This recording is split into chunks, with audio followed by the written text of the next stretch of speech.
Live from Norwalk, Connecticut, you are watching the NHRL. Woo! All right.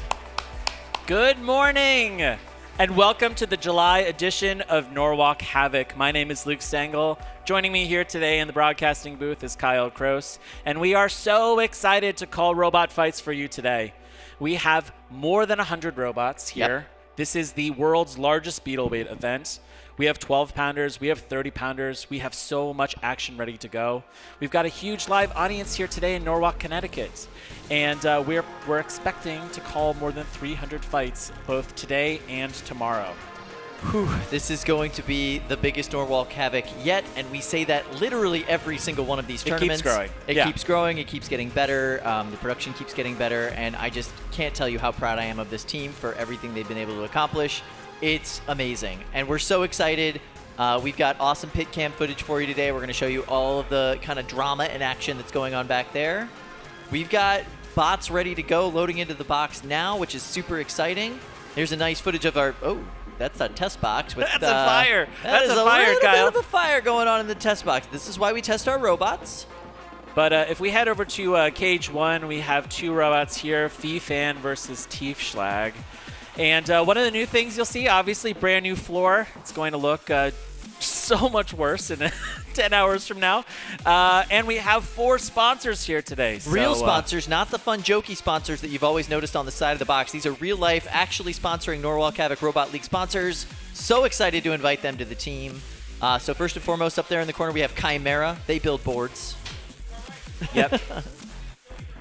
All right, we are loading into box 1. Fee-Fan from here in Norwalk, Connecticut. This is a First Robotics team. Yep. And Tiefschlag, which is a competitor who comes here a lot, Steve Campbell. And we are going to see if he is going to achieve some success with this new design.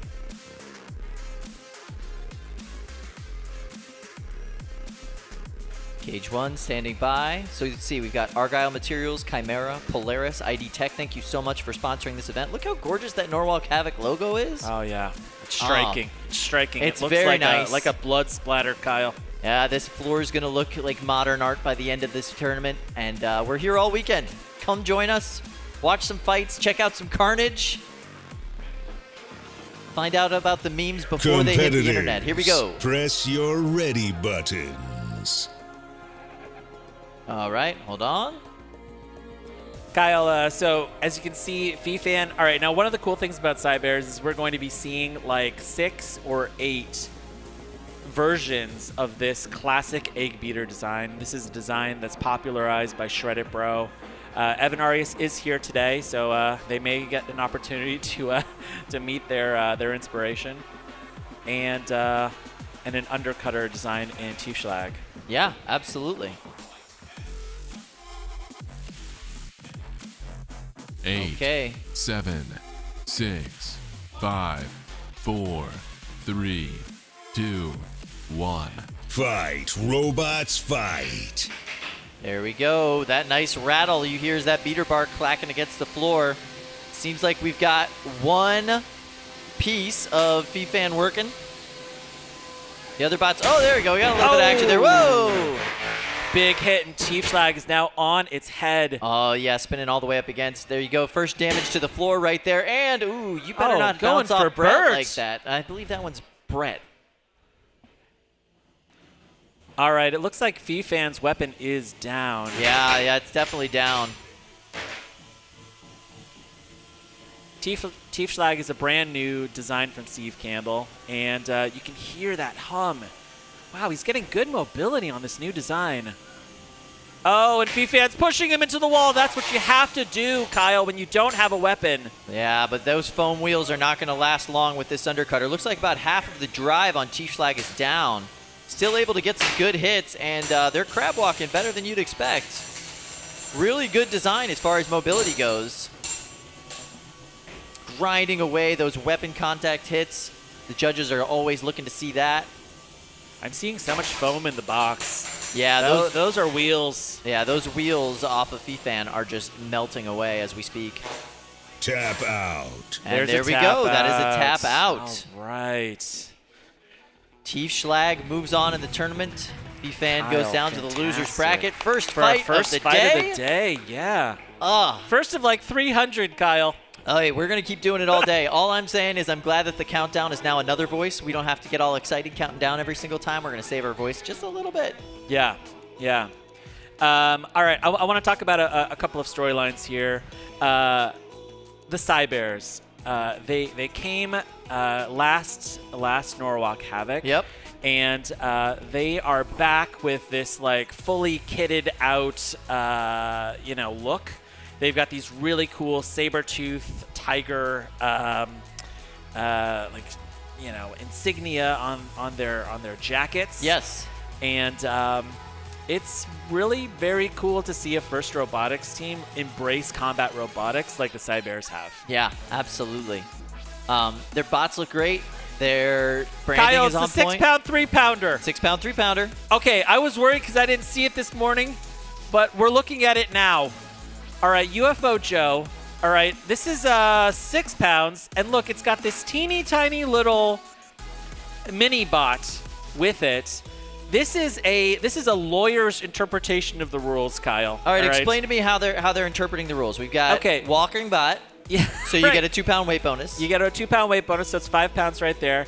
And then if you run a mini bot with your robot, you get an extra pound. And but they didn't say in the rules how large the mini bot has to be. Yeah, you don't have to put all one of those pounds into the mini bot. So we've got this teeny tiny little fairy bot. So we're going to see some unconventional locomotion. I know last night they were trying to get the large, UFO Joe to walk, but they didn't have much success. But we're going to see if they've been able to fix it overnight. And look at this it's like the size of a deck of cards, this mini bot. Cute little wedge on it. We'll see if it's able to get underneath of Ratfish here. Yeah, Ratfish. Ratfish. Ratfish with their big chonky foam wheels. Ratfish is being run by Mark Harrison from Raleigh, North Carolina. This is an electric-powered flipper. It's a really lovely flipper design. I love that front wedge. These are 2 brand new robots, and I feel like I saw Ratfish at Robot Ruckus. Am I remembering that correctly? I think you might be correct, actually. Yeah. But like a larger version. Yeah. 8, 7, 6, 5, 4, 3, 2, 1. Fight, robots, fight. All right. What? Up to speed, UFO Joe is spinning its body. Not necessarily the weapon. There we go. The weapon's going. Ratfish stuck in the corner underneath the wall. Oh, that spatula design on Ratfish is it's undoing. It fits beautifully underneath those wood bumper guards. It was able to shake itself loose. Did not need help from Bert. Sorry, this is Bert's box. Ratfish, though, has made a fatal error because now that 4-pound weapon on UFO Joe is fully spun up. Wow. And now it is fully not spun up. And Ratfish now taking full control. Whoa! There you go. Oh! You did the flip. Okay. Yep. They lifted a 6-pound object, Show Kyle. motion. That was impressive. That's double its weight. So the show motion bar has just been put up onto the screen. Show motion is now called by the referees, which is exciting. I don't think it's going Ratfish to doing move. a dance. No Show way. motion. That's done. And that is the end of this match. Ratfish Tap wins. out. UFO Joe Wow. got in a big hit and then got flipped by the flipper bot. That was really excellent driving by Ratfish, and that weapon works beautifully. Excited to see them in the rest of this tournament. That was really cool. Yeah. Big chonky back wheels, big powerful front flipper. Ratfish is a bot to watch. UFO Joe, interesting concept. Gonna see how they do throughout the rest of the losers bracket today.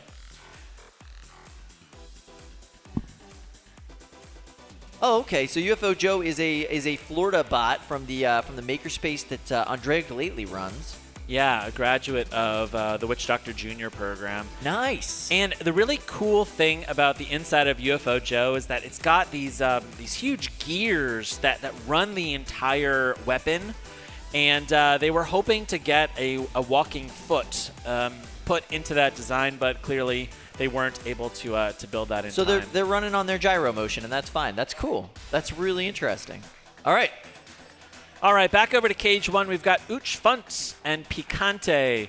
Now, Picante is a very interesting robot from Team Shreddit. This is a zombie robot that's running a fingertech bar vertically instead of horizontally.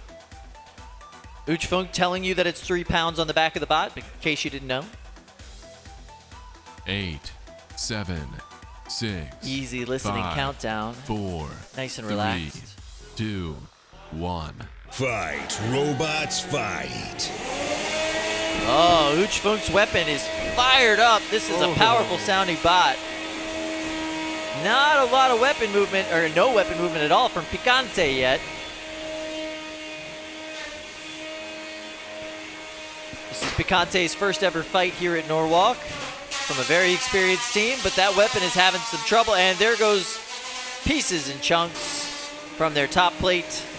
You want to leave those on the robot, preferably.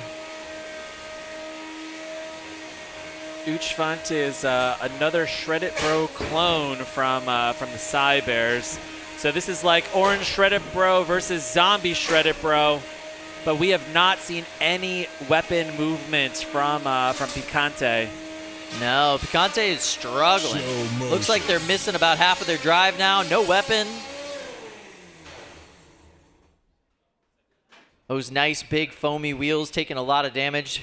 Big foamy wheels is a kind of a new idea for this team. They normally go with these kind of off-the-shelf wheel products. These look like they are made. It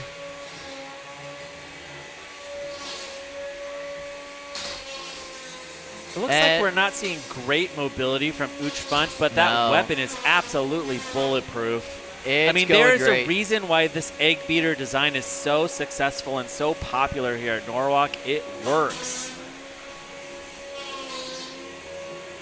It is the meta, and it's the meta for a reason.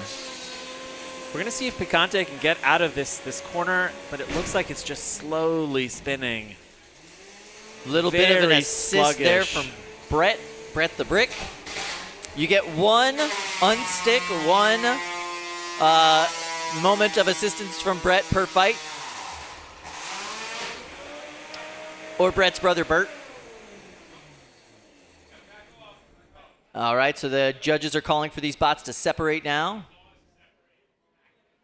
All right, they're going to pause the match to separate these two robots. Although it looks like Picante is on life support, Kyle. Yeah, this is a really rough fight for Picante.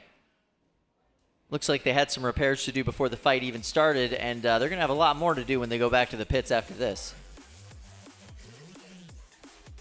All right, they're going to pull Picante off of the wall, put it back on the ground, and see if it can continue to run. But the drive, though, is just not really working here. No, it's pretty unhappy. How many seconds do we have left in this match? About 30 seconds left. Oh, there you go, about 41 seconds. And there we go, clock has started, the weapons are going. And Picante spinning one wheel. Uchfunt is like on the offensive though. They are slowly. They're like that the killer in the slasher movie, you know, just slowly walking towards look their at the victims. blue foam, Kyle. That's beautiful. No! All right. So we shut down the match because the two bots were stuck together just to restart the match so we could make a big mess in the box. Kyle, we're not allowed to yell show motion, but come on, referee. Let's go.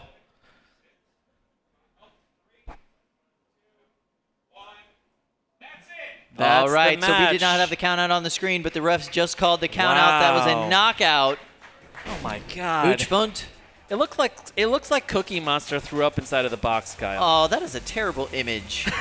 Look at this. Look how much blue is in the box. That is lovely. That is absolutely lovely. That's the kind of carnage that you want. I like the foam wheels just for the carnage aspect. All right, what do you say, Control? So when the full 3 minutes, are we going to go to the judges? I mean, this is the most one-sided match. No, that was a countdown. Okay. That was a countdown. All right, that's yeah. good. We just didn't see the count out on the screen. Little, first couple of fights jitters, but we're getting through it. Yeah.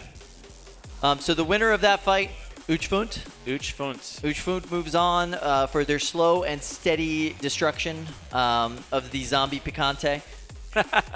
I guess we're going to have to see if we see Picante again. I mean, It's a zombie robot. Let's see if they can revive it from the dead. Yeah, Kyle. just trying to get all these pieces to work and work together, most importantly. All right, so here we go. 8, We're moving into box 7, 2. Oh my God, 6, Dread Hades, 5, Tyler Wynn. 4, Perfect Phoenix 3, on BattleBots. 2, 1. Fight, robots, fight. All right, and versus Boppo. Boppo having some mobility issues over there in the corner. Boppo is a really interesting bot. Boppo came with the Tap That's a out. tap Whoa, out. that's a fast KO for Tyler. Well, I was going to describe Boppo's weapon. Boppo's got a ramrod, magnetically driven ramrod that comes out the front. They're basically describing it as a plastic cannon. It gets one really, really great shot. Really? Tyler did not give them an opportunity to do much of anything. He knocked them up on their side and ripped their guts out. Dread Hades wins. Tyler Wynn, as usual, relentless. Tyler Wynn. Now, Dread Hades has a career ranking here of 37. So one of the new things that we're doing this Norwalk Havoc with the help of Gil up in the sound booth. Oh, that's graphic. Is Gil was able to rank every single bot's relative strength. So yeah, Dread Hades 37 with a 7-5 career record. But now it's 8-5, Kyle. Yeah, they're moving right up in the rankings as we'd expect. Dread Hades has got a little bit more time on the sticks behind his belt, or behind his belt, and that's going to be really fun to watch. I'm excited to see how well Tyler does today. Obviously, moving into the winner's bracket after that fight, and graphically ripping all of the wiring out of Boppo. Tyler Wynn, famously the youngest captain on the reboot of BattleBots. Yep. With Perfect Phoenix. Has a lot of help from Tombstone Captain Ray Billings, both for his heavyweight version and the beetleweight that he's bringing to Norwalk Havoc. That's here at right. Dread Hades. Really excited to see him going through the rest of the tournament today. Spoke to him earlier. He's very confident in the bot. He's very confident in how it's performing. Obviously, we just saw a really nice squash match, so we could see a little bit of what that bot's capable of. He'll be facing a lot stiffer competition as we move forward, though, into that winner's bracket. And knowing Tyler, he's excited about that. Yeah, this is Dread Hades' second event here at Norwalk. That's right. And for his first one, he landed in the top 8. So this is a robot that you can expect will go deep today. Yeah, absolutely. Oh, there we go. Oh my God, it's David Rush and Icky Mouse. Mickey Mouse getting over into the pink corner. Going to be facing off against Blind Spot. Luke, what do you know about Blind Spot? Blind Spot. Yeah, this is a brand new robot. This is a rookie builder. And First match, first event. yeah, this is David Rush's not his first event. So No, this is going to be an educational experience I don't for even wanna Blind guess. Spot builder Spencer Cummins. David Rush, well known for his enthusiasm, his determination, and his really aggressive driving. Excited to see him here at this tournament. It's always good to have him around. Here we go, cage 1. 8, 7, 6, 5, 4, 3, 2, 1. Fight, robots, fight. Yes, Ooh, good speed from Nice. both of these robots right out absolutely. of their squares. A good back and forth weapon hits there.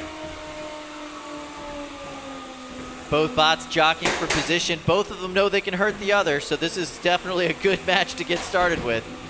But nobody's being that cautious. Everybody's kind of going straight in for the kill. I love that. I love that aggression. Nice hit there for Mickey Mouse. But Spencer's holding his own with Blind Spot. Look at that. Yeah, excellent driving. Really nice two-wheel design on this bot. Oh, airtime for Blind Spot. And And that- those wheels don't look right. No, that wheel on the right-hand side looks bent out of shape. That is not happy at all. Looks like he's getting no motion from the Tap and that's a out. tap out. Wow. All right. Wow. First win of the day for Icky Mouse. I'm sure the first of many. However, David Rush is ending this match on his head. Yeah, it didn't really matter, though. He was able to get that big, massive hit at the end and stop all movement from Blind Spot. Wow. Look at that fantastic. front wedge just ripped out. The screws completely taken out. This is where you see, I mean, like we saw at the beginning of that match, pretty equivalent driving skills between the two drivers. You know, it was Fast, very box fast, rushes, very yeah. aggressive, really well done. And then the experience just kicks in. You see Icky Mouse holds together after those big hits. Blind Yeah. Spot just wasn't able to. All right, Cage 2's getting ready to load in now. That would be Bert's box. 8. All right, 7, ZZ Bot versus 6, Stinger. 5, 4, 3, 2, 1. Fight, robots, fight. Stinger is a brand new robot from rookie builder Zoe from Maryland.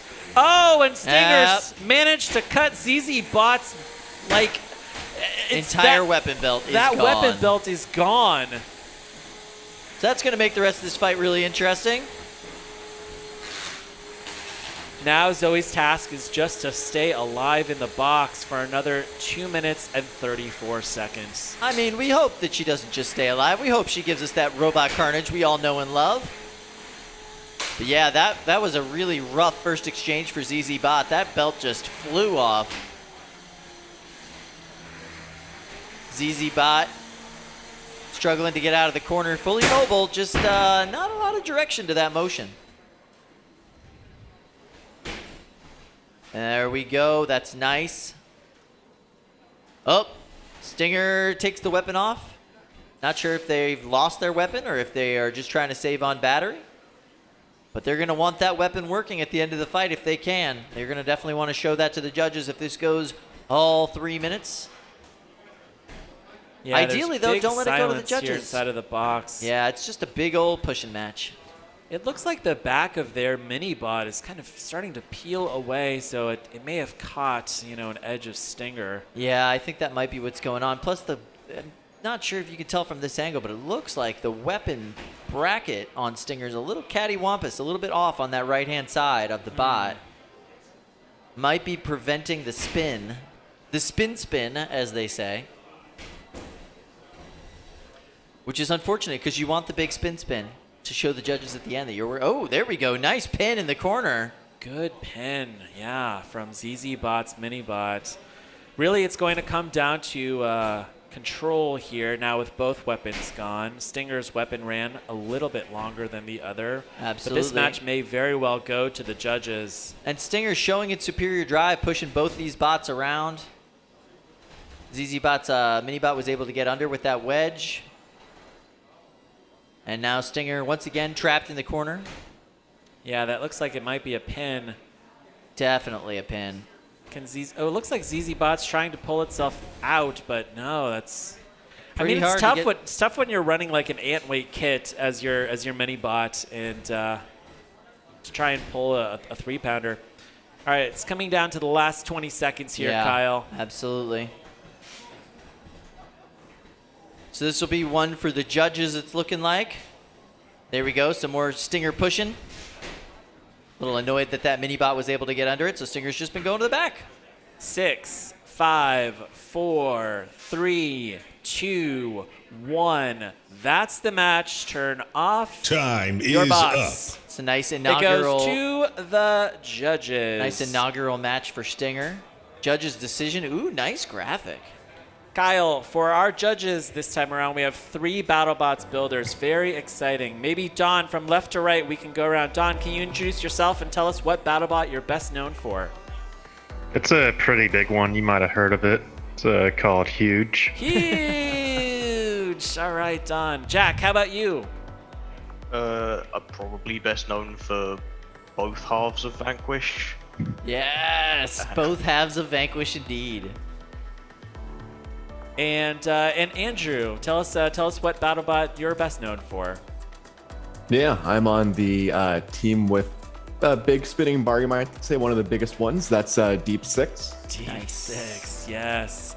All right, judges, this is the first of many judges' decisions, so we're going to be seeing your lovely faces a lot today. But Don, let's start off with you. Your thoughts on this match? It started out okay for Stinger. Disabled ZZ Bot's weapon, and then they eventually lost theirs. Then basically after that, it was a control match. A little bit of back and forth, but the mini bot for ZZ Bot got a couple good pins on Stinger. I'd say for that reason, I'm gonna go with ZZ Bot. One for ZZ Bot. All right, Jack. They're telling us to go fast. Your thoughts? Which bot here, ZZ Bot or Stinger for you?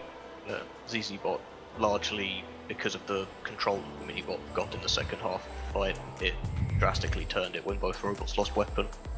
All Makes right. sense. 2 votes for ZZ Bot. Andrew, is this going to be a unanimous judge's decision? We're making it 3 votes for ZZ Bot. That little mini bot was able to put in some crucial control points in because damage was equal. Both bots lost their weapons, and at the end of the day, it came down to control. All right. All right. And Thank you Ant so much, won a beetle judges. fight. Nicely done. Thank you, guys. All right, so let's move back over into the box. We're going to see what our next fight is. Back over to cage 1, it's going to be Rickety Cricket, the Kitten Mittens 3-pounder versus Big Jilm. This Very is going to be a excited. weird one, Kyle. Yeah. I'm really looking forward to this. Yeah, 2 very unconventional bots. Rickety Cricket, of course, is a kinetic walker. Yep, 5 pounds on Rickety Cricket. If you saw Kitten Mittens and it haunted your dreams, you're going to love Rickety Cricket. This was the OG version of this.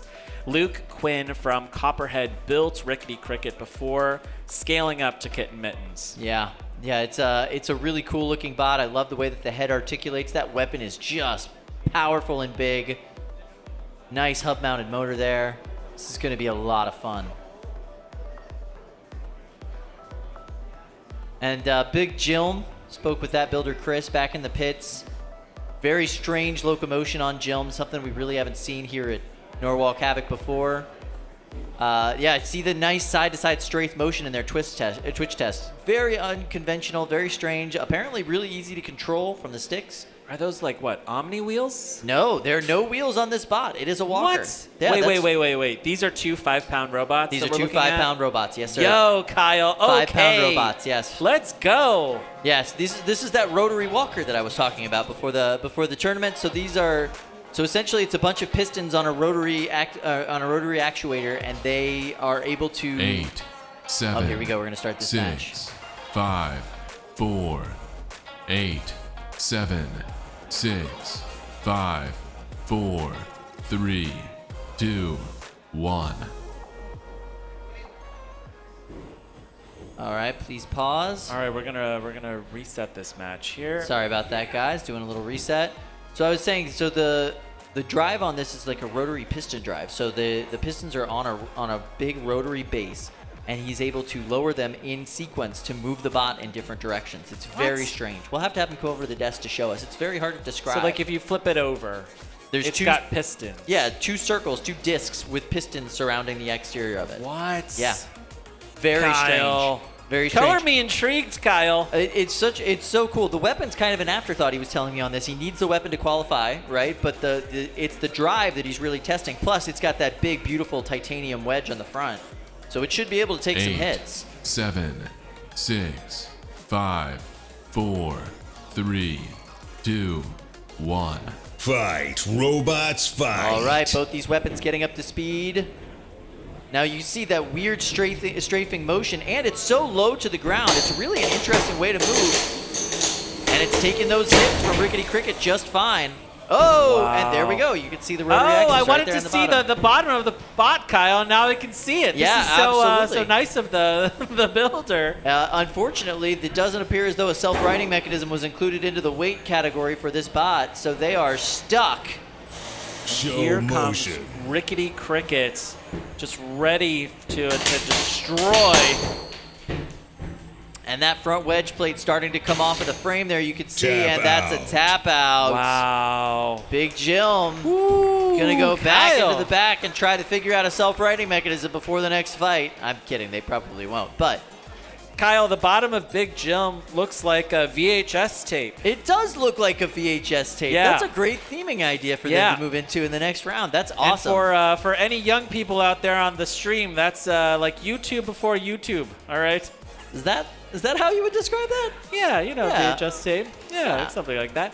All right, Rickety Cricket. I love this robot. This is a beetle weight that you don't want to face. So Yeah. you know, watch out, Shredded Bro. Watch out, Silent X. I mean, Rickety Cricket is here, and that is a scary, scary robot. Absolutely. All right, we're moving over into cage 2. The box where Bert lives. We've got Blackadder. And then, how do you say that? Mezentius? Mezentius? Mezentius. Mezentius. Beautiful looking bot. I love that orange color.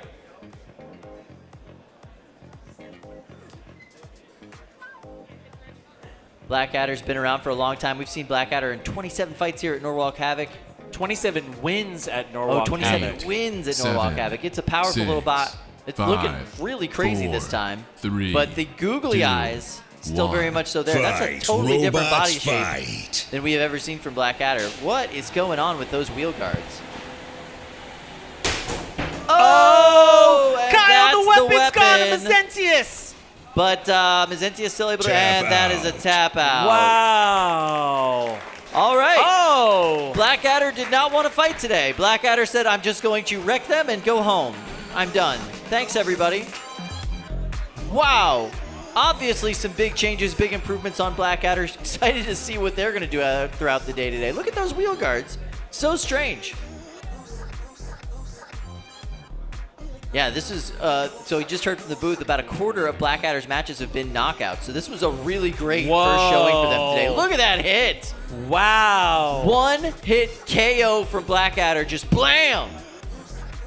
Kyle, all right, I'm going to tell you a quick story about Blackadder while we're resetting these boxes. All right, 10-year-old driver, AJ. Yeah. The very first Norwalk Havoc that I came to as a spectator, it was also AJ's first event ever. Wow. And ran like Blackadder version 1. This was literally years ago. Yeah. And he and his parents have come back to Norwalk basically every single event. Yeah. And has like more than 24 fights under his belts. And the design and the drive in this robot today is the best we've ever seen from Blackadder. That's awesome. They worked with a British builder to design some new weapon, some new weapon blades for this July event, and we saw those really interesting kind of long triangular Yeah, big wheel guards. Very wheel interesting. guards coming off of the side of it, which is incredible because that means that AJ was able to find the weight in what was originally a kit box. This Yeah. is heavily modified. Yeah, you can see the shape of the original Kitbot there, but it's barely a Kitbot at this point. Yeah. It's incredible. I am really looking forward to seeing AJ's performance today. This is what you want to see from Kitbot builders. You know, young builders coming here, trying out a Kitbot, seeing what the sport is all about, and then modifying it and modifying it and modifying it until it's basically unrecognizable. It's like the first step into building a custom original bot for yourself. All right, loading into box 1, we've got Upchuck, which is a 4-wheeled fingertech beater bar robot. Competitors, And press Orbital your Impact, ready a brand new buttons. robot, ring spinner with the TPU rim. So slightly flexible body, built by Kyle Loyola from Antioch, California. So we have a builder, our first California builder of the day. Oh, wait, no, that's not right. David Rush was here Yeah, David earlier. Rush was just fighting. We've got a lot of California builders Yeah, here California today. well represented. Yeah, so we saw Upchuck in May for the first time. Went 1 and 2. Going to see if they're able to improve that record this time around. You gotta love the vice grip safety device there on Upchuck. Having a little signal issues, trying to get things working. Now, Orbital Impact is a ring spinner very close to the Ringmaster from Hal Rucker. So there's these complicated gears inside of Orbital Impact that are going to run, this ring. Very interesting design, obviously fully invertible. And they're running what looks to be a super scary looking mini-bot. I don't think I've seen a more menacing mini-bot in Norwalk history, Kyle. Yeah, it's like a monster truck. Look at those wheels. Not sure what the wheel type is. Not sure what the weapon type is. I'd love to see the pushing power on that mini-bot. Yeah, I don't know what it's... There's no wedge. Is this just we needed a weight bonus mini-bot? Is that what's going on? Yes, I think so. Please I give think me a this weight might bonus. be a run out to Target and get us the lightest RC car you can find. Yeah, exactly. Go to Target with your digital scale and try to get the lightest mini-bot you can. All right, I am looking to see if Orbital Impact can spin up. This is going to be a really interesting fight. I think that TPU ring idea is very interesting. 8, I don't know how that's 7, going to hold up, 6, obviously. Maybe it'll be 5, flexible enough to 4, take some hits, but a 3, beater bar is no 2, joke, so we'll see how this 1. goes. Fight, robots, fight. And trying to get the spin, if you will. There we go. Orbital impact getting up to speed. Oh, the drive on Upchuck is not working, Kyle. No, it is not. It's trying to. Oh, whoa! Oh, that's unexpected. What? That is so many tap outs. Okay. Tap out. So orbital impact is going to be terrible for the What? floor. The mobility Tap on the out. bot is great, and that weapon was gorgeous to watch. That was awesome. Look at that damage to the Wow. floor from that low slung blade on orbital impact, that undercutting blade. Now, Kyle Loyola with Orbital Impact, was able to really successfully drive around to the corner of Upchuck, find a corner of that robot, and push that beater bar right into the ground. Nice. Great driving. That was awesome. Nice ring spinner, homie. That was very nice. Yeah. I like the way that bot moved. It was very mobile for a ring spinner, and his hits that it dished out were really, really powerful. I'm still curious to see if it can take a hit. There was really no damage done to the bot, no attempts at damage done to the bot because the drive system was not working at all on Upchuck. We're going to see a lot of 3D printed TPU parts today, 3D Yeah. printed TPU bodies. TPU, if you haven't heard of it before, it's kind of imagine if you were to put rubber and plastic together and, shoot it through an extruder and build yourself a ring spinner in your garage. The great thing about TPU is it's pliable.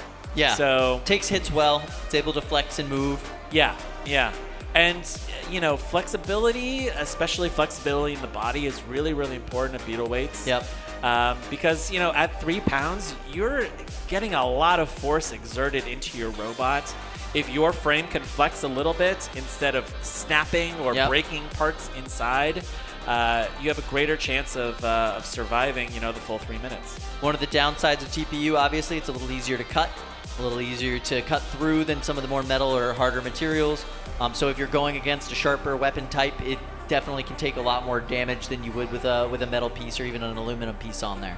Yeah. So it's interesting. It's got its pluses and minuses like any material, and it's definitely interesting to use it on a ring. I mean, I couldn't believe that was so effective. Yeah. I'm curious to see how those weapons are mounted on there and how long that will last. Now, we see a couple members of the Cybears here right in front of the pit camera. You can see their gray jackets. You're going to see a lot of these gray and black jackets today. And this is a First Robotics team from Norwalk Havoc, a local team. They have like a half dozen robots here today. Yeah. And it's so cool that we're seeing a team that does First Robotics experiment with combat robotics. You don't think of First robots as being particularly deadly or dangerous. Can I bring rings from one corner of a school gymnasium to the other side, perhaps? But it's a very different game with combat robots. We see AJ and his mom there with Black Adder. Really fantastic work earlier today. Yeah. And I was watching this. Kyle, this is the Beetleweight version of Skyline. All right, this is no, it's not. This is the second weirdest robot we're gonna see today, Kyle. Yeah, second weirdest. Yeah. Okay, so it's got this taco on the front, right? On the top, and that's to prevent it from being, flipped over. Yep. And there's 2 horizontal bars at the ends of this long arm, and it's a completely dead shaft, basically. So the spinning of those 2 bars is actually what spins that arm. The centrifugal force, of those 2 horizontal bars at the edges of that arm are pushing it around. Yeah. So basically, when it hits something, there's nothing to prevent it from spinning away from what it hit, and that other bar then going directly into it and hitting it from the other side. Yeah, if you thought of that shaft as powered, every single time that they made contact, it would just dump energy back into that arm. Yeah, right? which would be really damaging to the motors, really hard for the system to handle. But now imagine, okay, now I'm facing Mini Skyline, right? I hit it, and then this other arm is coming right back at me. And right? hitting you in the wheels, hitting you in the side, hitting you on a part of your bot that you don't want to be hit on. It does not care whether it's impacted, right? Usually that's bad. Yeah. But this is great. And those two horizontals are independent. So you can kill one of them, and the you've got to other kill one's the still other functioning. one too. And the bottom is an independent drive. It's a very smart design. How heavy is this guy? I think it's 3 pounds. I don't know, the Beetle weight version. Yeah, it's got to be. It's 3 pounds. Yeah, Wow, because because it's wheeled. Yeah, yeah. Wow. So the interesting thing about Skyline is if they find success today, they're going to package all of this footage and they're going to send it straight to Greg Munson and BattleBots because they would like to build a 250-pound version of this. So And do that you're for the seeing, 2022 some, season. some super cool, innovative thinking here today, and you might see this design in the future on TV. What a weird idea, and I love it. There's some strange robots here today. Yeah. One of the things I love the best about the Norwalk rule set is it really does encourage people to stretch the rules. It encourages people to try new things, try things that are going to be to the letter of the law, Yes. but not necessarily to the spirit of the law, and that's encouraged here. Yeah. Wow, look at this wide shot of the pits. This is the biggest Norwalk Havoc pits I have ever seen. Yeah. We have builders from all over the country, as far away as California, including Mexico City. We've got a Mexican team here with multiple robots. A nice contingent of Mexican team members and Yes. robots here today. That's really cool. All right, and we've got a shot of the audience. Audience, give yourselves a round of applause. Oh Hi, my audience. God. It's so nice to have audience.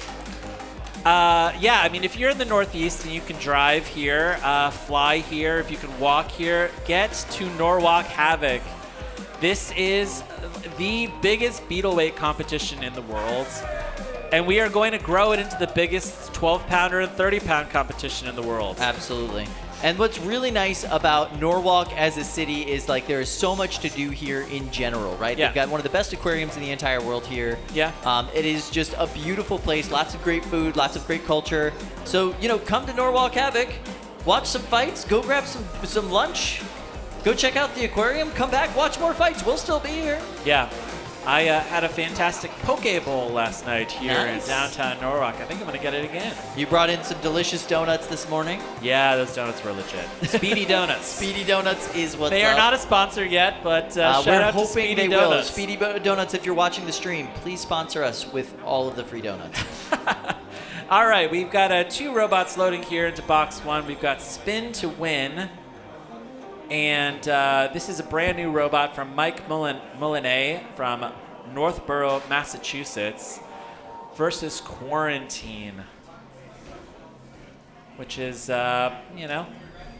appropriately named, Kyle, I would say, for COVID times. I mean, that's probably when it was built, right? Now, Quarantine is built by Jacob Saxon from College Park, Maryland, and this is a team member, who's part of Brandon Bennett Young's team. We have a lot of Maryland bots here today. That's awesome. Winners bracket round 1. This is the first fight of the day for both of these robots. Press your ready button. They're going to push those ready buttons. Let's get this fight going. Looks like everybody's ready. They're in their corners. Big shout out to our sponsors in the middle of the box there. 8, 7, 6, 5, 4, 3, 2, 1.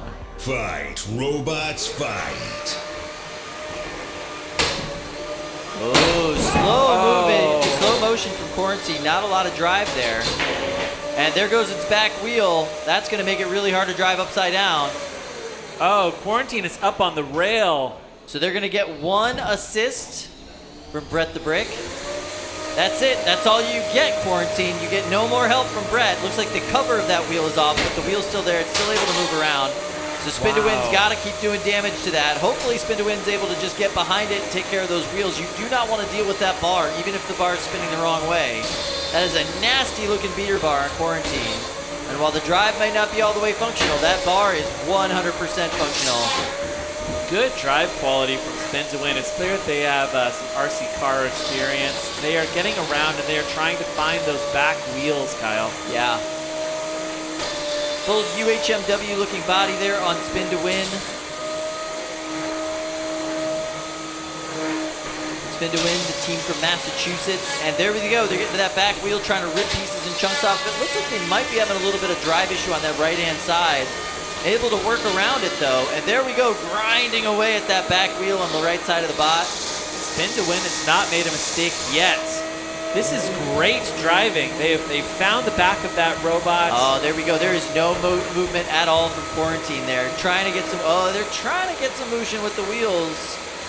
It looks like Quarantine's weapon is also down. Yeah, completely down. And the countdown has started. Show motion bar in the side of the screen there for those of you that didn't see it. That's a little bit new. That is a knockout. Spin to Win wins. Wow. They spun the whole time. They won the whole time. Beautiful match for Spin to Win. Quarantine obviously having a little bit of issues with their drive. I hope they're able to get that going into the losers bracket. That weapon looked powerful. Yeah. I mean, the challenge at the Beetle weights really is reliability. You need to be able to drive the full 3 minutes. You need to be able to run a weapon the full 3 minutes. Egg beaters are historically a pretty difficult weapon type because there's so much kinetic energy. And it really comes down to build quality, which Spin to Win had, which is great for a brand new robot. Yep, absolutely. They did a really nice job as far as their driving. They did a really nice job as far as keeping that weapon going the entire time. I'm excited to see how they do throughout the rest of the winners bracket. Obviously, they're going to be facing a lot of similar bots with similar weapon types. It's going to be a big challenge for them moving forward. What do you think about Quarantine? You think they're going to be able to get that drive working? I think so, yeah. You know, your first match of the day, you know, you're really trying to work out what happened to your robot since the last time that you ran it. Yeah.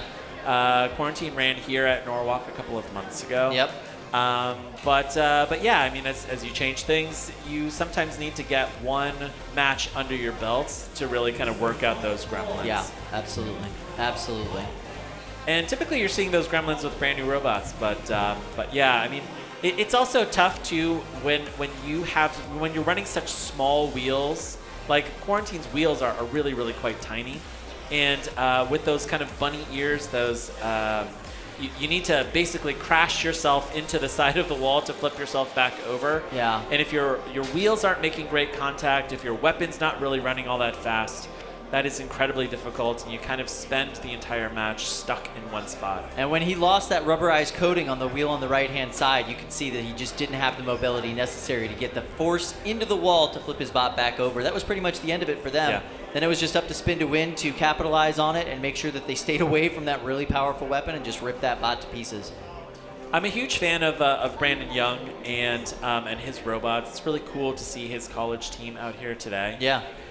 Typically we see, what do you say, a dozen WPI robots. Yeah.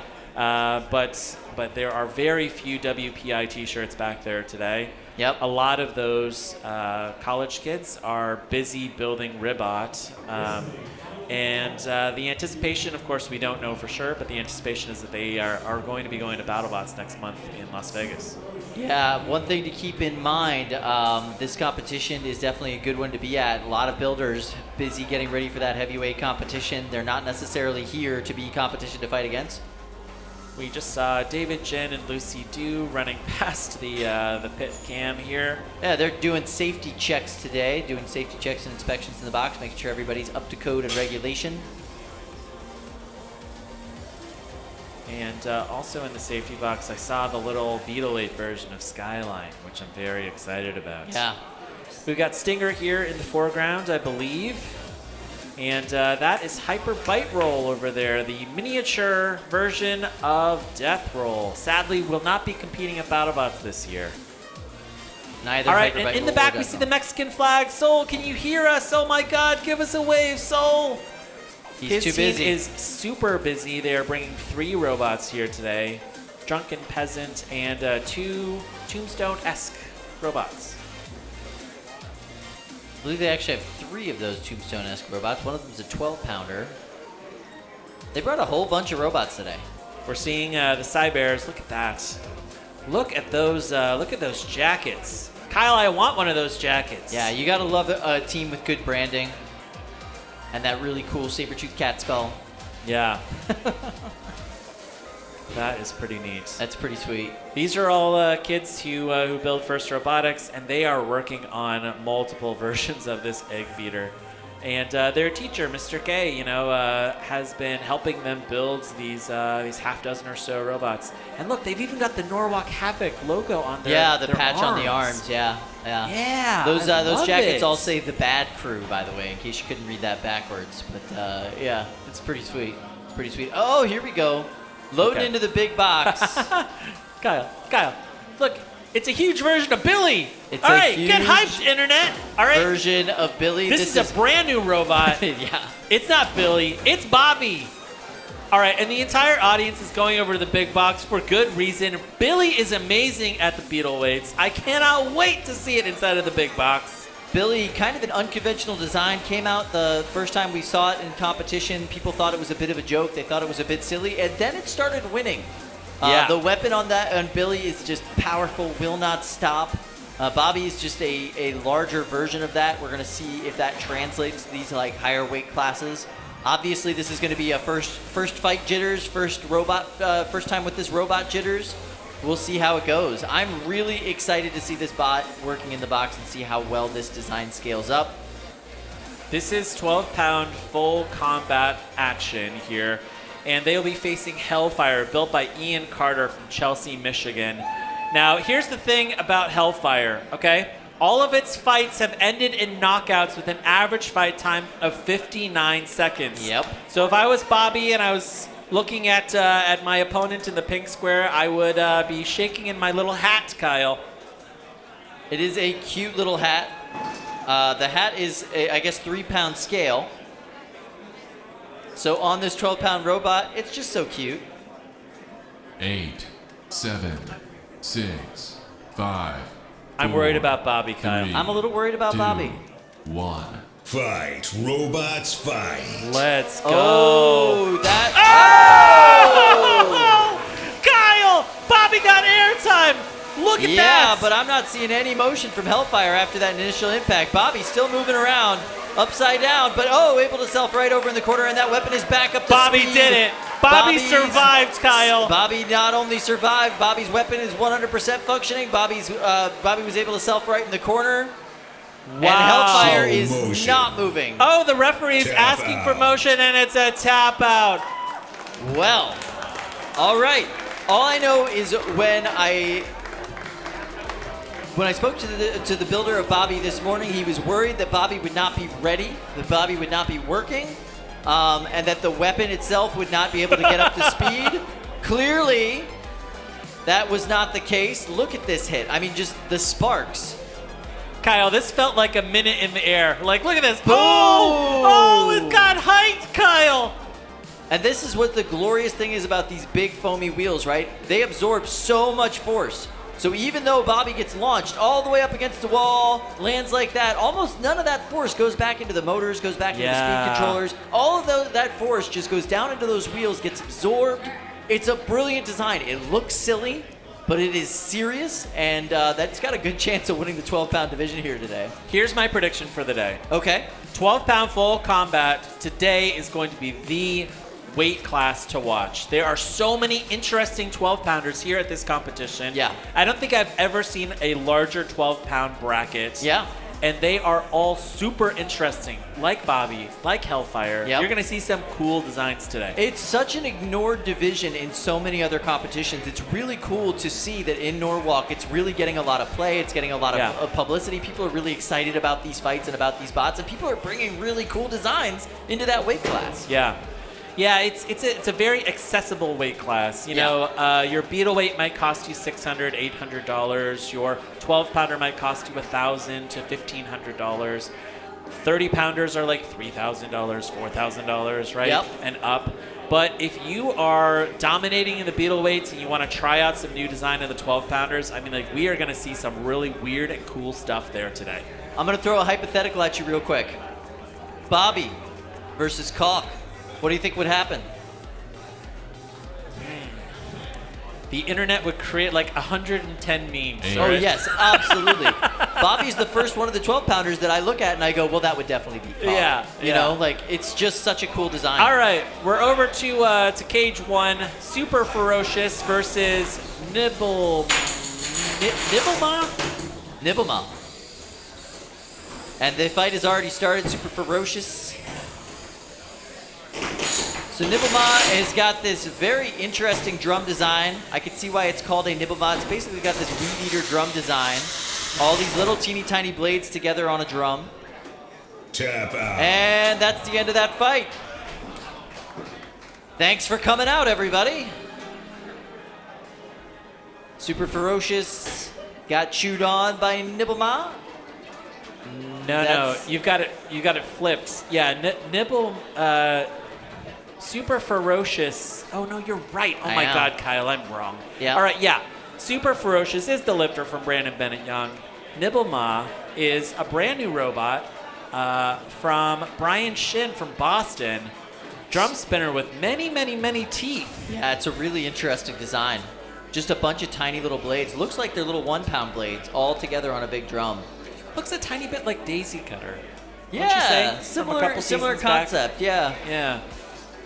All right, we've got a panning shot of the audience. Hello, audience. Yeah, all right. Nice to have some spectators. Spectators were opened up at the last competition, but now as things are opening up more and folks are getting more comfortable going out into the world, we got more people here today. Really excited to see it. Spectators make robot combat that much better. All right, so we're getting ready in cage 2.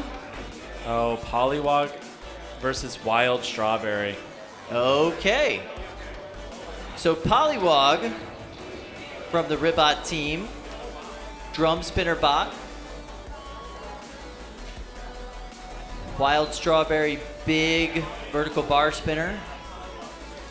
Pollywog remains one of the winningest robots here at Norwalk Havoc. Absolutely. Wild Strawberry is a brand new design, and they had troubles last night, had troubles with that robot today, and we are going to see a massacre call? It Possibly. could very well be. I mean, you could see the battle damage on Pollywog from fight after fight after fight. Specifically at this competition, they have just been through the ringer, been to the finals, been to the championship so many times here. It's going to be interesting, you know, when you're a rookie bot and you have to go up against somebody as experienced, as well put together as Pollywog. That's got to be a little bit intimidating. We're going to see how Wild Strawberry does. Competitors, press your ready buttons. Now, Pollywog, winner of the March event here at Norwalk Havoc. Classically, it's been driven by Ribot Captain David Jin. Yep. I see David over there with a controller in hand. Yeah, looks like this is Wild Strawberry, built by Adam Paul from Los Angeles. So this is a builder who flew out from California to face David Jin. Tough matchup for your first match, Kyle. Builders I got to mean- hit this ready button so we can get this match going. I Look love at the this battle design. damage on Pollywog. It just- looks yeah. like it's been through 50 fights. Yeah. That drum is just chewed up. All right, so we're waiting for the ready buttons to be hit. Wild Strawberry looks gorgeous, really beautiful build. I love these big wheels. I think that's a great color. Who knows how good it's going to look after this fight. My prediction is Wild Strawberry is going to spend at least a little bit of time in the air. I mean, just given the physics of that robot. Yeah. But it looks like it's fully invertible, so 8, 7, see it survive at 6, least. 5, 4, 3, 2, 1. Fight, robots, All fight. right, little audience help with the countdown here. All right. Okay, here we go. So Caldera versus Underbit 3. This is the match that we're going with. And wow. Caldera, weapon up to speed first up. Underbit 3 runs right into it, knocks itself clear across the box. And there we go. And hey, check that out. Nice torque on Underbit 3, able to self-right. That's what you like to see. Caldera's weapon not so working right now. Underbit 3 That weapon is going. It is a very scary looking disc spinner. Big, tall wedge on the front. The idea of that, of course, is to kind of feed your opponent up onto that wedge so that when you hit them, you're getting a nice shot at the underbody. And you're able to cut into that underbody / launch them across the box. The blade on Underbit is very thin, and it sounds terrifying. Yeah, it sounds like a saw is going on inside of the box. But they want to cut right through that plywood floor. Yeah, they'd be able to get through that floor pretty quickly, I'd imagine. That drive on Caldera still working really well. They're definitely the faster, more controllable bot in the box right now. Underbit's just going to have to be a little bit smarter to try to get these hits in, try to show the judges that it can do the damage and get the control throughout this match. There we go. Wow, we saw Underbite just pop right back up, but that weapon is down. Yeah, that is not a happy weapon. Underbit 3 is, well, it's just kind of stuck there in the upright position. None of these weapons are working now. So if we're going down to just drivetrain, you know, what we saw earlier from Caldera, they're able to move a lot faster, but it's hard to outpush without a wedge. Yeah, Underbite is managing to get under those wheels of Caldera, pull up one of those wheels and push them around. So they really are showing a lot more control here in the box. This is going to come down to driving with 52 seconds left in this match. So hold on, is it Underbite but with a 3? I think so. I think that's the way the kids say it. The 3s become E's, Kyle. I don't know if I like that. One of the cool things about seeing Underbite's weapon down is that we can see the design of that blade. That's clearly a custom blade. It's beautiful. And it's got, you know, these pocketed holes for weight. When you see when you see like a blade with holes in it, you know that they're really going for reach because they can put more of that weight at the edge of their blade. But we are seeing great driving from Underbite. That weapon on Caldera Caldera's just weapon is sparked back. up. What? With 8 seconds left. Why did you save it? 3, 2, 1. That is the match. Wow. What a strange way to end it. This will go to the judges. We're going to move through their decisions on this one relatively quickly so we can see what's going on. All right, I think this should be a pretty fast match, pretty fast call for the judges. I sure hope so. All right, let's go right to left. Andrew, start us off. Who do you think won this fight? Boy, that was close. I got to go with Underbite on this one. It was really close. That weapon on Caldera being down for as long as it was, even though it might have still been alive at the end, it was down for a lot of the fight. Yeah. And then that tilted it for me. All right, the Deep Six builder went with the Deep Six looking robot. All right, I call collusion. Jack, all right, who do you think? Was definitely I'm kidding. Underbite I think Underbite's for me great. as well. Jack, Underbite as well? Yeah, definitely. They practically won every single engagement, even up towards the end, where their weapon was dead and Caldera was alive. Got it. All right, Don, your thoughts? Yeah, definitely going with Underbite. They had the first half of the match with their weapon. Even when it was down, they were able to control the match with their wedge. All right, we have a unanimous judges' decision for There we Underbite. go. Fantastic. Kyle, what a really interesting, cool robot. Yeah, I really like it. Yeah. I really like it. Yeah, That blade is really powerful. Caldera, it's ranked number 50 all time on the Norwalk Havoc list of robots. Yeah. And career win-loss record of 10-4. So, you know, like they are usually winning, but they just could not get their weapon together for this match. No, it dished out that really nice hit at the beginning, and that's pretty much all we heard from it. All right, we are peering into the test boxes. This is where builders go to put their beetle weights in and test things out. Every single one of these builders that you see in the pits, they passed safety earlier today. Yep, or yesterday. When they come back to the pits, they work on something, they bring it here to the test box. They try. This is a safe area for them to spin up their weapon. It is not safe for you to test your robots outside of a safety box such as these. We don't want batteries in robots outside of the test box. Everything's got to stay nice and off at the tables. Everything's got to make sure that everybody goes home with all of their fingers and all of their toes and hands if you're working on those 30-pounders. We just saw the driver of Underbite walk past the camera, and we got another shot of that weapon.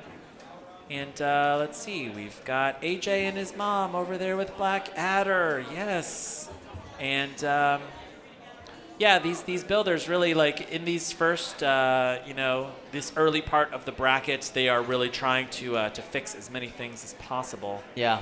All right, it looks like Pollywog and Wild Strawberries, they've been moved over to Box 1. It looks like we're having maybe some technical problems with Box 2. But we're going to see this super destructive match, no doubt, against Norwalk Royalty and a Norwalk rookie. All right.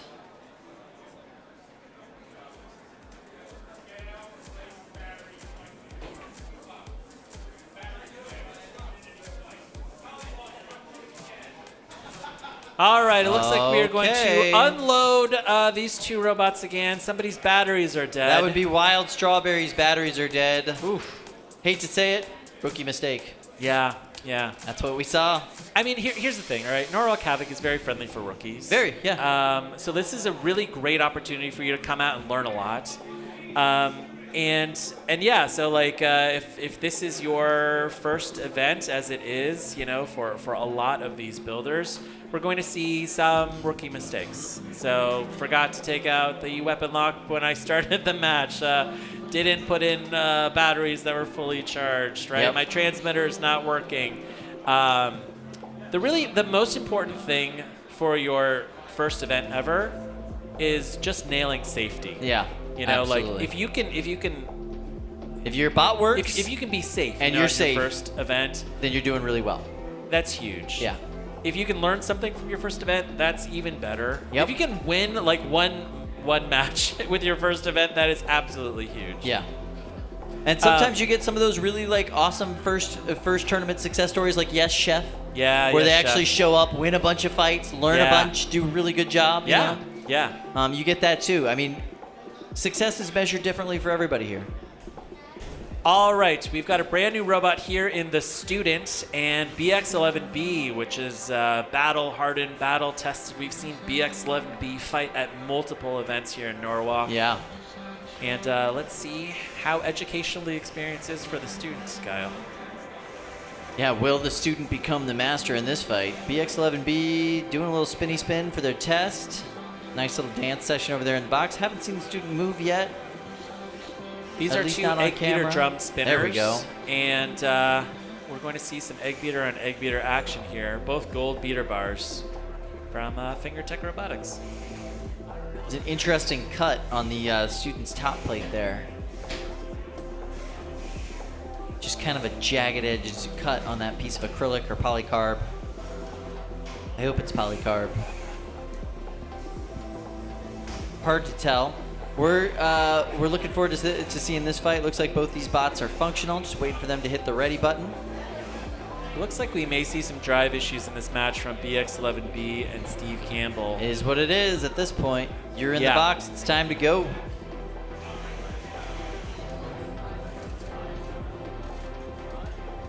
Snookum.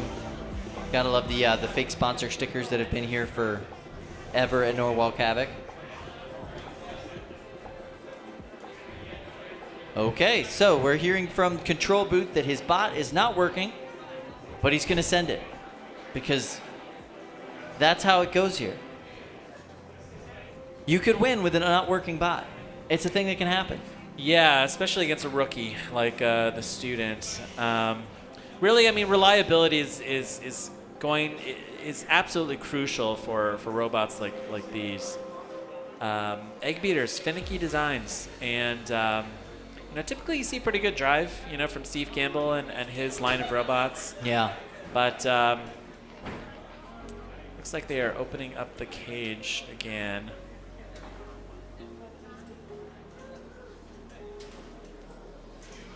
The box is open. What is going on here?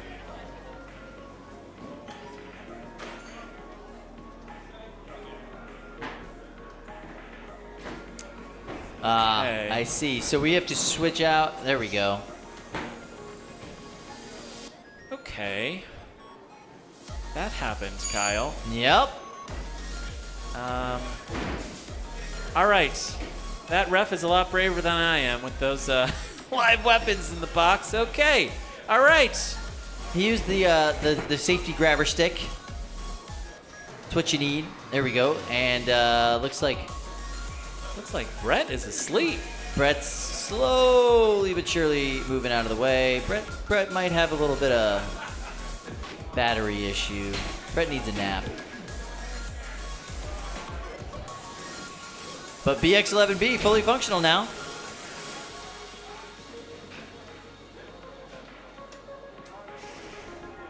Are we ready?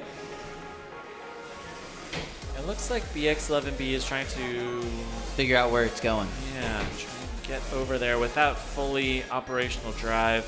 Yeah, and it clearly is getting stuck underneath those rails with their little feeder wedges. Okay, he's trying to get to his corner, kind of like a drunken sailor, making his way over there, just stumbling around the box. You got to take one step forward and 2 steps back. Oh, you were almost there. Okay, we are opening up the cage once again. We see Norwalk Havoc founder Austin McCord taking the top off of Brett. He's going to do some emergency brain surgery. That's what you need. All right, this is the Beetleweight version of Skyline that we're looking at here in the pits. Oh, I'm super excited about seeing this very weird robot. That is a super long arm and 2 horizontal weapons at the ends of that arm. It looks like the drive for this bot is basically just a little Looks like an ant weight. a little ant weight. Yeah. I mean, that is all absolutely custom, though. I mean, everything you see there has been printed. Yeah. Really cool bot. I love that design. Yeah. I am so stoked to see this thing fight. The sail on it makes me think of like a Man of War jellyfish. All right, another shot of the audience. What's up, audience? Yeah. Oh, my God. Yay. Oh, I see the builder of Milk Tank right there in the front. Yes. Oh. Hey, I am stoked to see your robot fight again today. Yeah. All right, so we've got some technical difficulties in the Beetleweight boxes, but Yep. it's all good. We can hang out. We can talk, Kyle. I'm totally fine with that. Yeah. I would love to, if we could, get a shot in the big box because there's a little bit of interesting action going on in there. Oh, Kyle. Some of the strangest things that are showing up here at this particular tournament. Okay, we saw Rickety Cricket earlier from Luke Quinn. All right, unconventional robots. All right, now we are seeing Troll Toll from Luke Quinn. Another unconventional robot. It is a one-wheeled robot. And facing Demogorgon from Brandon Bunnett Young. Demogorgon we've seen several times at this competition now. It's a really powerful undercutter spinner. It's done really well here. This is going to be a really strange match. I do not know what to think about this one-wheeled robot. Troll Toll. 8, 7, 6. I am so stoked to see 5, Troll Toll. Kyle, I can't even 4, tell you. 3, 2, 1. Fight, robots, fight. All right, that one wheel is going. That spinner is going on Troll Toll. Oh, the wheel fell There off! goes the wheel. No, Kyle! Oh, there's a fire! Oh, my God! And there's a tap out. I can't imagine why they would be tapping out. There's just a giant flame in the box.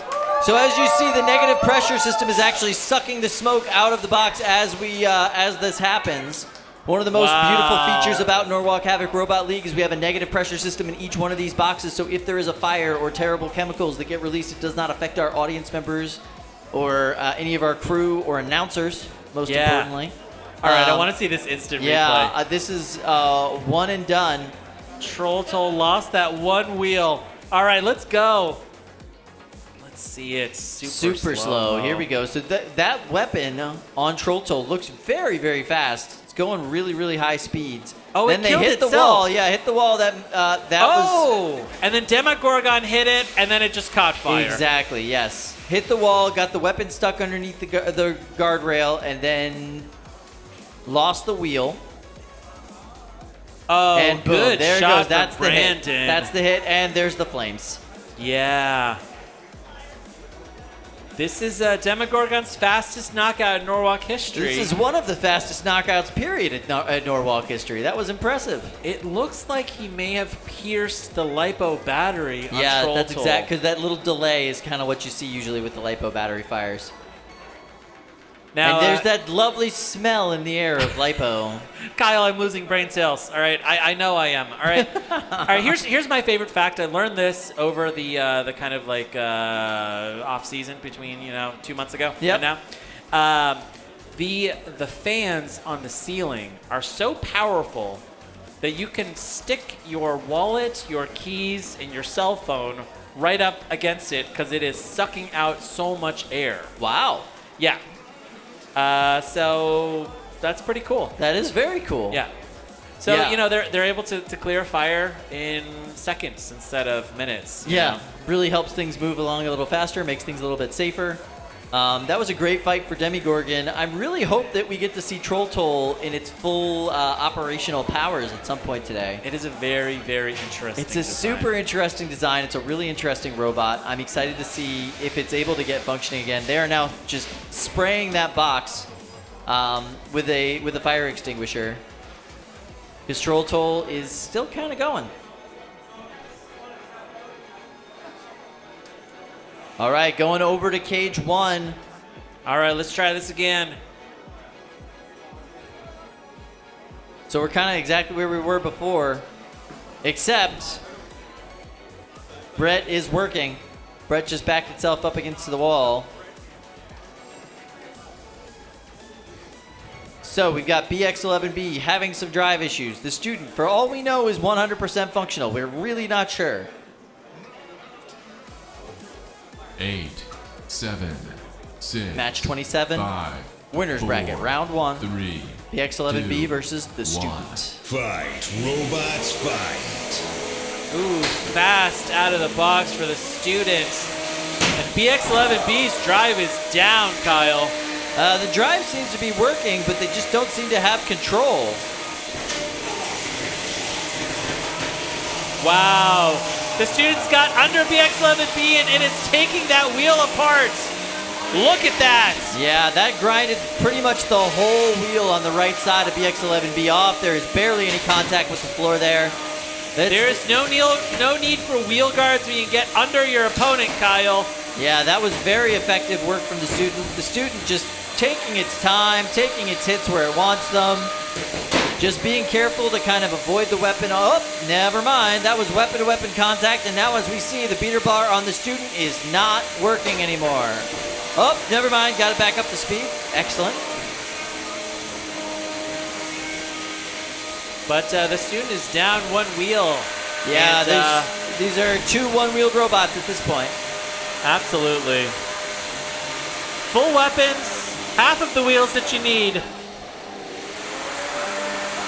Oh, and I see bolts all over the floor. And we are getting the show motion bar from the referee. The referee is calling out BX11B. Yeah, BX11B not really doing any motion at all. Never mind, they are still moving. They got a little bit of an assist there from Brett the Brick. You always get one. You only get 1 assist from Brett the Brick per match. All right, we're seeing another show motion bar from Now the they referee. do not get another show motion, or they do not get any more help from Brett the Brick after this, so they are on their own. Are they able to get moving again? And they are not. That is a tap out from BX11B. The student wins. Wow. Kyle, imagine. That's honors marks for that pupil. That was very nicely done. You're a rookie and you build a robot, you bring it here and you win your first match. That is incredible. It's a good way to start the day. It's a good way to start the day. The student is built by David Matt Nabinger from Bowling Green, Ohio. And David traveled quite far, to get here today. Yeah. And is going home with a winner's chip. That's pretty good. Good way to start the day. All right, so here we are. Box 2, we've got Steamroll and Jack Rabbit. Jack Rabbit we've seen in this competition many, many times in the past. Steamroll. Yeah, Jack Rabbit's had 29 fights here. 29 wins. 29. So, yeah, Jackrabbit is ranked 28 here at Norwalk Havoc with a 29-15 record. Wow. This is driven by Drew Davis, a teacher from Schenectady. Yep.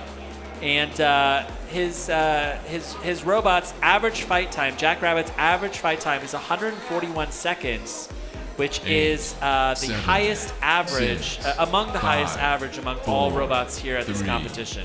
2, 1. Fight, robots, fight.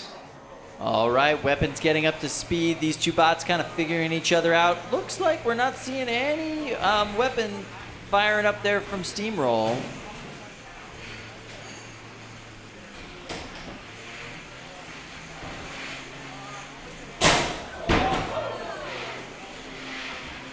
There we go. Now we've got the weapon up and functioning on Steamroll. Looks like it just needed to be knocked loose a little bit there. It's definitely not moving at the speed you want it to get the big hits, but at least they're going to be able to do some weapon damage if they're able to make contact.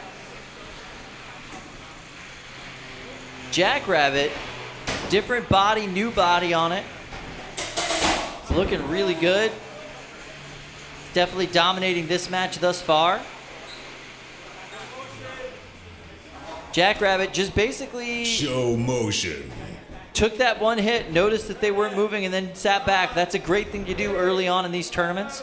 If you see that your opponent isn't moving, just stop. Wait for the count out. Don't do any more damage to your bot. motion. Don't risk any more damage to your bot. You need that bot to work for the rest of the tournament. You need to keep those parts and pieces intact. So that was a really good strategic decision from Drew Davis.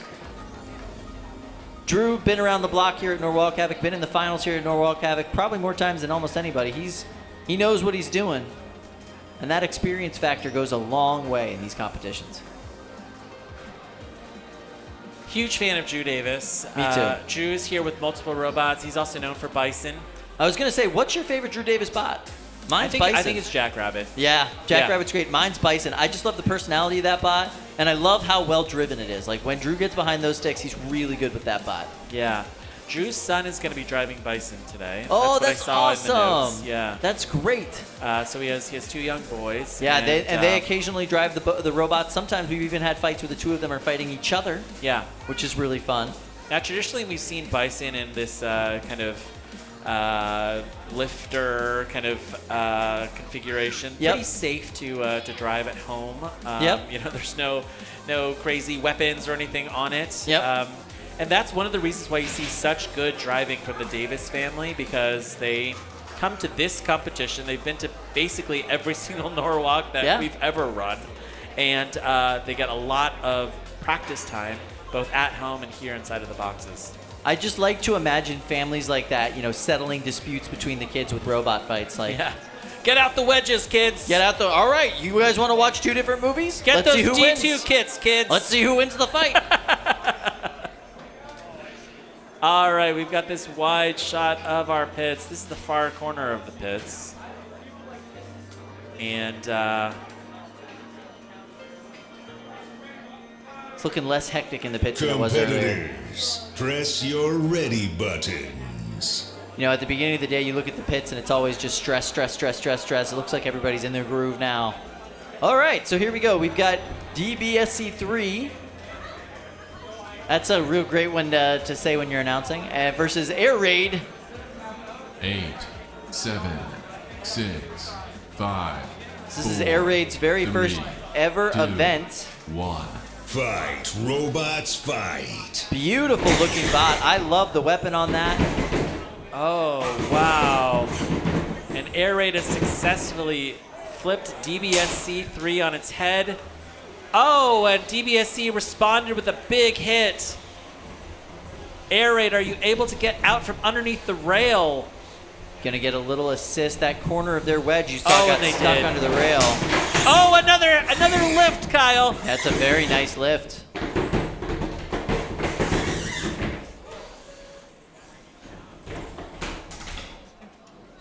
Oh, you do not want to see Air Raid fully spun up. That is sorry, DBSC3 fully spun up. Tap out. Oh, We're and just that's a tap out. For the rest of the tournament, we're gonna refer to that bot as DB. Well, there we go. So that was full tap out. DBSC3, aka DB, wins that fight. They're going to move on in the winner's bracket. And then we're going to move on to Cage 2, where the fights happen. DBSC, built by Malice teammate Isaac Mahlers. Nice. Yeah. That's very cool. It's an interesting design on that bot. Isaac has a couple of robots here in this competition today, so this is the first one that we've seen of the morning. All right, so we've got Stratos from the Bad Crew, and they'll be facing off against Kelpie. Yeah, we saw Kelpie at this tournament in November of last year. 8, 7, 6, 5, 4, 3, 2, 1. Fight, robots, fight. Kelpie right into that weapon right out the gate. You can see that armor configuration on the front of Kelpie is made to take those big hits. It is a flipper bot.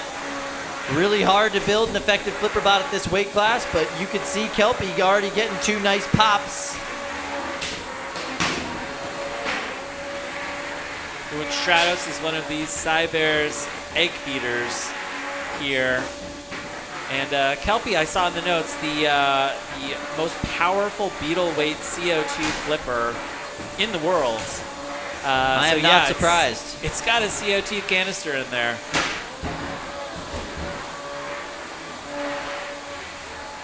Runs at 800 PSI. Really impressive for such a small little package to deliver there. And we are seeing Kelpie driver David Small just absolutely pushing around Stratos here in the box. Yeah, you really see the experience of David Small's driving ability. I see what looks to be a fork there on the ground. I'm assuming that's from Kelpie. Yeah, Is that Kelpie's right? missing a fork there on its right side. Doesn't seem to be affecting too much, though David is kind of changing his driving strategy. You can see to make sure that it's only really the left side of that robot that's going towards the weapon if he can avoid it.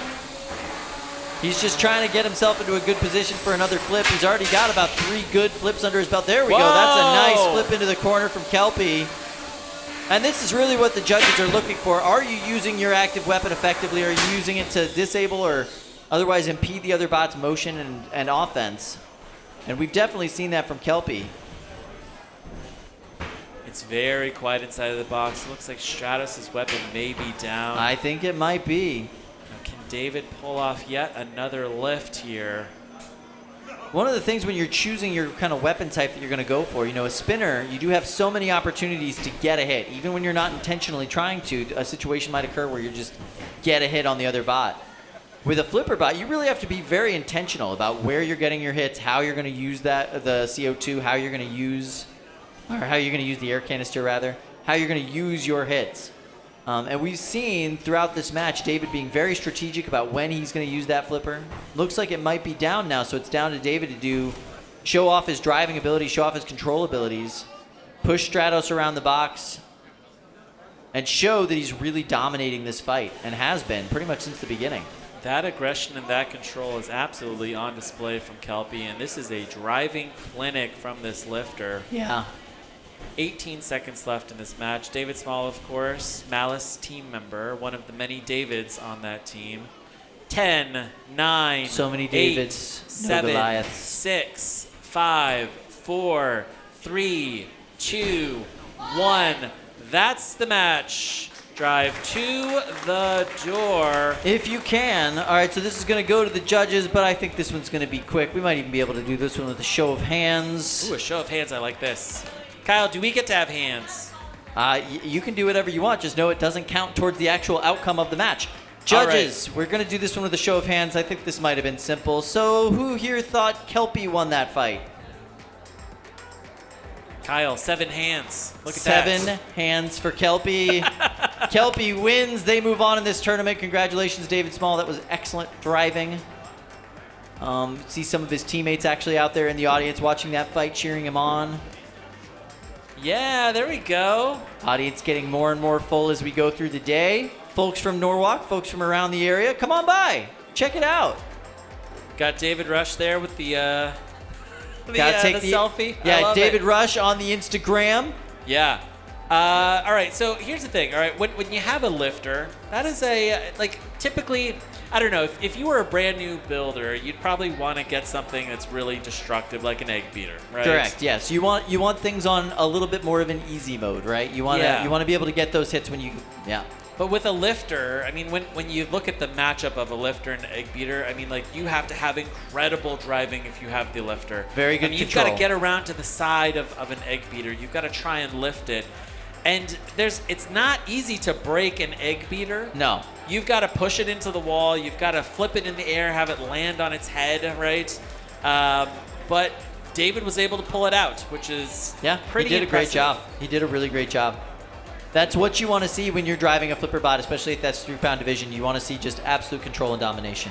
Now I'm curious how many fires David Small has inside of that CO2 canister. I have no idea. It looked like he ran out there, but I'm not sure if that was mechanical or if that he just didn't have any more gas in the tank. Yeah. But that is something about those flipper bots is you only have so many flips. All right, that was a unanimous judge's decision for Kelpie.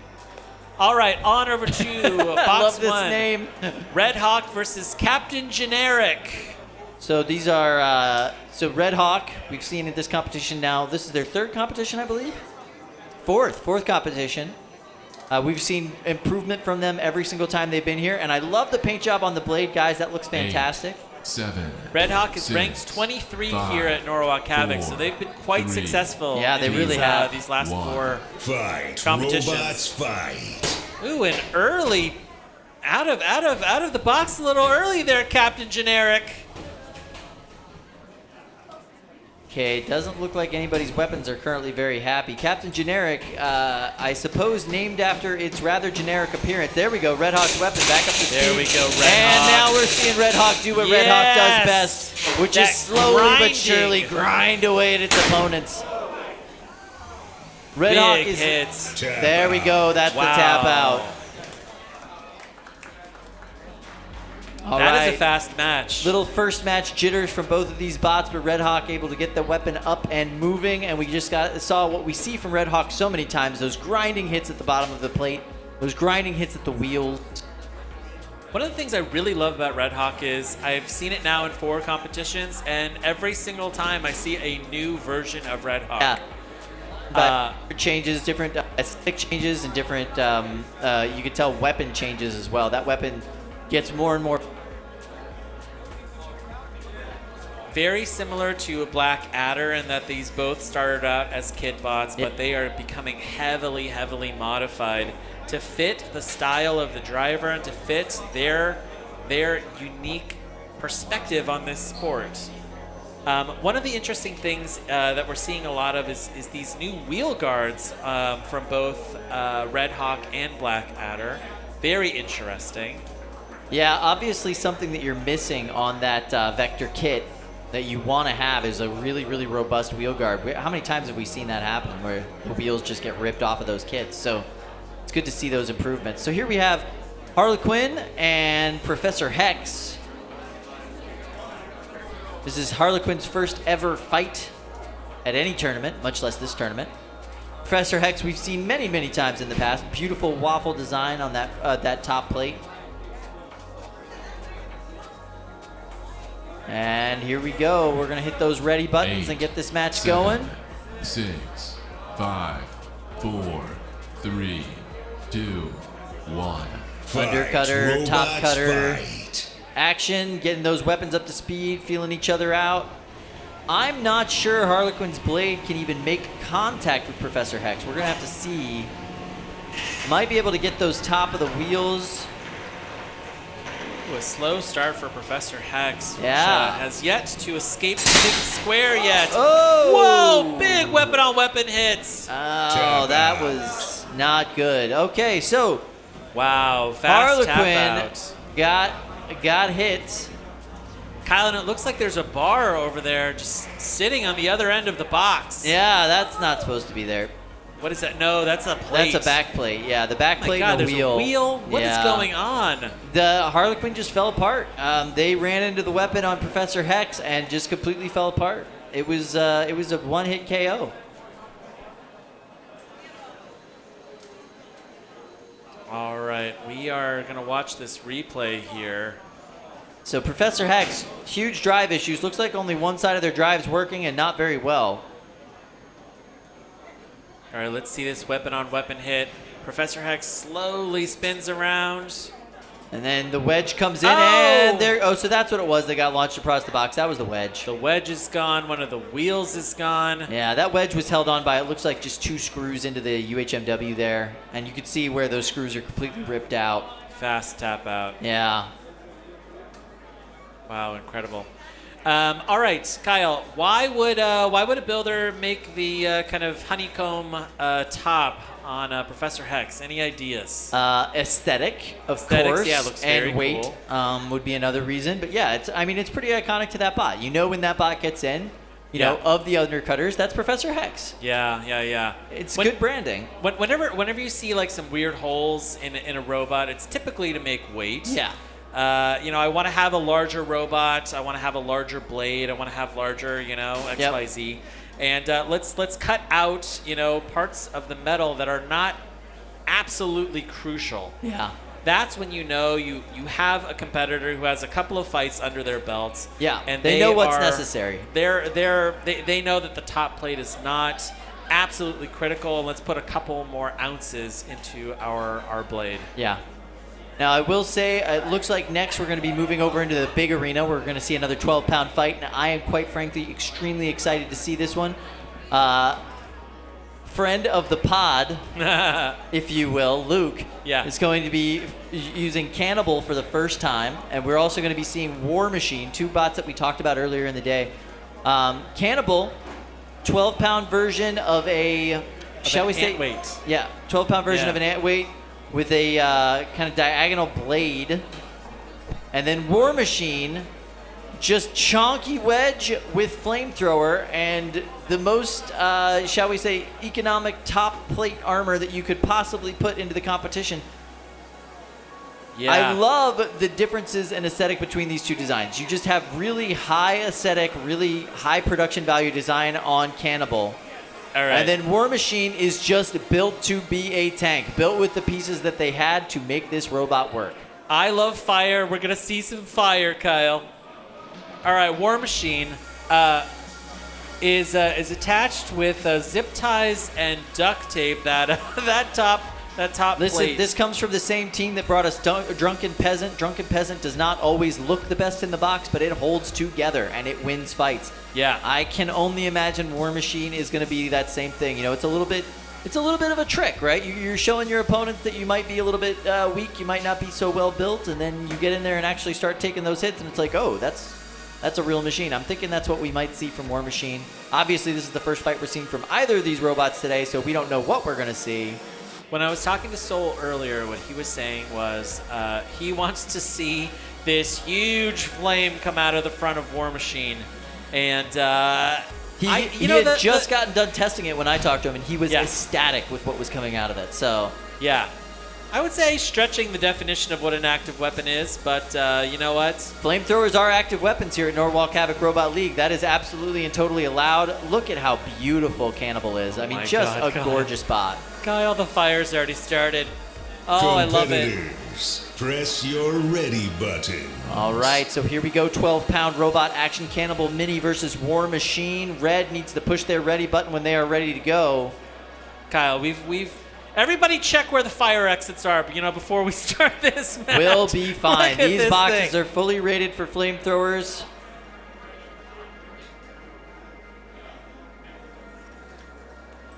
Now, Cannibal just looks impeccable, Kyle. Yeah, it looks beautiful.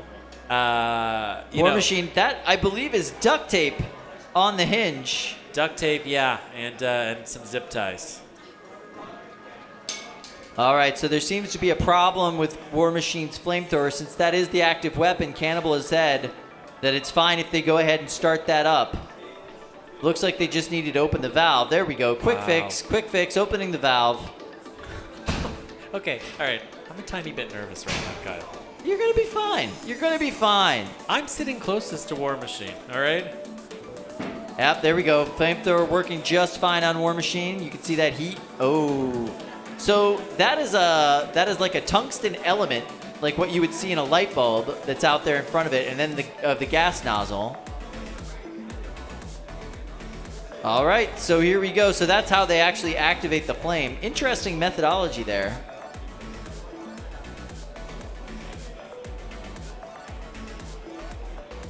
Cannibal looking kind of small for a 12-pounder, a little spry.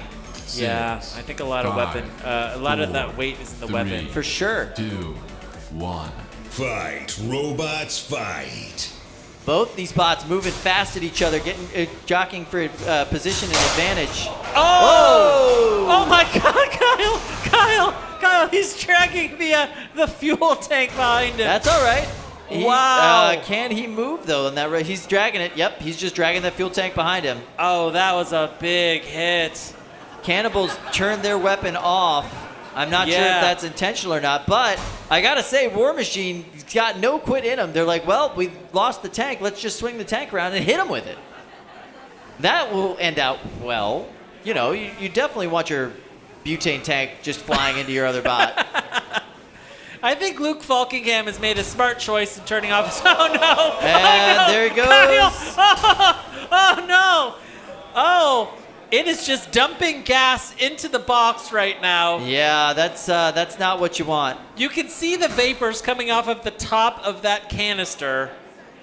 And the tungsten Oh, element... and there's fire yeah, from the the tungsten robots. element is still burning Kyle, on this War is what I was Machine. talking about. This is sketchy. Okay.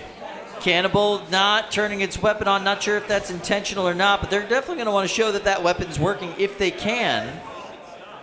But it has not really shown any motion on that weapon since they made that first hit, which knocked the top plate off of War Machine. Wow.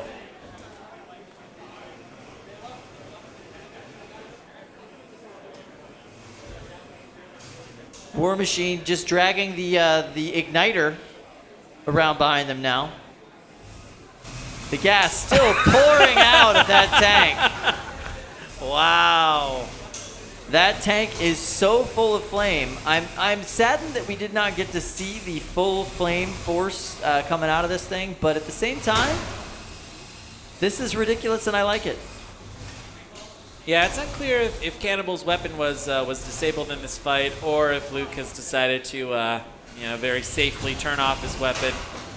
Yeah, his bot looks great. There's no reason to damage it, and there's no reason to unintentionally set your beautiful new paint job that he was working on all week on fire.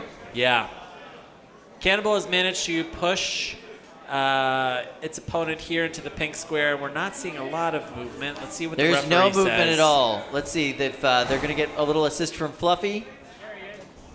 22 seconds left in this fight. And that assist from Fluffy has gone nowhere. We got some show motion. There is definitely enough time left in this fight. The show motion bar can go all the way out. Let's see if they can beat the clock. Oh, and that's a tap out. Oh, and Luke is clearly happy with the performance of Cannibal. Yeah, Cannibal doing a little dance.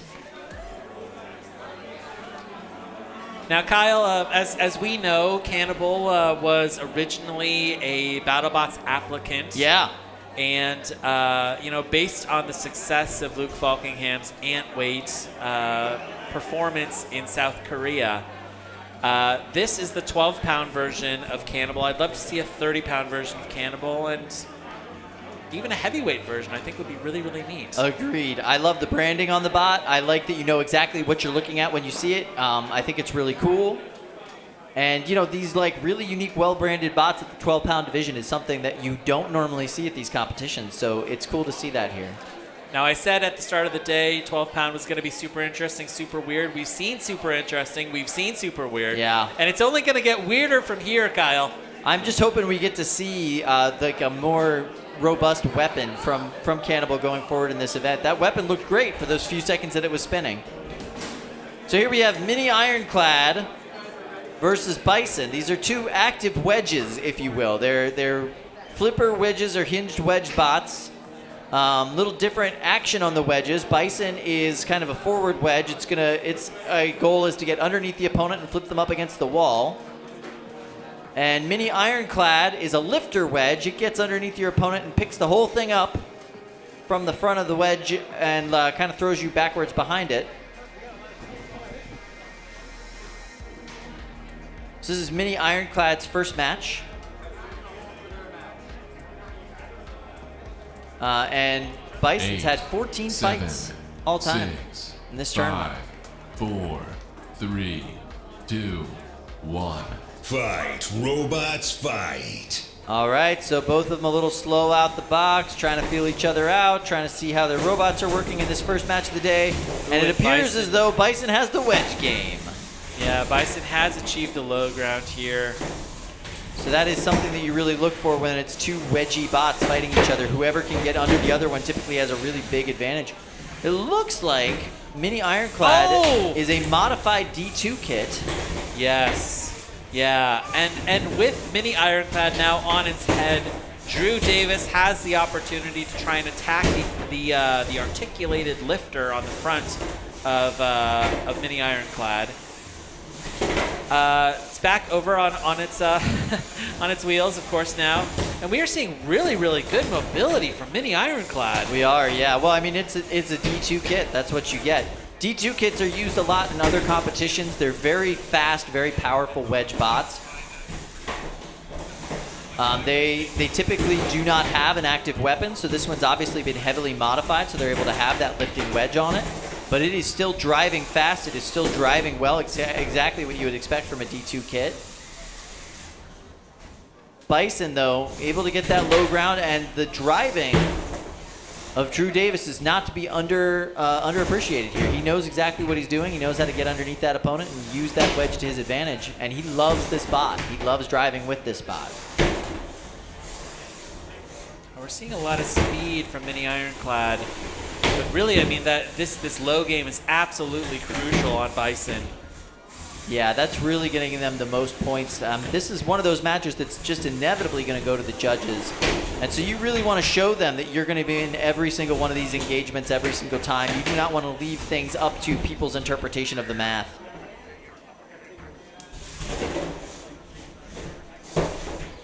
There we go. Bison able to use those big horns on top to kind of deflect Mini Ironclad right off of it. I like the name Mini Ironclad too. Mini Ironclad knows that it's not able to get the low ground, so it's really jockeying for a position around the side. Able to get it there, but still not able to get up and under and lift Bison. So, you know, that's not scoring them a bunch of points with the judges. If you've got an active weapon on your bot, but you're not able to really use it the way it's designed or intended, you know, it's trying to lift Bison, but it's not getting any lift. 25 seconds left in this match. We just got a little help there from Bison. Yeah, it looks like Bison's having some drive issues. Oh, whatever was stuck got unstuck there for a second. No idea what's going on with Bison. They're just zipping or doing these little dit movements around the box, barely moving. 7, 6, 5, 4, 3, 2, 1. That is the match. It goes to That the definitely judges. goes to the judges. I'm very curious as to what they have to say about this. We're going to quickly move through, but I'm definitely going to want to hear some reasoning because we're going to need to know what happened. Let's start with you, Jack. That is a very difficult one. Ultimately, I would go for Bison because that was the only robot that actually had an effective use of the weapon. Yeah. And largely the first minute and a half or so of the fight was in their favor. But the weapon usage really tipped it in their favor. Can't disagree with you there. Andrew, what are your thoughts? I'm going to make this a split decision. I'm going with Mini Ironclad on this one. Yeah. There were 4 flips in that fight by Bison, but really that last 30 seconds, there was a lot of mobility issues by Bison. Even if that's a self-inflicted damage, that's losing a lot of control points in my view. Yeah, totally understood there. Don, it's now on you, buddy. What do you think? I think that Bison was showing a lot of their weapon. They managed to get a couple flips in. They won majority of the ground game, and even whenever Mini Ironclad was trying to get under him, they couldn't really effectively flip her. It didn't seem like Bison was dead at the end, but they kept moving or they were getting stuck on something. But I'm gonna go with Bison. All right. All right. Fair enough. So Bison wins that fight. They'll move on into the winner's bracket. Ironclad did a decent job. A nice first one there, but that was a win for Bison. But yeah, nice first match for Ironclad. Really great to see a D2 kit get modified with an active weapon. Now, before we go over to box 2, we're gonna talk a little bit with Jim about fire safety. Jim is one of the employees here at Norwalk Havoc who helps do a lot with safety, and you know everything about the fire safety inside of these boxes. Jim, I would love to get your thoughts. How much danger were we in with War Machine and that kind of freewheeling canister of gas, which looked sketchy? Yeah, it definitely looks sketchy. And we have a lot of exciting looking fights that happen here. But the important thing is that we're always very safe about what we do. Yeah. If I saw that bot running down the street dragging that propane canister, I might start running the other way. Yeah. But all of our cages are tested to well above anything that any competitor could squeeze into their bot. That's right. Yeah. In addition, we have advanced ventilation systems that are always on. We can clear all the air out of the cage 6 times per minute. Wow. So any vapors coming out of a punctured canister would immediately be brought away. Wow. It's also why if you saw the lipo fire earlier in the day today, all the smoke was immediately pulled up and out of the building, safely away from the competitors and spectators. Wow, that's amazing. In addition to all that, we do a lot of work making sure that our safety procedures are all set. We have all of our staff trained on what to do in the event of a fire and multiple different fire suppression and safety systems to get those bots away from people to keep them as safe as possible. Well, I feel safer now. That's good. All right, we have a huge audience here. I'm sitting right next to the box. This is going to help me sleep well tonight, Kyle. I do have one question for you. Do the ramps turn into rafts if we need them to in the event of a water landing? Yes, in the event of a water landing, you can actually use your microphone as a flotation device. Nice. Well, thank you so much, Jim. No That's problem. fantastic. And just as a closing word, if any of the spectators or competitors ever have any questions about safety or feel that something is unsafe, please talk to a staff member and we'll make sure it's taken care of. Yep. Thank you, and enjoy the robot fights, guys. Thanks, Jim. Jim. Really appreciate it. Fantastic. Awesome. All right, going into cage 2.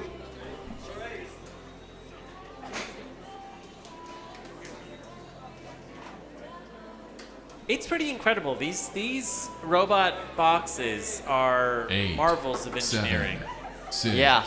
5, 4, 3, 2, 1. Fight, robots, fight. Wow. We've got Frogment versus Bully. Frogment, this is their second match or second tournament here at Norwalk, and I believe this is the first time we're seeing Bully. They're from North Carolina, and it appears to be a crusher of some sort. Ooh. Yeah, it's like a hammer with a huge nail on the top of it. Wow. And we saw Frogman drive right up the front of that wedge and try and hit that hammer arm. Haven't seen much action from the hammer yet. No, we saw one attempted swing, but I'm not sure if it's a hammer or if it's more like a, 'cause like it's not super fast. More like a stabber. See what I mean? Yeah. Oh! Good pop from Frogment. Perhaps a little bit more torque than anything else, you know? Now, Bully's but they're on its not head. able Let's to see if it can self-right. self-right. It's just not enough motion for it to self-right. All right, send over Brett. Wait, Bert? Bert. It's Bart? Bert. Is it? Officially, it's Bert now.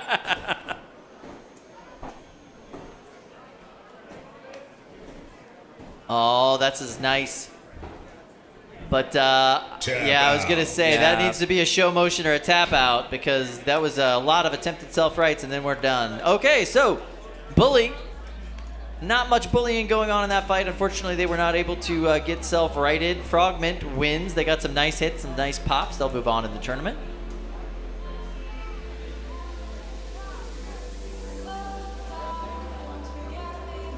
Just wanted to throw this out there. Luke Falkingham from Cannibal jumped into the chat. He said, hey guys, Cannibal Driver here. Had some drive issues, and our spikes got in the way of our own weapon, LOL. First fight issues.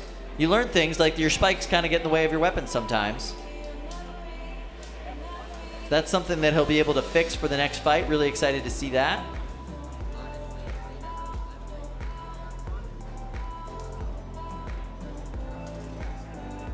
here we go. We've got Blackbird versus Wormhole.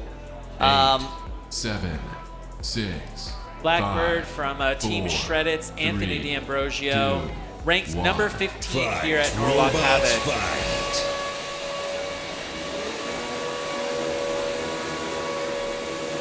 16-10 win-loss record. Blackbird's one of those bots that they just get more and more impressive every single time you see them in the box.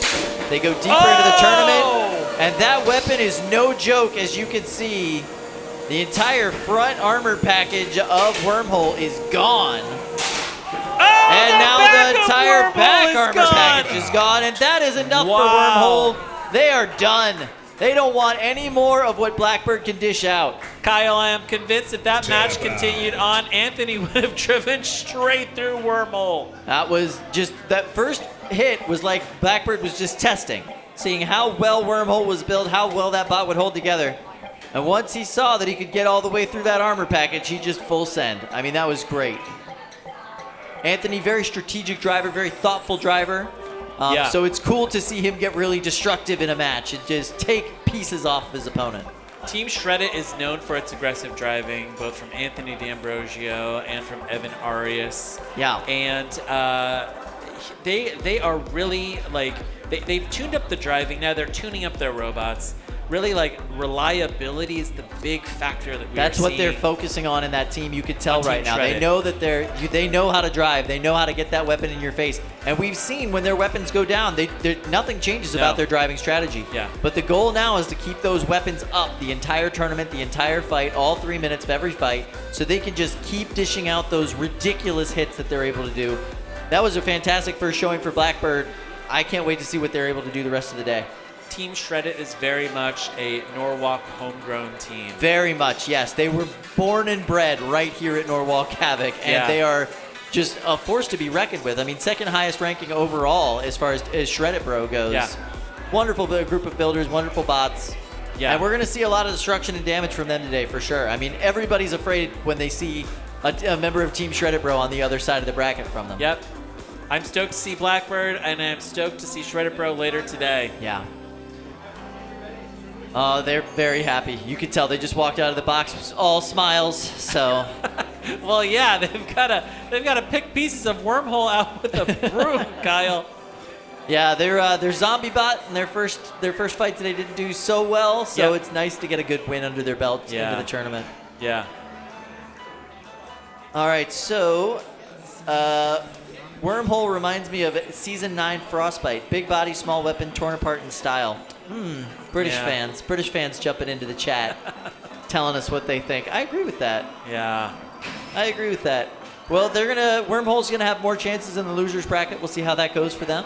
You know, you get lots of opportunities to fight here, even if you lose your first fight. That's something that we want to make sure that people have. Yeah.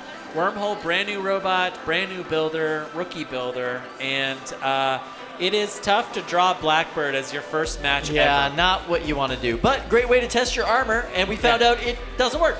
Yeah, yeah. So, replace that. Now, Kyle, looking over here between the two boxes, I see the beetleweight version of Skyline, and I am stoked. Oh, I'm stoked. That's going to be a lot of fun. All right, so they're going to be loading into the box right now. We're going to see the beetleweight version of Skyline going into a fight coming up very soon. We're heading into noon. 12 o'clock. We're about 2 hours into the tournament at this point.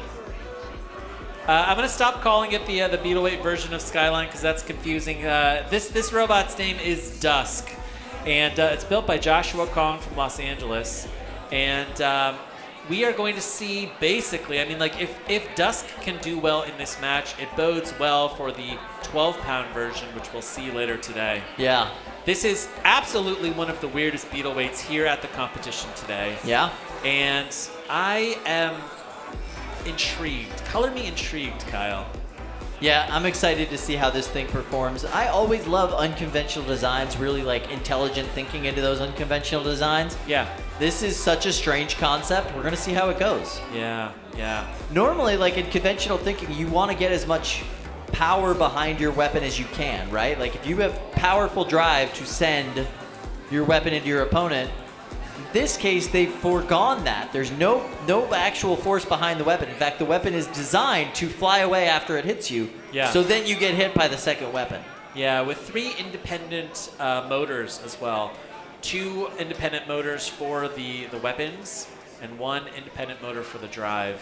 So you're going to have to kill 3 motors, if you're no name here. Wow. Before you immobilize this robot. That's very interesting. I'm super excited to see how this works out. It's just a strange concept.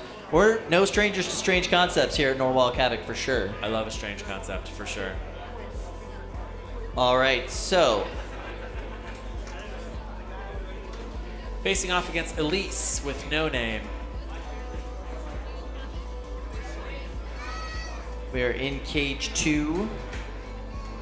Oh, we're going back to Pollywog and Wild Strawberry first. Okay. All right, looks like Wild Strawberry got that battery issue sorted out. Really exciting to see them into the box. This is going to be their very first fight 6, 5, ever. 4. And they'll be going up 3, against the extremely 2, battle-hardened 1. Pollywog. Fight, robots, fight. Pollywog, an iteration on this design from Team Ribot. Ranked 9 of all time, winner of the last tournament. Pollywog, just a damaging little bot. And it looks like David Jin has successfully tipped Wild Strawberry into the corner. And they are now just laying on the face of their weapon. Pollywog doing them a favor by smacking them off of their weapon? Not sure. Wow. Definitely not giving Wild Strawberry much of an opportunity to get that blade up to speed. Yeah, that blade on Wild Strawberry is still going. But for how long? And it's just never really able to get up to full force.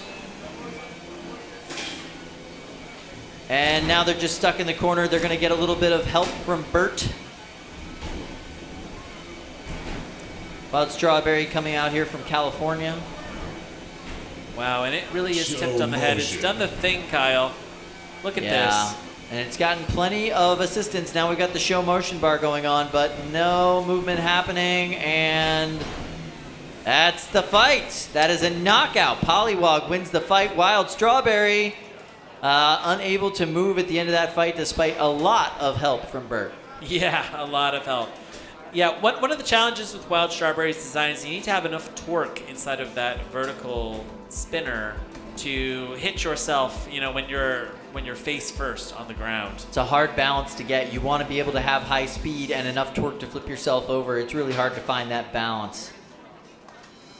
All right, back on over to cage 1. We've got Dusk versus No Name. This is a 8, match I am very 7, excited about. 6, 5, 4, 3, 2, 1. Fight, No Name robots, is a very fight. good-looking bot. And once again, those wedges getting stuck underneath those guardrails. The guardrails are just high enough that you can really get those low wedges stuck underneath them. Something to be very careful about. Kyle, and it looks like Dusk is working the way that the builder designed it to. And it's spinning on its head just a little bit, but that taco worked out. Yeah, that's really nice. That top sail on it looks worked beautifully. Now, that bar has no independent drive. The bar is just a dead bearing. It spins basically because the 2 bars on either end of it spin. However, it looks like both of the weapons on Dusk are now down. No, they got some motion on one of them, clearly. I don't see Oh, the yeah, you're movement right. of the weapons. I think that may just be the, Yeah. the force of the drive. Actually moving the bar around as it turns. You're right. Yeah, neither of those weapons currently working. Perhaps the power was cut off to both of them. Perhaps both the motors just got shut down in the first bit of impact there. We're not sure. First robot jitters. Looks like the wedgelets on No Name are so low they're digging into the plywood as it moves around. Nice flip there. Nice attempted flip there from No Name. Yeah, I love that kind of weird motion from Dusk. Yeah, Look it's at this. very It kind of strange. floats around inside of the, it box. does it. Like, you can see the drive pod underneath driving pretty much normally, but because the top piece kind of moves independently, it looks very strange.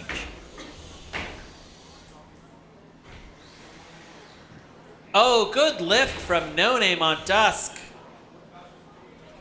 Yeah, No Name able to really show its lifting power and prowess there. Dusk, no motion over there on the side, getting a little bit of an assist from Brett the Brick.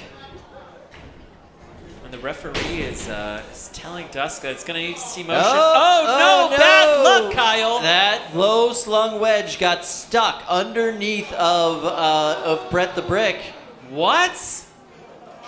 Brett is unable to move. It's high centered on that low wedge. Wow. On No Name. What? Those there we go. So we shut everything down. We're gonna go ahead. But that would be unfair to end the match because they got stuck underneath the house bot. So I could see why they did that. So we're gonna go ahead and close the door, restart this match. But there we go. Both bots able to move, able to function. How much time do we have left on this match?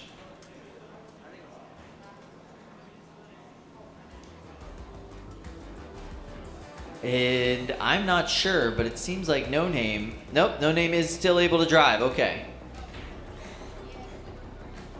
All right, we are going to go to a judge's decision for Cage 1. Oh my goodness. Okay. I believe. That's what the graphic told us. Kyle, all right. Yeah, what is happening here in this Are we match? cutting over to the judges? Is that fight over? What happened?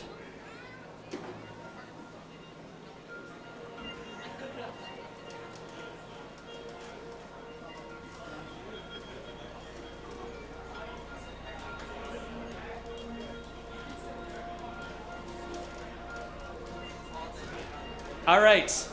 Kyle, we are going to go to the judges. Is Good. that right? Yeah, let's go to the judges. Let's go Okay. ahead and get a judge's decision. So, quickly, let's go ahead and start with you, Don. I don't think we started with you yet. What are your thoughts on that match? Who won that? I think whenever Dusk's weapons were working, they didn't really do much, and once they died, it really gave No Name opportunity to get some control and aggression. Yep. Well, it didn't really do much. It did lift it slightly, so I gotta give it to the one that doesn't have a name. Yep. Fair enough. No Name wins that one, according to you. Jack, what are your thoughts? Oh, Jack, you're muted. Right. I give that to No Name. They had pretty much more aggressive use of the weapon and more control. All right, Andrew, do you agree with your cohorts? Yep, going with No Name on this one. All right, the winner is No Name. All right. Good match there. Weird match, but a good one.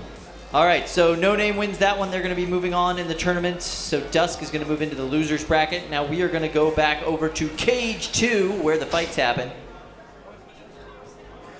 Cage 2 is going to be sent. 7, 6, 5. Shredded Lettuce 4, versus Scab 3, Armor. 2, 1. Fight, robots, fight.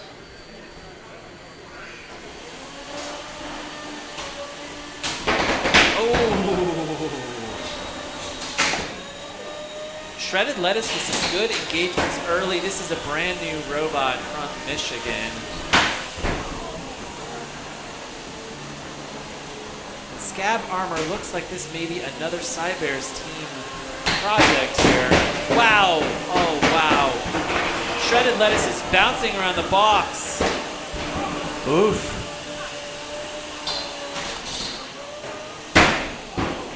Oh. And that's a tap out. All right, so Scab Armor wins that fight. They'll be moving on.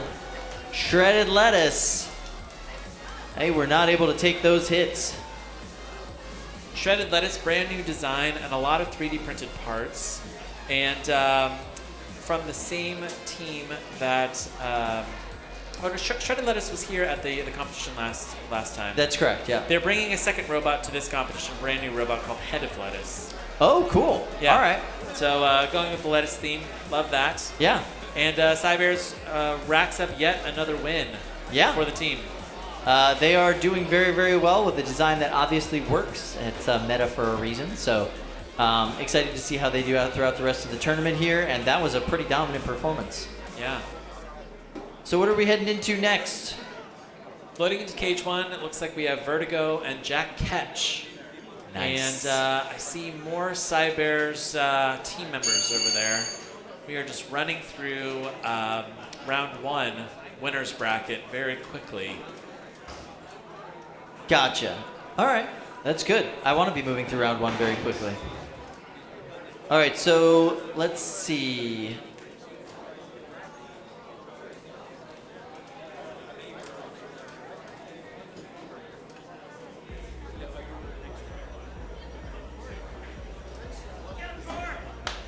Just checking into the chat to see if there's anybody that brought up anything interesting. For the most part, no. For the most part, they're just talking about that Dusk fight. Yeah, very interesting design on Dusk. All right, we've got a shot here of the safety boxes inside of the pits. As you can see, the big box that looks like the the see-through bank vault is for our 12-pounders and our 30-pounders. Yep. The little wooden boxes are for our beetle weights. Now loading into box 1, we've got Vertigo and Jack Ketch.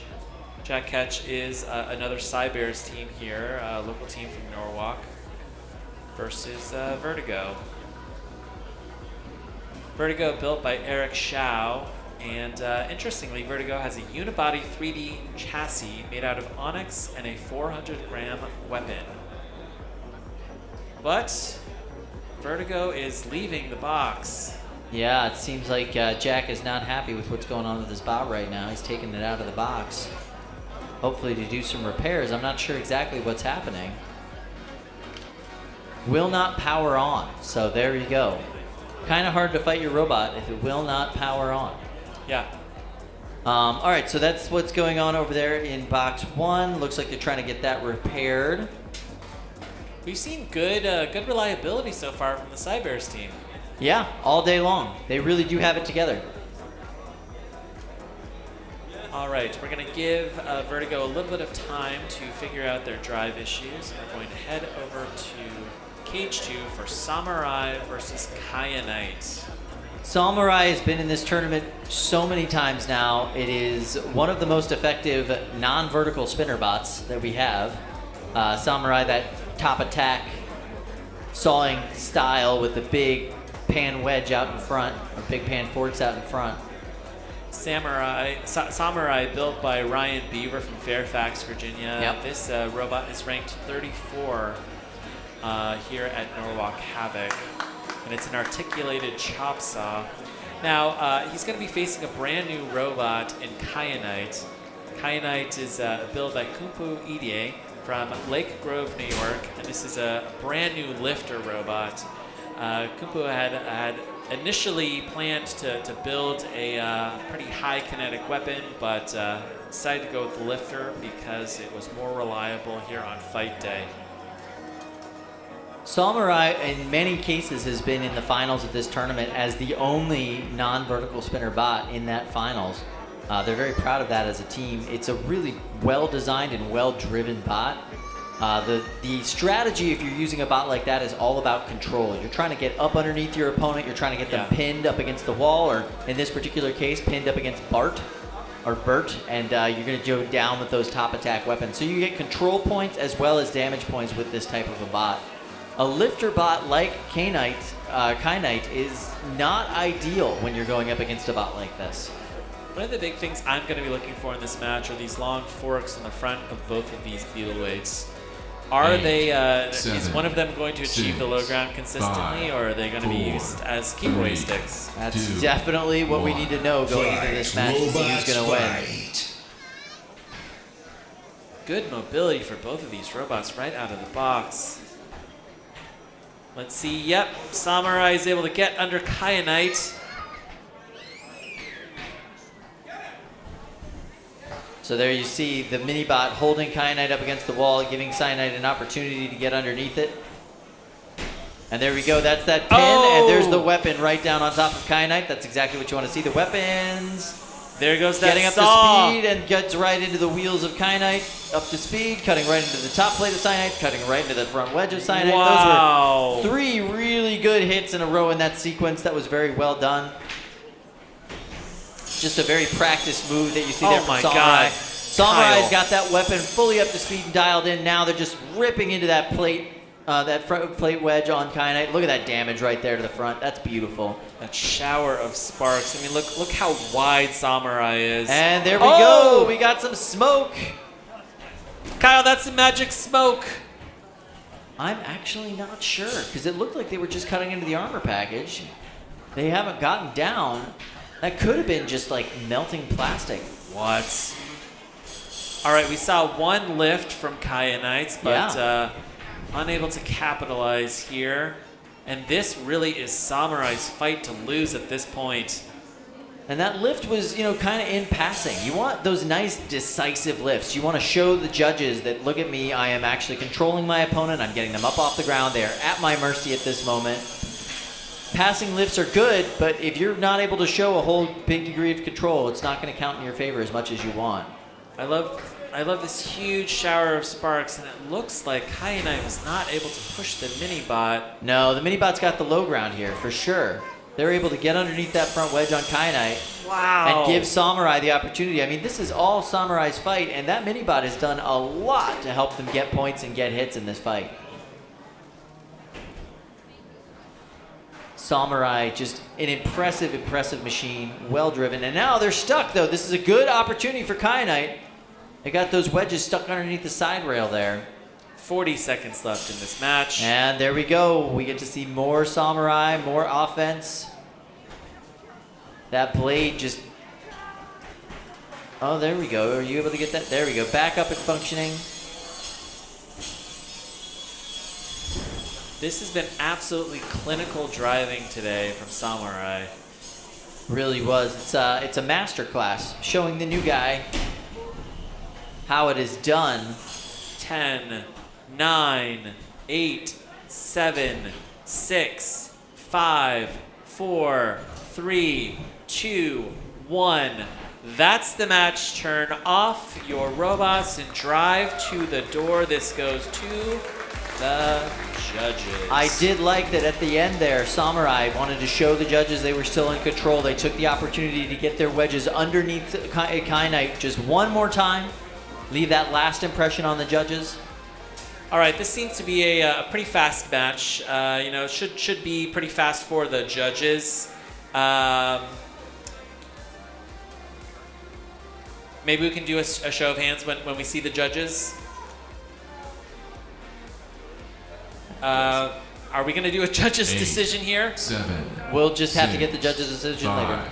4, 3. All right, we're fair going to go with enough. Samurai for that decision. Match paused. All right, so we've got Fragment versus the Shrew. 8, 7, 6, 5, 4, 3, 2, 1. Fight, robots, fight. The Shrew is here from Sussex, England.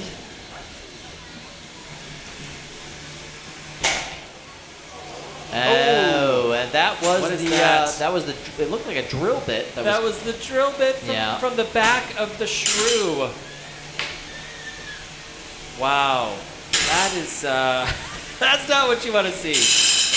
No, and I believe that drill bit in a lot of ways is just there so they were within the confines of the rules. Oh!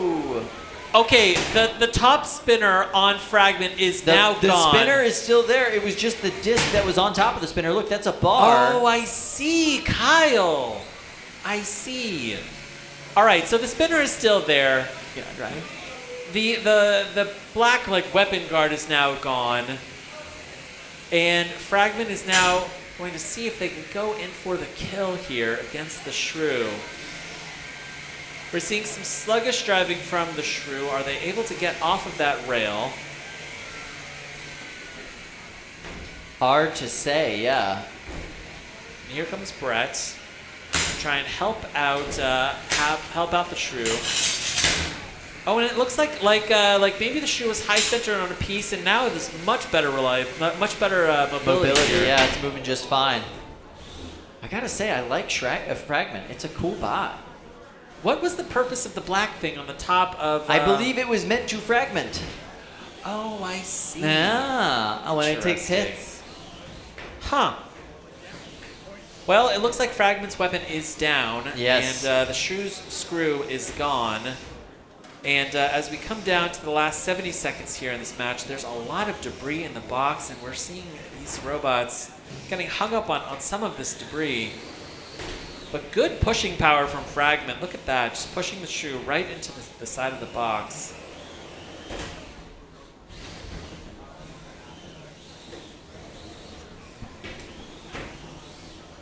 All right, so this is now down to a pushing match, but thanks to those very, very low slung forks, Fragment is able to get the kind of low ground in every one of these engagements, and the Shrew's just high centered on something still. That bottom is floating off the ground a little bit more than you would want. And their wedge is just pointing straight up into the air. Not ideal for a wedge. Yeah, you really want to get a kind of a ground shaving wedge to achieve the low ground, but that just hasn't happened here with the Shrew in this match. With 12 seconds left.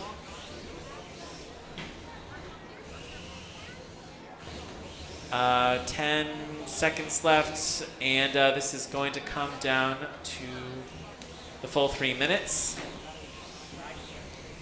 I don't see a countdown. Maybe the referee or control can help us out here.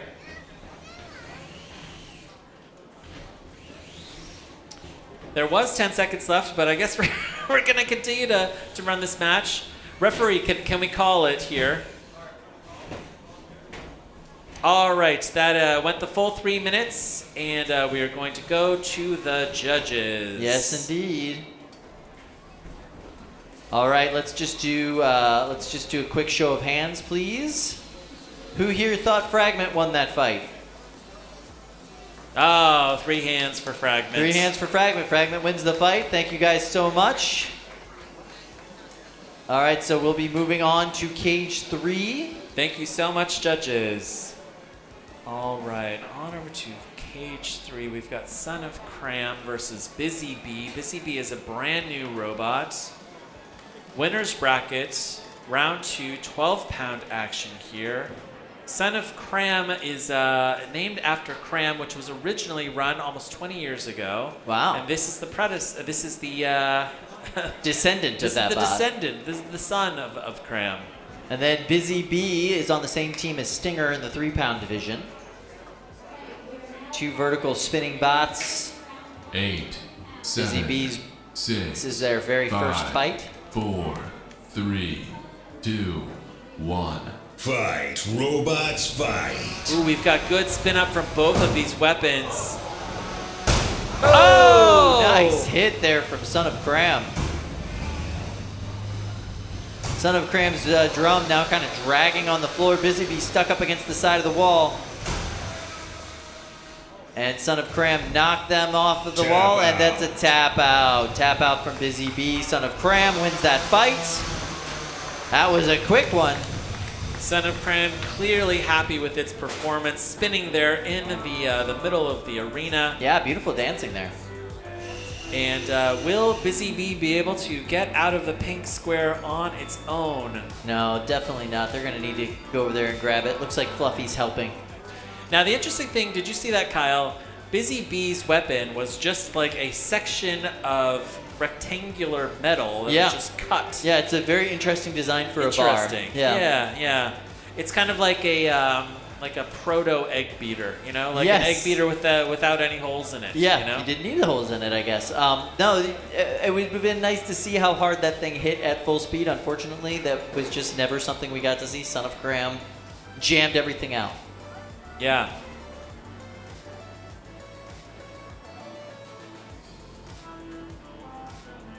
All right, so I will say, I just want to say to everybody watching at home, we do love your super chats. We'll read the chats whenever we can. Yeah. We make a point to read the super chats anytime they get sent. We have a super chat here that was actually sent from Norwalk Havoc Robot League, who doesn't love a little Wait, magic spoke. we're paying ourselves, Kyle. Yeah, we're paying ourselves. So, you know, $10. $10. I'll buy so lunch. much. Yeah. I'm fine with that. Yeah, the announcers up here, we're gonna starve if we don't get super chats. Is that how that works? Yeah, they don't let us go home unless we raise $500 in super chats. I'm kidding. No. Yeah, but I guess we've got a little bit of downtime. So if you have any questions, drop them into the YouTube live chat. Please. And we'll do our best to answer them. Here's I a guess nice shot ask us of the almost pits. anything. You can ask us anything. We might not answer it though. At the very far corner, the very, very, very far corner of the pits, we can see Dread Hades all the way over there, Tyler Wynn, and I am just super, super looking forward to seeing that robot's performance today. As you can see here in the pits, I mean, everybody basically has, probably half of these builders here have one fight under their belts. The others are ready. There's not a huge amount of activity if you're waiting for your first fight of the day, because ideally you've already built your robot. You're just waiting around in the green room to go. All right, here in the big box, we've got Hot Leaf Juice and Promheda loading in. Hot Leaf Juice, incredibly successful sophomore outing for this robot. Yeah. Built by Lucy Dew and driven by Ribot Captain David Jin.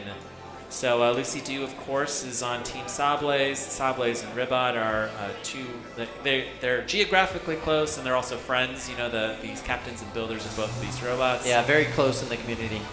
And with Promheda, we see that chonky spinner on the front of it. This is going to be a super destructive match against this vertical and this undercutter. Yeah, Hot Leaf Juice ended up 4-2, third place at the last tournament that it was at. We're excited to see what improvements and changes they've made to this bot. And then there's that chonky disc and Promheda.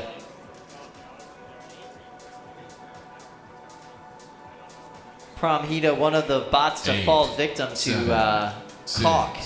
5. Yeah, that's right. 3. AKA waterproof sealant. AKA waterproof Fight, sealant. robots, fight. Oh, fast start for Hot Leaf Juice.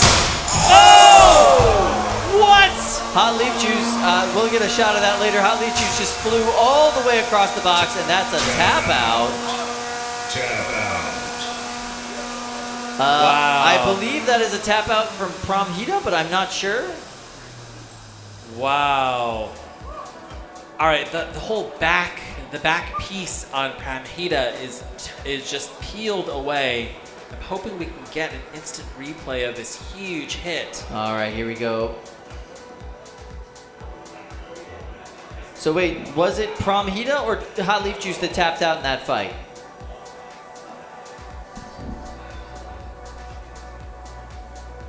All right, let's see this super slow-mo.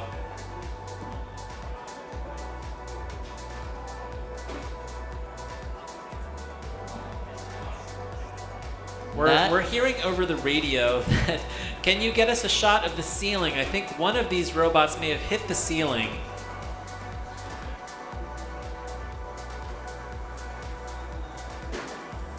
We're getting a replay of our earlier, oh, here we go. Okay. Hot Leaf Juice, David Jen really getting like good mobility right out of the square, and that huge hit. Hot Leaf Juice just goes flying into the air. And then Hot Leaf Juice still fully mobile after that hit. Promheda, not so much. Wow. Whoa, okay. And there we go. That's what happens when you see a horizontal meet a vertical. And really, I mean, Promheda sent Hot Leaf Juice into the ceiling. Yeah. Let's see if we can get a shot of the ceiling. I would love to see what the ceiling looks like. Amazing. All right. Now these floors, are looking still pretty clean. We're gonna see a lot more fights today. Yeah, a lot more fights today, a lot more fights tomorrow. Please come see us.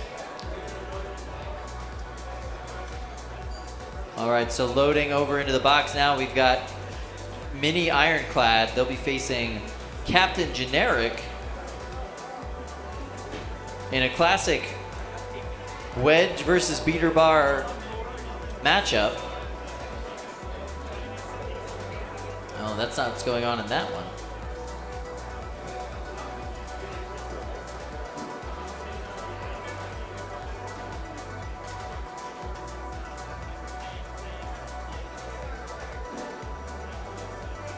Those are the safety covers over the wedges there. So Kyle, what's happening here is we have 3 boxes that we're running at Norwalk Havoc. We have 2 beetle weight boxes and we have a big box, the 12 and 30 pound box. And we have builders in both of these boxes loading in. What we're seeing here on the title card is Mini Ironclad and Captain Generic. We saw both of these robots fight earlier today. However, they are also loading in 12 pounders here. So this is a teammate of Souls from Mexico. Kind of confusingly, we're going back and forth between the beetle weights and the 12 pounders. All right, we're going to go over to the big box and we're going to watch this Keminote versus Nightcrawler. Now, Nightcrawler is the huge drum spinner that's slowly making its way over to the pink square. And Keminote, named after a luchador, so a Mexican wrestler. And this is a Tombstone-esque clone with a mini-bot. 8, 7, 6, 5, 4, 3, 2, 1. Fight, robots, fight. All right, Nightcrawler is very slowly crawling its way out of the pink square and going after the mini-bot first. Strange decision. And Keminote, looks like we're not seeing weapon yet from that robot. Oh, there it goes. Keminote's weapon is up. Nightcrawler's now on its head. And it looks like Nightcrawler's weapon may be down. It's just bumping along there on the ground. Oh, I see. It was on its head and had to self-right first. Both of these weapons are going. Oh, that's a part. What? What is that? It looks like that piece of plastic or metal that flew off of one of these robots is not affecting the weapons on either one of them. But we are seeing some challenges, some design challenges from Nightcrawler. When it gets hit on its head, it is just driving on that drum.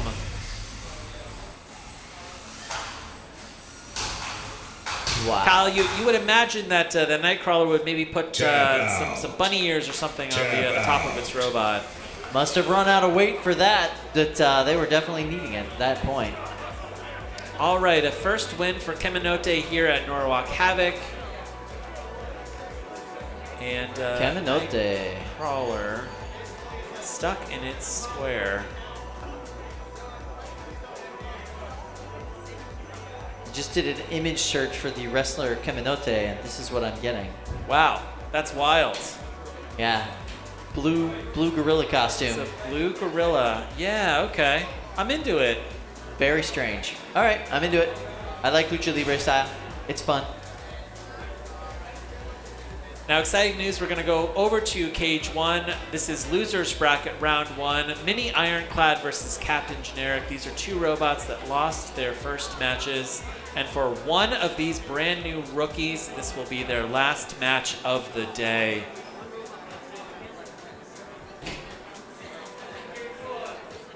Captain Generic is one of the Minnesota division out here today. 5, 4, 3, 2, 1. Fight, robots, fight. Good speed right there out of the box from Captain Generic, and has succeeded in flipping Mini Ironclad on its head. It seems as though the weapon belt is completely and totally off on Captain Generic. So now we have both bots in a bad position to push, but in a pushing contest. 20 seconds down in this match, and it looks like these might just be pushing one another. I can see like a little bit of twitching from Captain Generic's weapon, so I wonder what that is. Oh! Yeah. And Mini Ironclad's on its, has driven right on top of Captain Generic. Wow. Use that wedge to wedge themselves right on top of Captain Generic. That is not what you want to do. Not what you want to do. Not where you want to be. Captain Generic's drive doesn't seem to be all that functional. And there Smart. we go. Mini Ironclad able to use Captain Generic to flip itself over. Are they going to be able to capitalize and actually get under them and push them around? Probably not. Looks like they're having some drive control issues. Shoving them right over into Brett there, and now they're going to try to shove them up against the wall. We got the show motion coming. Wow, good. Tap out. And that is a tap That's a out. tap Tap out out. from Captain Generic. Thank you so much, Captain Generic. We appreciate your efforts today. Oh, the weapon spinning right there at the end. All right. Well, there you go. Look, that must have knocked that belt back into place right there at the end. Okay. Okay. Well, Captain Generic's got some things to figure out before they come back, but they did a great job for their first outing here today, and Ironclad wins that. They'll move on into the losers bracket. Yeah, yeah. It's really cool to see a kit that gets modified. Yeah, Improved. it was a good take on a modification for a D2 kit. There's a lot of weight issues when you try to modify a D2 kit. They're really made to be 3 pounds as a wedge bot. 3-pound wedge bots. So you have to with do really powerful drives. Really powerful drives. So you have to do a lot of work to modify those to be an active weapon bot. Tyler Wynn, famously known for driving his D2 kit to championships all over the country early on in his robot fighting career. Yeah. If you're a good wedge driver, you can win tournaments all over the place. Yeah, absolutely. All right, we're going to head over into Cage 2. That's where the fights happen, Kyle. I've heard that. And let's see, loading into Cage 2. We've got Boppo versus UFO Joe. These are two very interesting 8, bots. 7, 6, 5, 4. Boppo here 3, from Maryland. They're part of the 2, Brandon Bennett 1. Young contingent Fight. of builders. Robots fight. We've So got these are two two- very, very odd designs. Boppo, Yeah. of course, is this solenoid stabber, and UFO Joe is 6 pounds. It looks like UFO Joe has swapped out its all-black design for a different ring with this gold ring here, and we are seeing that. Oh my God! UFO Joe just killed its own mini bots. And also took out half of Boppo. Wow. So Boppo was described by its builder as a plastic cannon when I talked to him earlier today. That weapon is apparently very powerful, but can only really fire once. Whoa. All right, who tapped out there? Because we saw two very destroyed robots here. I'm thinking Boppo tapped out, but I'm not entirely sure. No, I think it's UFO Joe Really? that tapped out. UFO Joe tapped out. Okay, there we go. Boppo. I mean, the robot that's missing an entire drive motor, you typically think is the one that's going to drop out. Yeah, and like you can see one of Boppo's wheels over there. All right, I want to talk a little bit about UFO Joe because this is now the last time that we're going to see it. It was originally supposed to be a walking robot, but last night they weren't able to get the walking motion going. So instead, they're running it and trying to achieve locomotion just by spinning this huge 4-pound blade on that robot. But as we see, it never got out of its blue square. And all that Boppo had to do was get over there and just ram its face straight into that weapon. Wasn't even the face. Look, there goes the drive motor. There goes the entire drive side. So that's the whole right drive side of Boppo outside of the box, outside of the bot. Not where you want it to be. That is really, really tough. So let's just reiterate real quickly. You just said the 4-pound blade on UFO Joe. Yeah. In a 3-pound robot fighting competition. Yes.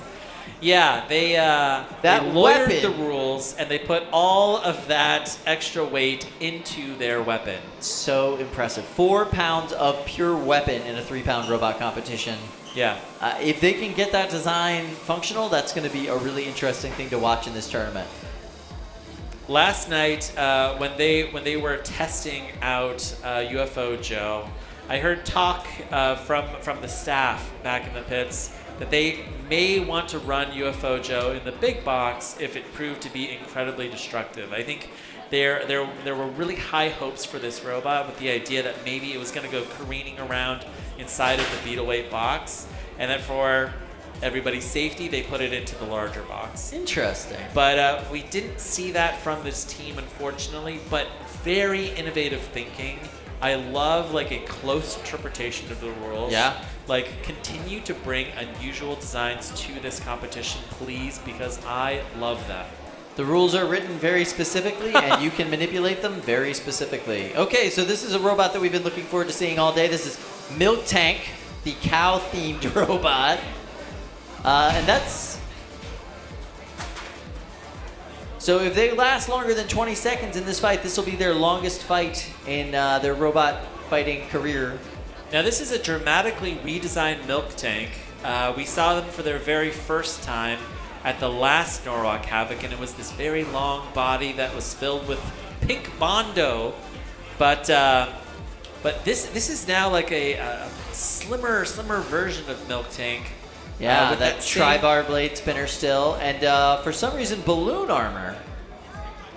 As I guess Yeah. the udder on the back is what that's trying to show. They're not...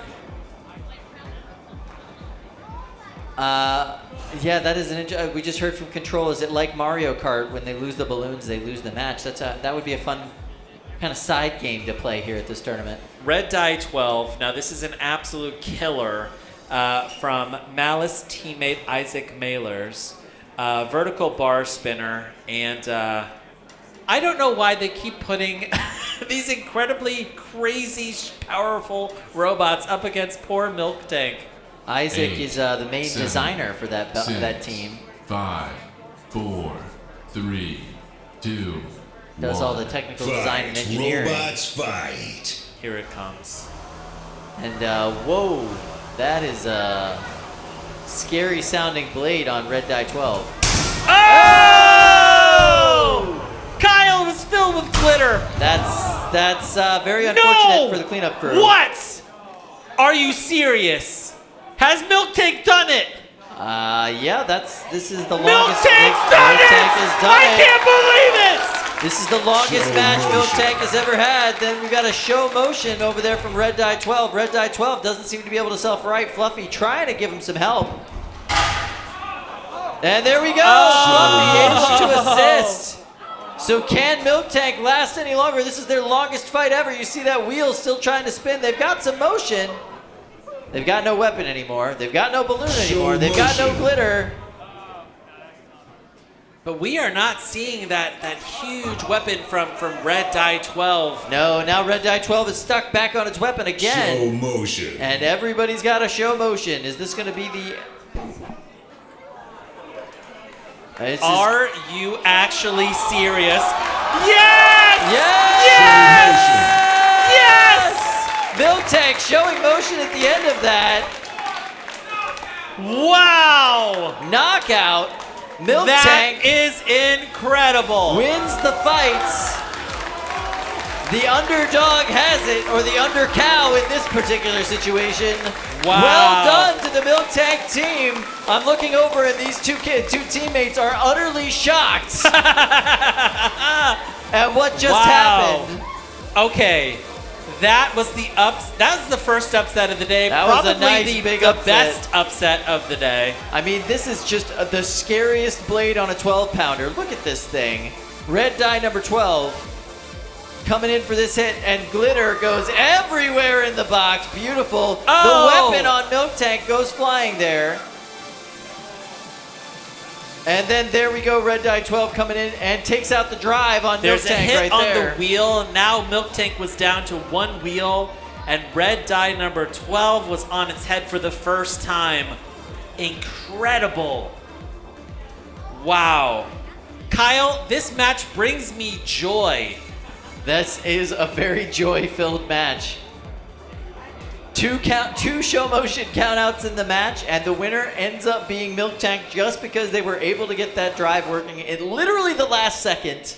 Last night at dinner, I was telling Chris and Lindsay, our co-hosts on our podcast and also working on the broadcast team, that in my heart of hearts, I want Milk Tank to improve every single time until in like 6 or 7 Norwalks, it is the most feared 12-pounder ever. It just comes out and you're just like, yeah, Milk Tank, yeah. Oh yeah, be scared of Milk Tank. It's gonna be a I massacre. heard they took yeah. out Red Die number 12. Yeah, that's where it started. Yeah, exactly. Incredible. That was a wonderful showing for the Wow. Milk Tank team. Those ladies did a fantastic job. Nice work. I am so happy for them. Reliability is everything. I mean, listen, That's solid reliability. That's they got solid thrown reliability. across the entire box, and they still survived. All right, so here we go. We're going into blind 8, spot versus 7, Stinger. 6, 5, 4, 3, 2, 1. This is box number 2, Robots Brett's box. fight. Whoa! All right, blind spot.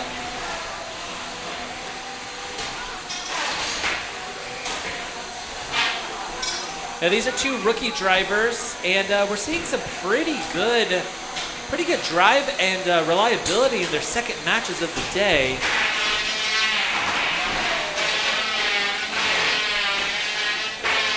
But it is clear that one of those weapons is dragging on the ground. Nice little gyro dance from Stinger.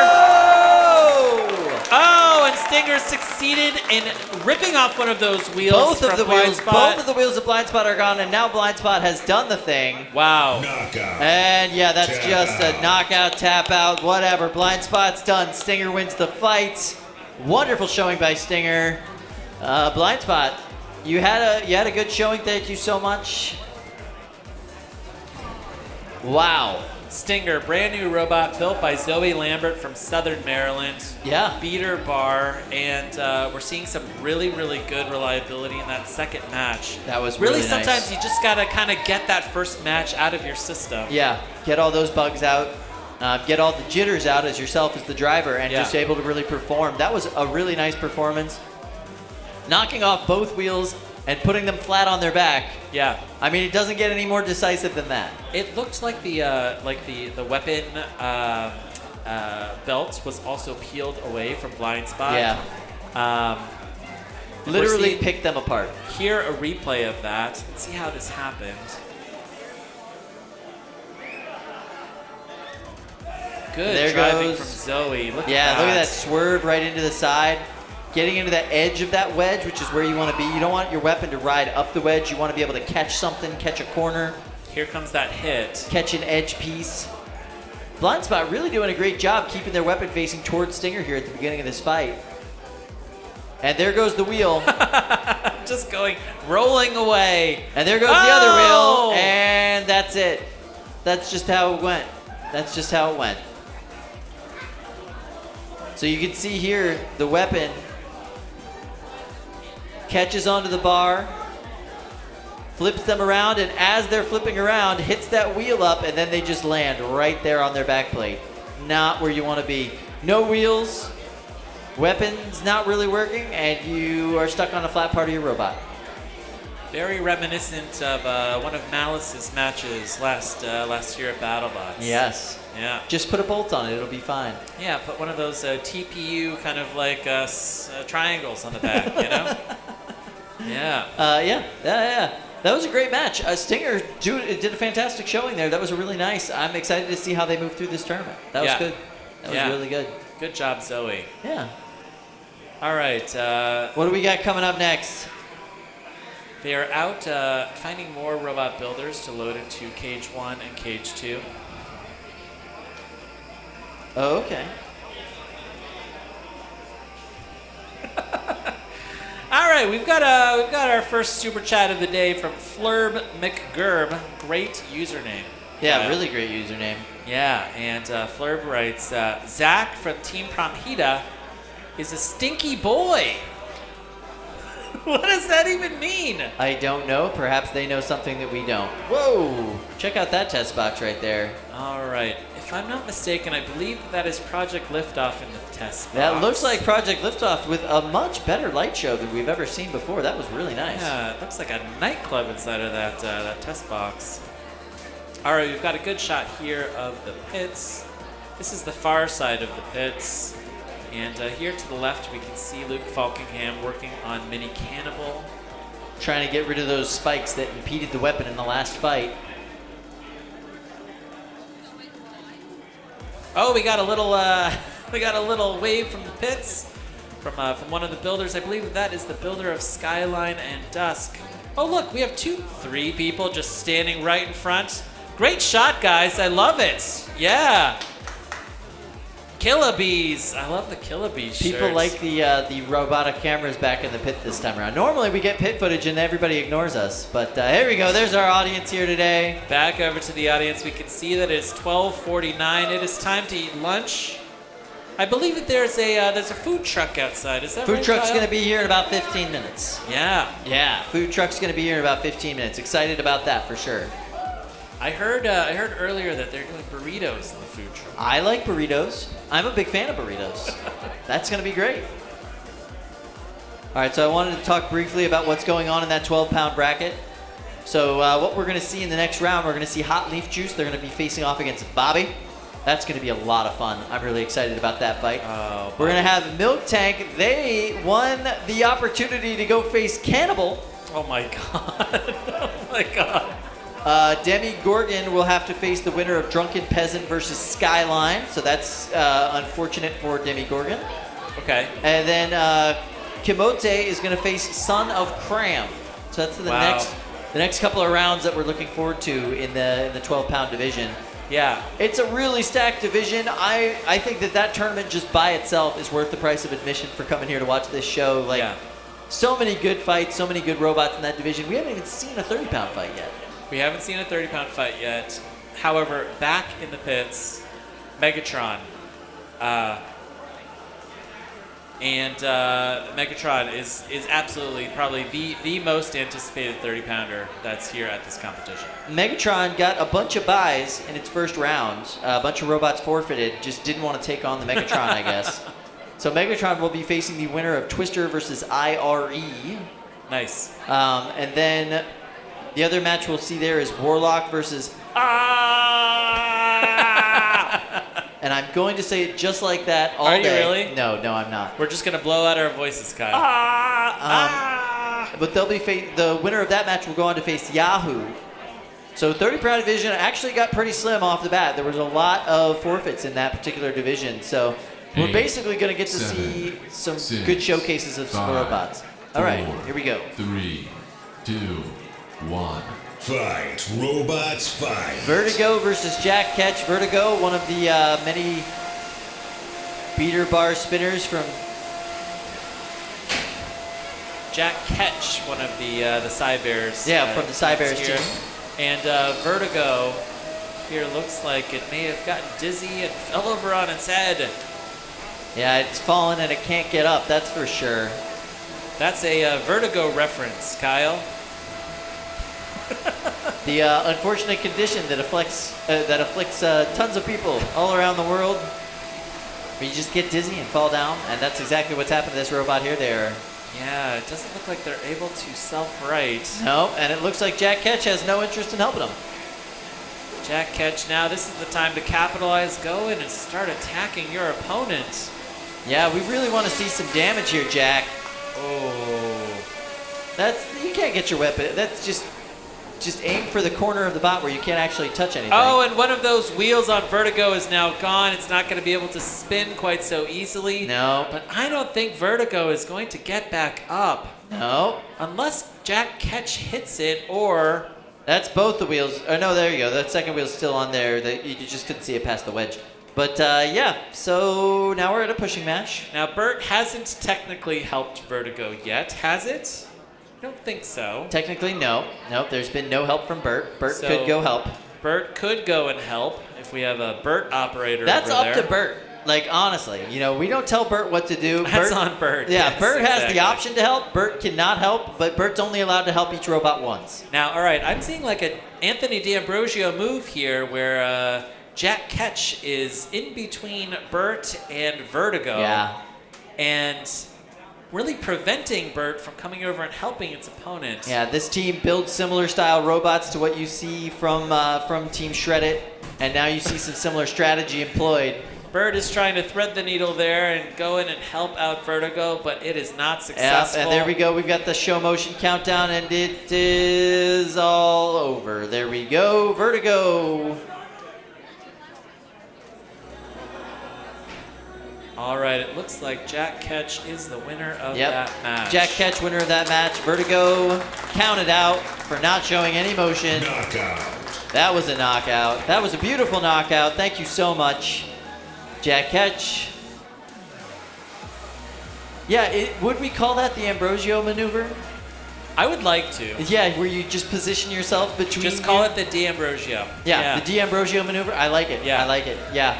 That in the last tournament, we saw him several times actually position his robot between the opponent. The house robot. So like, here's your opponent stuck up against the rails. Yeah, It's and not you want to showing leave them motion. there. You want them to get You counted want them out. to die there. Yeah.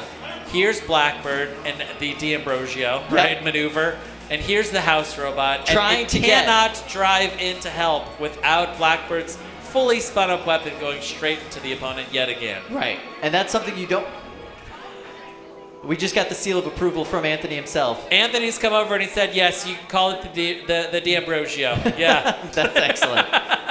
All right, this is a fight that I've been looking forward to. This is Drunken 7, Peasant versus Skyline. 6, 5, 4, 3, 2, 1. Fight, robots, fight. Oh. Skyline, 2 independent weapon bars spinning on a dead axis there in the middle. 26 inches long, big old 12-pound robot. Wow, 13 days to machine all that aluminum. Drunken Peasant. Wow. Drunken Peasant we've seen here before. Drunken Peasant was in the first 12-pound tournament that we had. This robot is well known for being hard-hitting and long-lasting. It can go through tournaments and just keep on taking those hits, keep on dishing them out. Very, very durable bot, very well-driven bot by Soul. Kyle, it looks like Drunken Peasant's egg beater is down, but Yeah, at least one of those weapons on Skyline is still running. Yeah, those weapons hit hard at this 12-pound weight class. That's very impressive. Drunken Peasant is, Tap out. yeah, tapping out. Probably a good move. Drunken Peasant, very durable, very reliable bot normally, but those are some big hits that we saw in there. Excellent job, Skyline. Wow. It looks like the top plate from Drunken Peasant is Crumpled. hanging there. Yeah, he crumpled it. I mean, that's just very impressive work. So Skyline works well at a 12-pound weight class for sure. Yeah. Yeah, We the saw- winner of that match was Skyline. We saw some kind of so-so reliability from Dusk, the 3-pound version of Skyline, but this 12-pounder looks like it's running pretty well, Kyle. I mean, Drunken Peasant was in the finals of the last tournament that we saw it in. It's a very well-driven bot. It's got, you know, very storied bot, and a lot of people are really have a lot of respect for Soul as a builder and driver. But that was a very dominant performance by Skyline. All right, So we're here going we to head go. over to Cage 1. Losers bracket round 1. Wormhole versus Bully. Now, these are 2 robots that struggled in their first match. As you will recall, Wormhole's face was ripped off, and they were able to get that robot back together. It looks basically unscathed now. They must have had a lot of spares back there. And Bully, this Competitive. hammer, Press your ready button. this hammer bot with a big old nail over there on the top. Let's see if they're able to pierce their opponent in this match.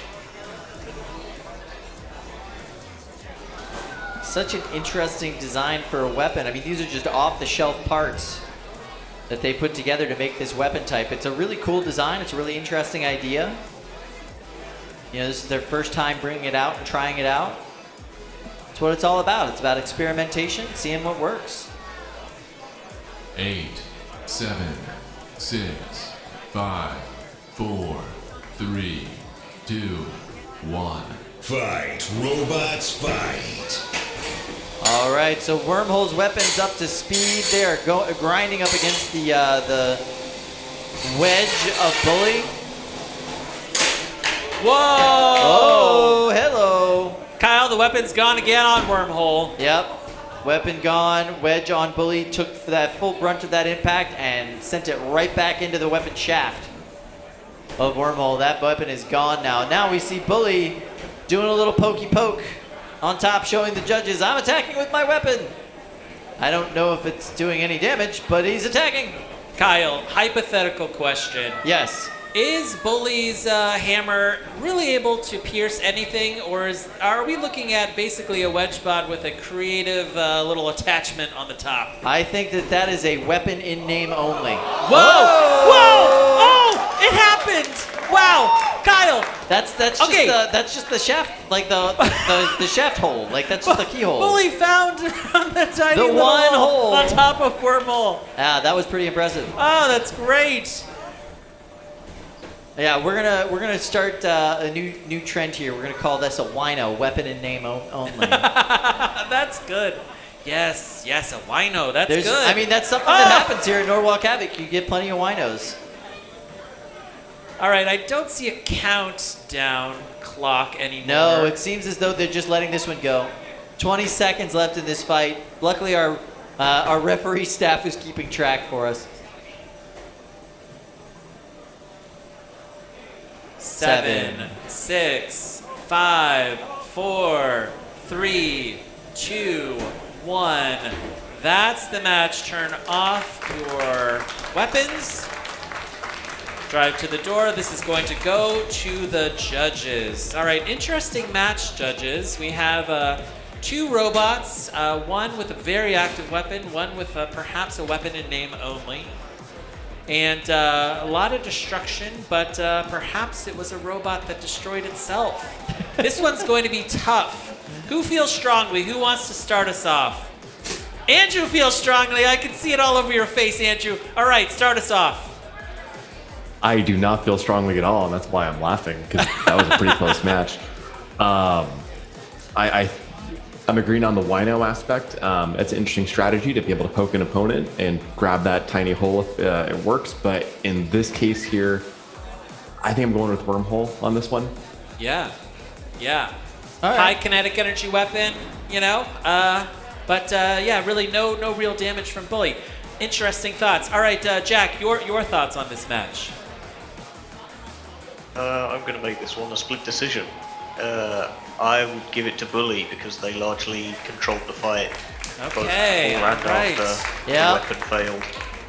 I agree with Wormhole. Jack. It came down to control for Jack. All right, Don, it's up to you to break this stalemate. Which one of these builders are you going to be sending home?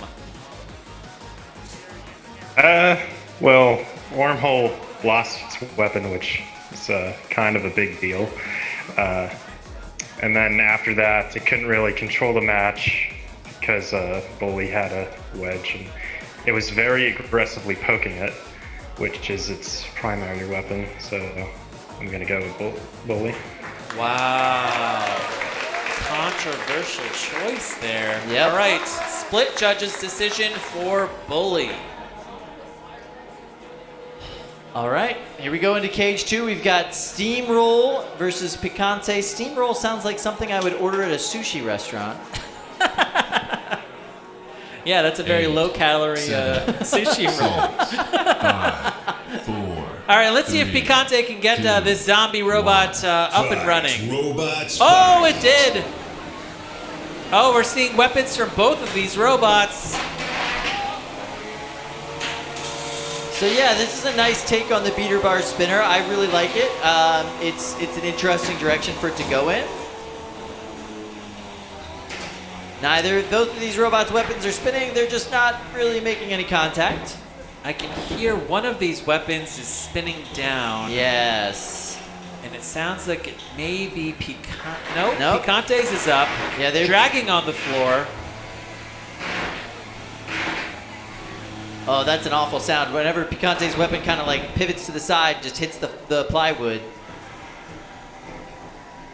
Picante not facing the way that they want to be facing right now for this fight. They're a little upside down. They've high-centered themselves with their own keep-away stick. Yeah, not great. And then looks like Steamroll is just trying to roll out of the corner. They just got their little assists. Actually, I'm not sure if they actually made contact there with Bert. Wow. Bert the Brick. Kyle, both of these robots are having trouble with their forks. They were on their forks, and now both weapons are up to speed. This could be anyone's match at this point. Yeah, it definitely could be. And there we go. So that's Picante upside down again. But this time they're just leaving the weapon going full speed so they can just move with the weapon around the box. I think that's actually a really good strategy at this point. Why not? You're halfway through the match. Let's see if you can get some hits. And let's see if you can pop yourself back over. Well done. We haven't seen great control so far from Picante, and that right foam wheel on Picante it's not coming moving. apart. Yeah, it's not happy. It's not really moving that well. The left wheel's not moving that well. The right wheel's coming apart. The wheels are coming off. 60 seconds left in this match.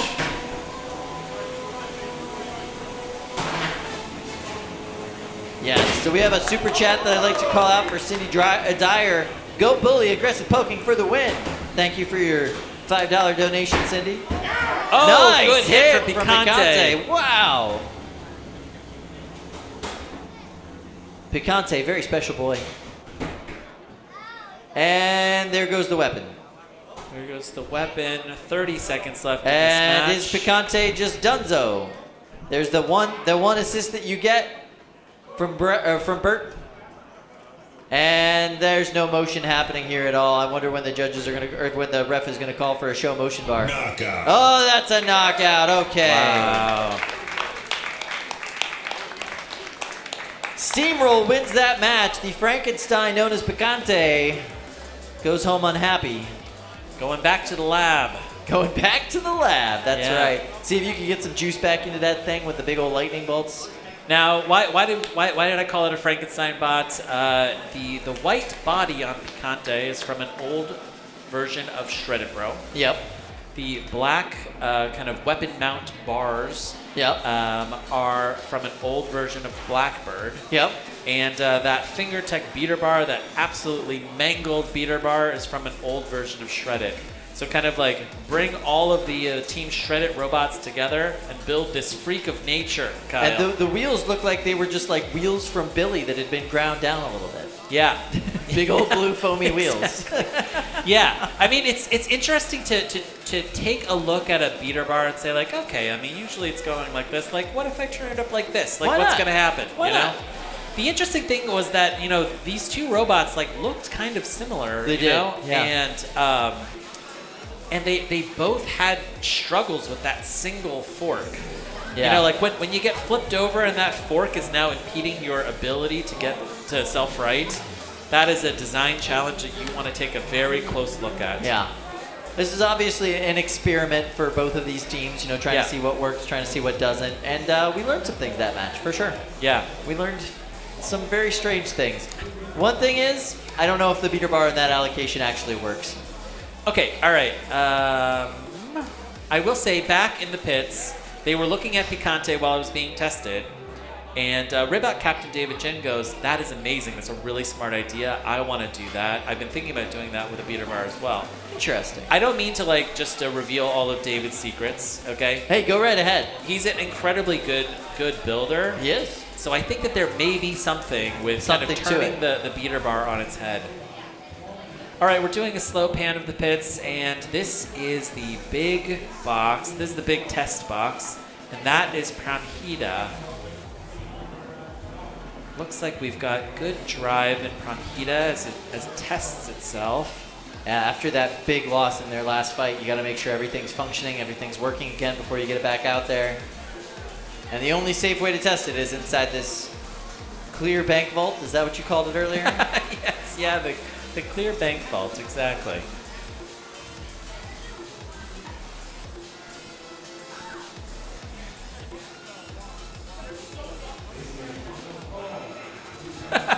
Okay, all right, we've got another super chat from YouTube Live. It says, wear Bobby's hat. I think that we have a shot of the pits. And, sir, can you please wear Bobby's hat? Yeah, please put on Bobby's hat. That's what Shannon wants to see. All right. Oh no, go to the left. Go to the left. Pit crew video. No, okay. Yeah, there we go. Okay, keep going.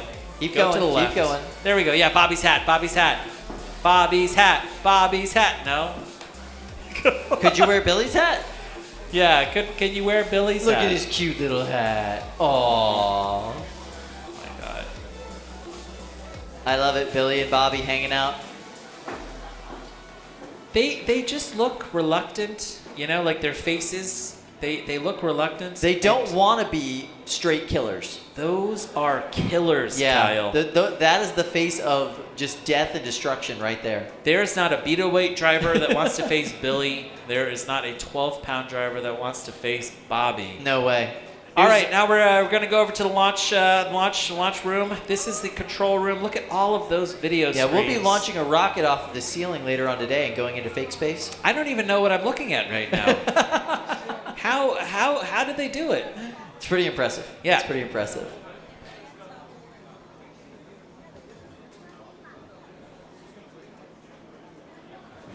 All right, so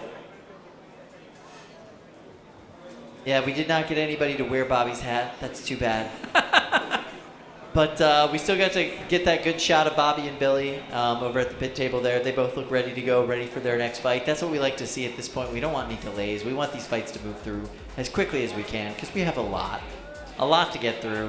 When you see those little blue and white robots, Yeah. they look so cuddly. They do look cuddly with their big you foamy look like wheels. You could just like hug those foam wheels. Yeah, they got like a child's toy aspect to them, right? Like you could Yes. give them to a kid to play with. Not a child's toy. Do not give those to your children. That is a take your hand off kind of like, like kind of toy. Yeah. Yeah, they're really cool. They're really, really cool. Billy's won a ton of tournaments. Huge fan of Billy. Yeah, it's great when they're able to come out here. I believe the driver's from Colorado, so. And Bobby is making a name for itself. So here we go. Here we in this are competition. two classic 8, Norwalk Havoc 7, competitors here. We've got Nitro 6, Hornet and Black Adder. 5, 4, 3, 2, 1. Fight, robots, fight. So I'm not sure if the feed is down. It looks like it might be. There we go. Wow. Blackadder just got popped in the air versus Nitro Hornet. These are two just Norwalk, Yeah. you know, like Stalwarts. mainstays. They're here at every tournament. You see them all the time. And it looks like Nitro Hornet might not be moving. Black Adder giving them an opportunity to try. They got their one assist from Bert. Wow. Bert's trying to give him a hand. Nitro Hornet, normally a very reliable, very scary bot, makes it to the finals at this tournament very regularly, and now we're seeing no movement from them. Black Slow Adder just motion. showing the judges that they have all the motion, showing the judges they have all the capabilities.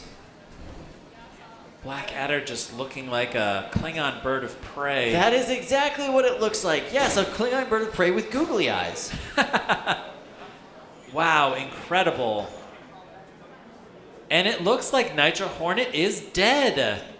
This is a huge upset for AJ and Blackadder. Yeah, absolutely. Decisive Wow. win for Black Adder at this particular time.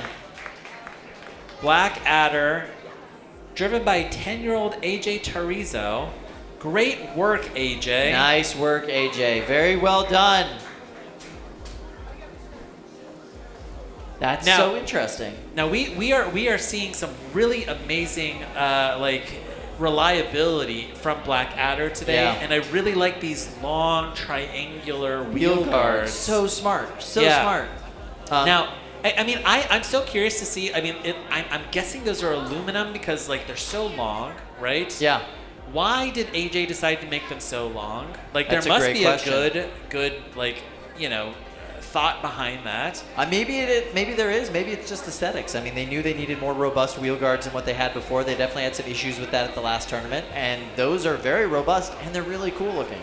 The biggest design challenge with conventional wheel guards, these kind of like really small, tight Yeah, wheel guards, cups that go around the wheels. is that you can compress the wheel guard into the wheel and lock up your wheel. Yeah. But I guess, if you have these long triangular wheel guards, that doesn't happen. There's so much room that you really can't get that guard to compress down onto the wheel. That makes a Right. lot of sense, yeah. That's interesting. Yeah. I've personally never seen a wheel guard like that before, and it's cool to see that kind of innovative thinking from this young driver. Yeah, really good job by that team. I was very impressed. And those two, we just heard from back in the control room, those two bots, as many tournaments as they've both been in here at Norwalk Havoc, they've never fought each other until just then. Yeah, Cool. that was very cool. All right, so now we've got Apex versus Brimstone. First time we're seeing both of these bots today.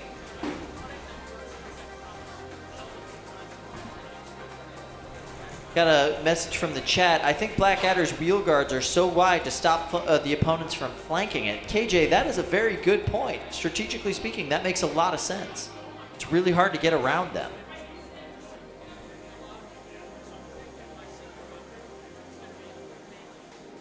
So this is both of these bots' second tournament. They both debuted in May. We are ready to start this fight whenever. 8, 7, 6, 5, 4, 3, 2, 1. Fight, robots, fight. So the red and blue and orange bot is Apex, Brimstone, Vertical Disc Spinner, and they just got a tap out win. Tap out. Nice work, Brimstone. Wow. Wow, fast match for Brimstone. Yeah, very fast match for Brimstone. Apex had some issues kind of getting up to speed there. Once they got stuck in that blue corner, that was the end of that. So the winner of that match was Brimstone. Apex tapped out.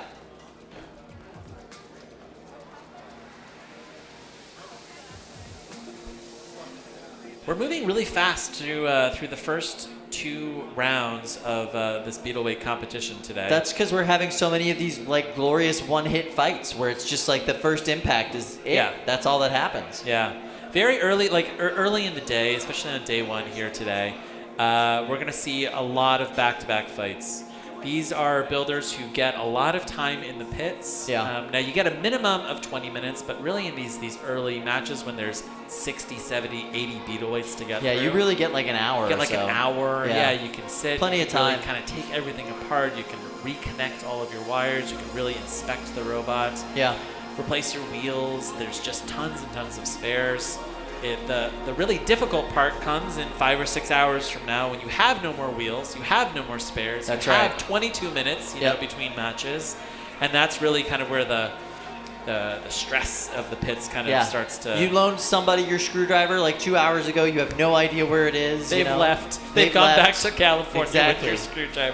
That's when this tournament really turns into a war of attrition, a war in the pits, much more than it is a war in the box.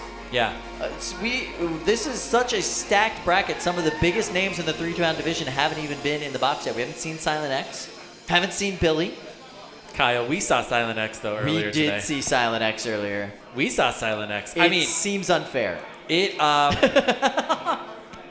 is it like possible for me to love a robot? You know, like Yeah. as much as I love Silent X. Absolutely.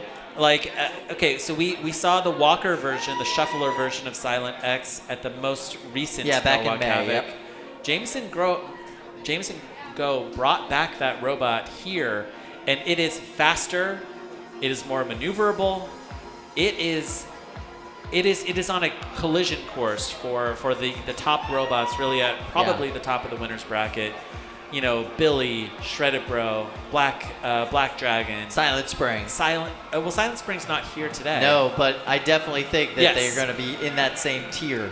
Yeah, absolutely, Yeah. absolutely. And I am so stoked for you to see this articulating kind of shuffling motion from JMO. I think what's interesting is on camera, it's just going to look the same.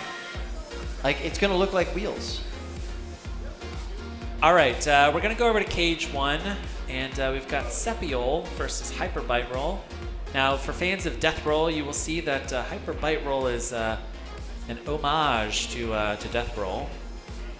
And Sepiol, I realize I've been saying this wrong. I was saying Sepio 1 for the longest time. It's actually Sepiol. And we are, these are 2 veteran builders, 2 veteran competitors here at Norwalk.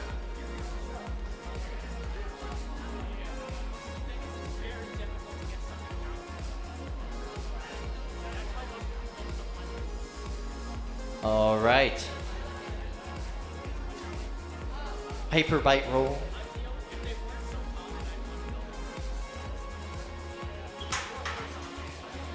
It's adorable. I like it. Also, something I might order at a sushi restaurant. Yes.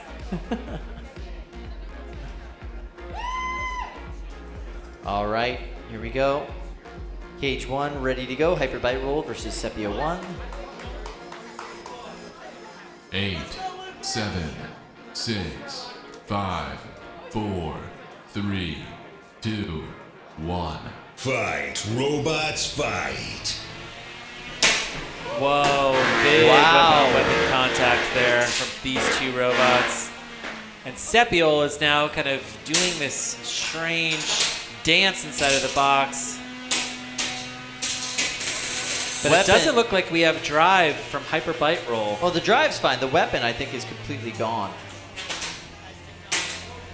Yeah, this is impressive. Yep.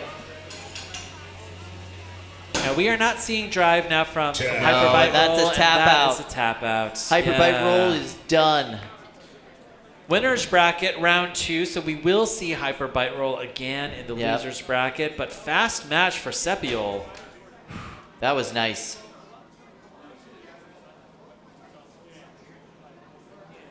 You are watching the Norwalk Havoc Robot League.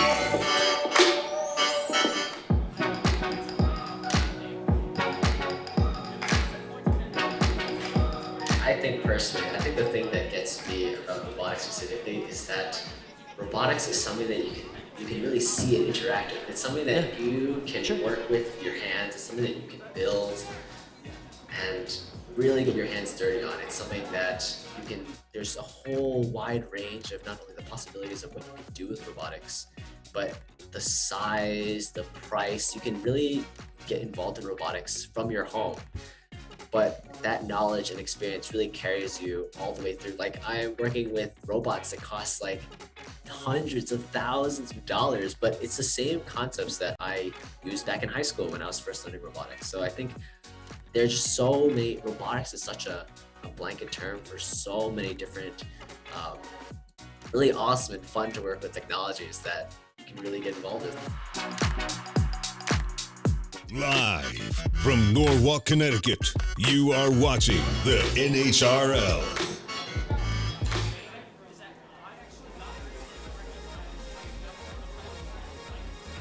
All right, and we've got another shot here of the pits. That was our sponsor, ID Tech.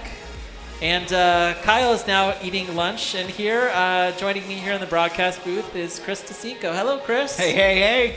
Yeah. The following new host is brought to you by ID Tech. ID Tech, level up your kid. Yeah, are we going to be workshopping new taglines for this this educational sponsor? Is that right? That's what I'm here for. Good, good, good.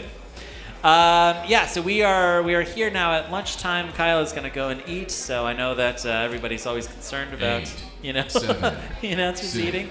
But okay, all right, we're going to go here into 4, Super Ferocious 3, versus the 2, Shrew. 1. Fight, robots, fight. Now, Super Ferocious here is the lifter, the black lifter bot, and the Shrew has the screwdriver on the back, but I'm not seeing the screwdriver, Chris. Just a wedge. It's all bringing it in. It looks like a super wedge here. There's a ferocious looking red LED on the back of this bot. Looks like we're not seeing great drive from Super Ferocious. You would expect to see Super Ferocious really capitalize on this and go driving straight into its opponent, but instead it seems that Super Ferocious is corralling the Shrew into the blue corner. Not great drive here. Yeah, both bots seem to be languishing a bit.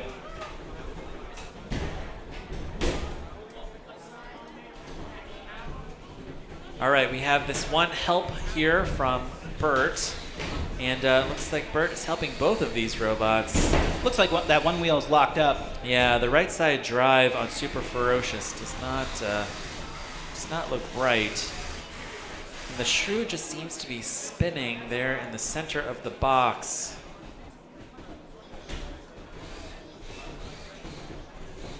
It could also be possible in honor of the recently started Olympic Games that they're doing some kind of synchronized dance routine. Yeah, it looks like we are not seeing great drive here from Super Ferocious, but the referee hasn't called it yet. Looks like Super Ferocious is showing just enough drive. Oh, there we go. So the Shrew, I'm just telling it's autonomous. What? Yes. Stop it. How crazy is that? No. Yeah, there's no That's driver. not real. Yeah, that's what I was just told. That off is camera. not real. That is real. Okay, I believe that someone told you that off camera. That's no way that that's real. I'm pretty sure I wasn't hallucinating. Seriously. Yeah. Seriously, it's autonomous. Okay, all right. We're being trolled by two people here, Chris. It's all right? possible. It's possible. Okay, if that's actually truly autonomous, that's incredible. I really hope that we could get a chance to talk to a builder who would bring an autonomous bot. 8, All right. 7. Winners bracket 6, round 2, Honeycomb 5, versus Division. 3, 2, 1. Fight, robots, fight. Division from Seth Schaefer, one of the most popular robots here. Not a It's this position he wants to be in. big kind of Deep Six-esque blade on that against Honeycomb, which has multiple teeth on that drum spinner, and they are really kind of sending Seth into He's still going, floor. but it looks like his primary weapon might be skewed a bit, a little bend.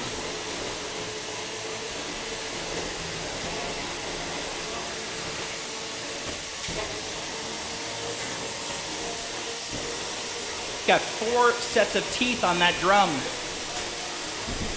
It's pretty menacing right now. He's got Division upside down, boxed in a corner.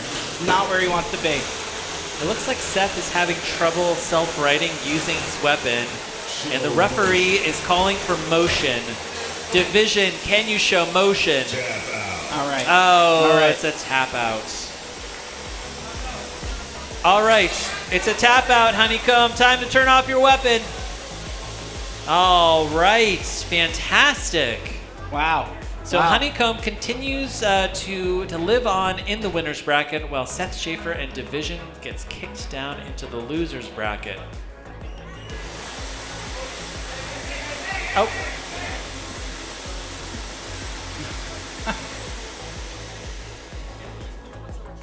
Now, one of the cool things that I saw recently is that Seth has begun selling his own robot kits. Now, you'll know Seth Schaefer from his really popular line of YouTube build videos. Yep.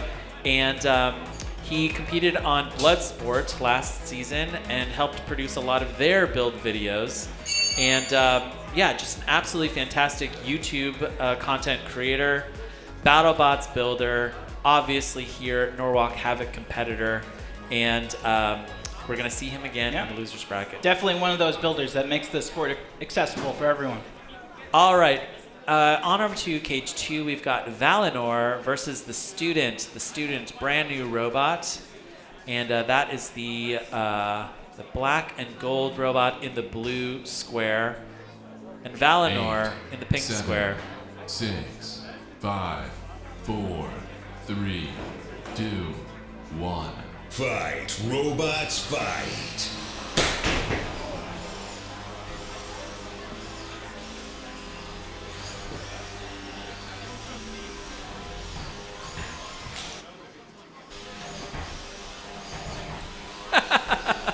All right, we've got a super chat from Walking Wumpus who asks, "Is Kyle stealing pizza again?"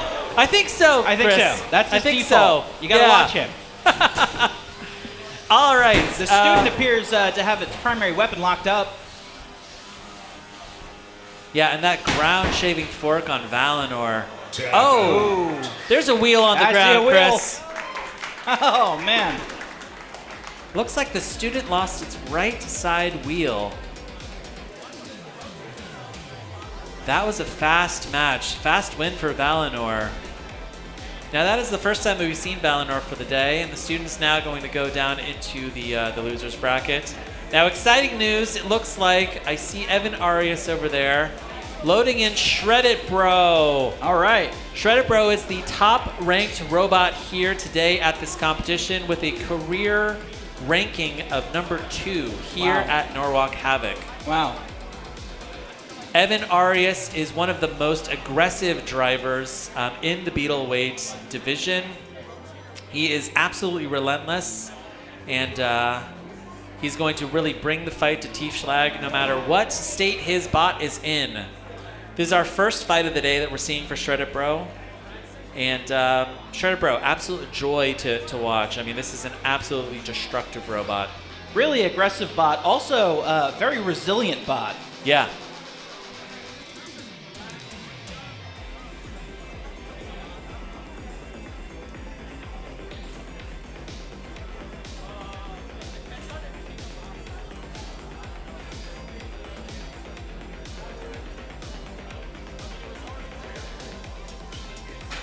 Very exciting. We have Ray Billings in the YouTube chat.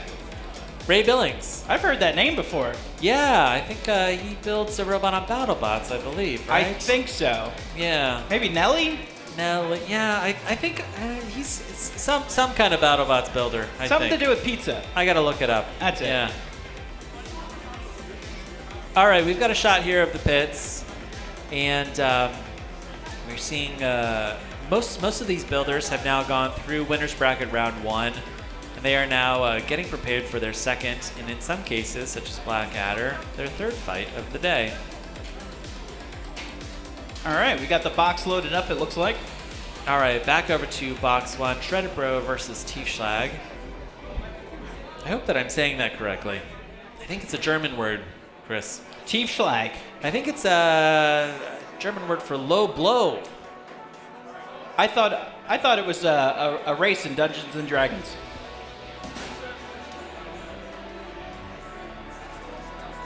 All right. All right. 65 fights, 45 wins for Shredded Bro. Incredible. Incredible. This is a veteran. 8, 7, 6, 5, 4, 3, 2, 1. Fight, robot, fight. Oh, fast out of the box for Shredder Bro, but Tiefschlag is destroying itself. It's a clever defensive mechanism to jump away from your opponent. 10 seconds down, and I don't think... Ooh. Oh, Tiefschlag's weapon is still going, and it is now pirouetting. Wow! Oh, wow. Big hit from Shredded. Weapon-to-weapon contact. We are going to test the reliability of the top of this box today. My goodness. All right, I've never seen more destruction inside of the box. This is wild. There's pieces of wood everywhere. This is wild. Oh my goodness.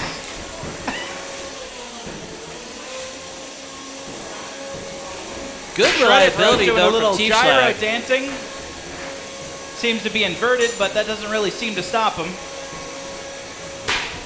It appears that Tiefschlag's wheels are starting to come off. They're at a strange angle, Chris. Yeah, it's not stopping that weapon though. And now the mini-bot on Tiefschlag has successfully high-centered Shredded Bro, but oh, Shredded Bro's back. And he's gonna bring it straight back to that mini-bot. Oof. Evan You hear that Arias weapon is a monster in the box. You just hear that weapon grinding against that plywood floor. 90 seconds wow. down in this match, 90 seconds to go. There are just parts coming off of Tiefschlag. This is a street fight. You can hear Tiefschlag's weapon just dragging along the floor. Oh my goodness. Wow. There we go. And Shredded has righted himself with a big hit. It looks like Tiefschlag has lost one of its wheels, and now it is absolutely uncontained. I mean, like this robot is just pinballing around inside of this box.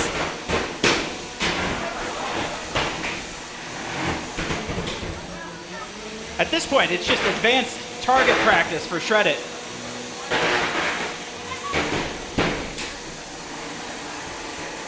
Incredible, 25 seconds left.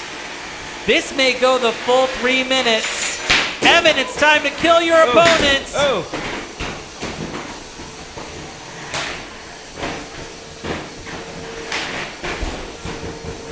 10 seconds Wow. left in this match. Wow. We have not seen more destruction than this in any match today. 4, 3, 2, 1. They're calling for an encore. They're calling for an encore. 30 more seconds on the clock.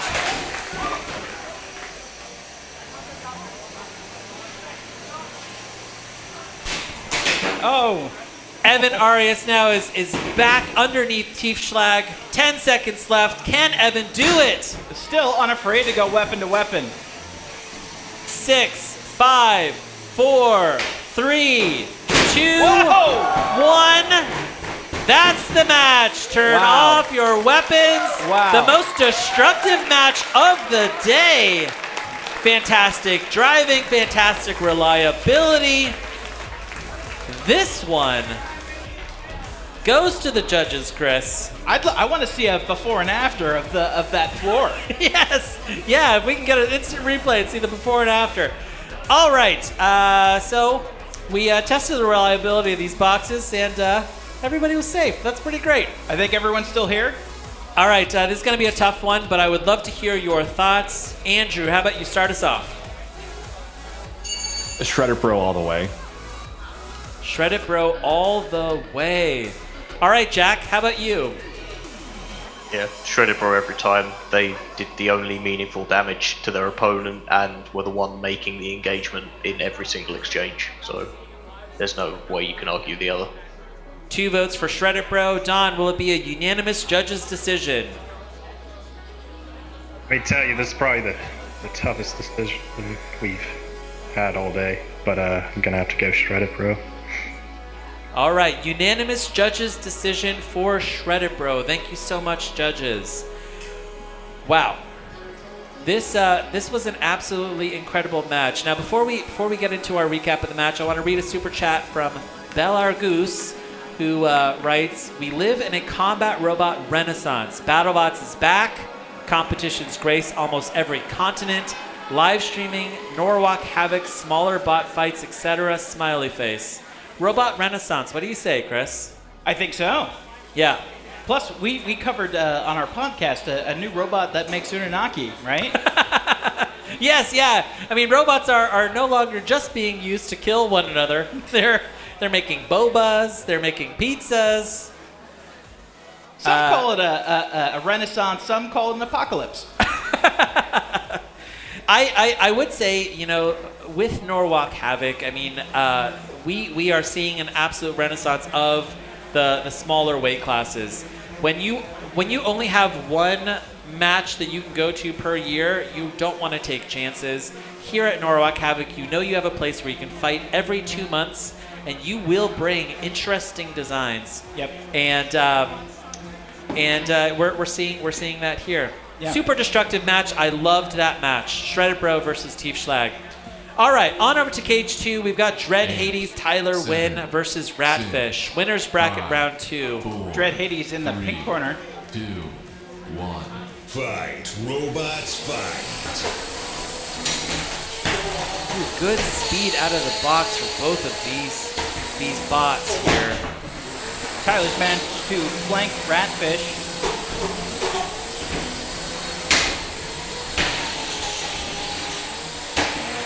This is Dread Hades' second time competing here at Norwalk Havoc. This is Tyler Wynn's first time running a Beetle Wave with an active weapon.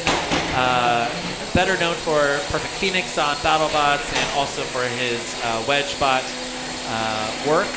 But he is absolutely dominating this match with Ratfish. Look at him, absolutely underneath his opponent, pushing him around, grinding away at that bottom plate on that poor lifter. One thing that you'll always hear about Tyler is that he is an intense driver, and we're seeing it right now.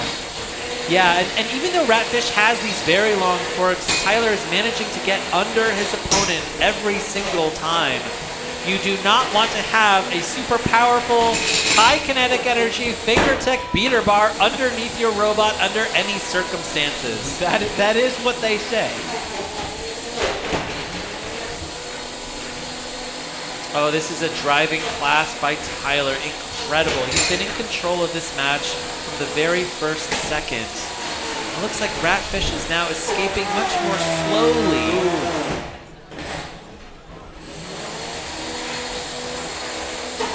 looks like one of those forks might be caught under the rail guard.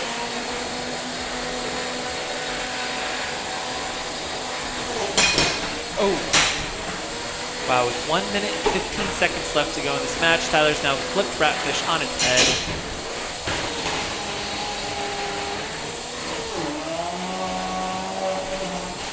Now, Dread Hades has never been knocked out before. Yep.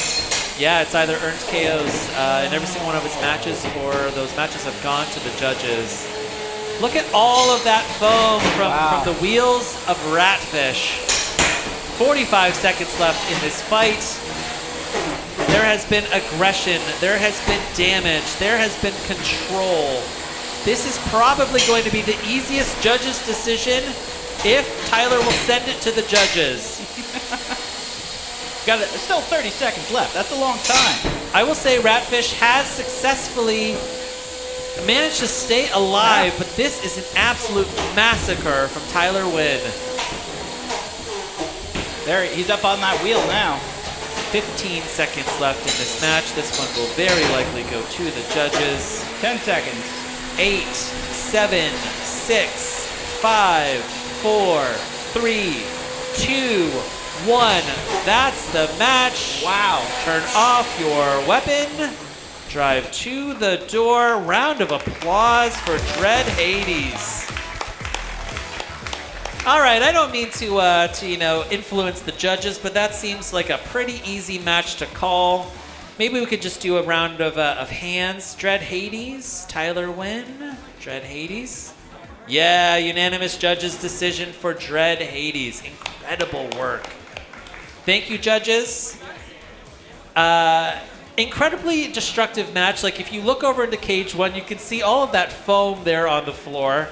And Dread Hades managed to get under Ratfish every single time and just grind away at those wheels. Yeah, I mean, he did grind for quite a while, but Ratfish did manage to hang in that entire match. That's a tough robot. That's something that you take home, right? Yeah, that is a really, really tough robot. Yep. Any other competitor, I think they would have tapped out earlier. They would have died earlier, but to go the full 3 minutes, that's pretty incredible. Yeah, yeah. Now, loading into cage one, I can see, ooh. Kyle, I see Billy. And what is that? Who is Billy facing? Spin to win. Spin to win. Winner's bracket round 2. This will be our first time seeing Billy at this competition. Billy, we saw Bobby earlier, and Billy is one of the most feared beetle weights in the world. Billy has currently ranked number 18 here at Norwalk Havoc, built by Jonathan Clark from Colorado.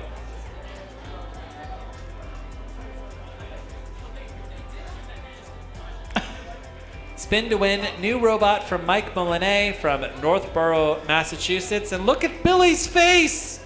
Billy doesn't want to do this. Why do you make Billy do this? Billy doesn't want to be a killer. Oh, here we go. Boy. All right. Show me on the robot where he hurt you.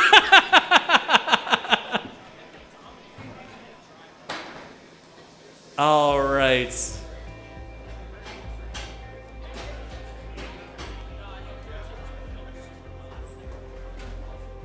All right, they look locked in. I love that jaunty little hat on Billy. He stares right into my soul. Yes. All right.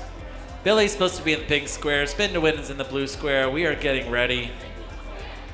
Oh, this is a match to watch. There he goes. These extreme close-ups of Billy. That is fantastic. A meme. That's a meme.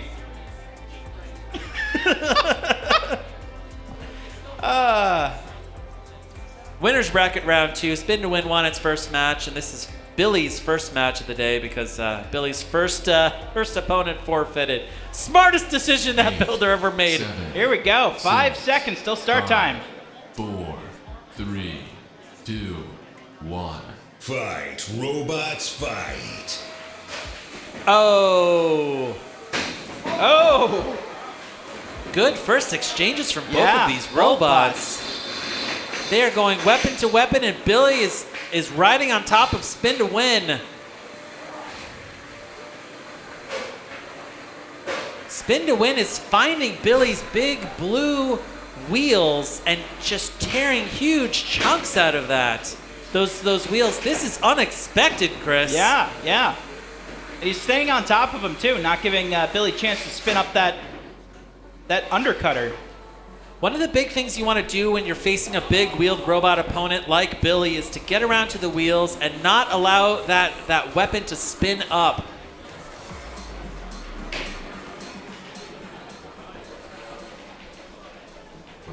And these two robots are now pushing one another. Looks like a schoolyard fight, Chris. It does. This takes me back.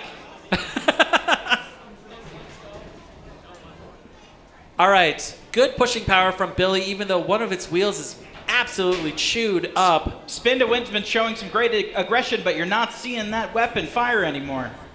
Yeah, I want to see if Billy's weapon is running either. It may be that both of these robots' weapons are down. Or it could be that Spin to Win just hasn't given Billy the room to breathe to spin up that weapon. Let's go, Billy. Nope. Both of these weapons are definitely down. And now it comes down to a pushing match. And it looks like Billy is pushing a little bit better than Spin to Win. Oh, there's we smoke! got smoke! There's We smoke! got smoke!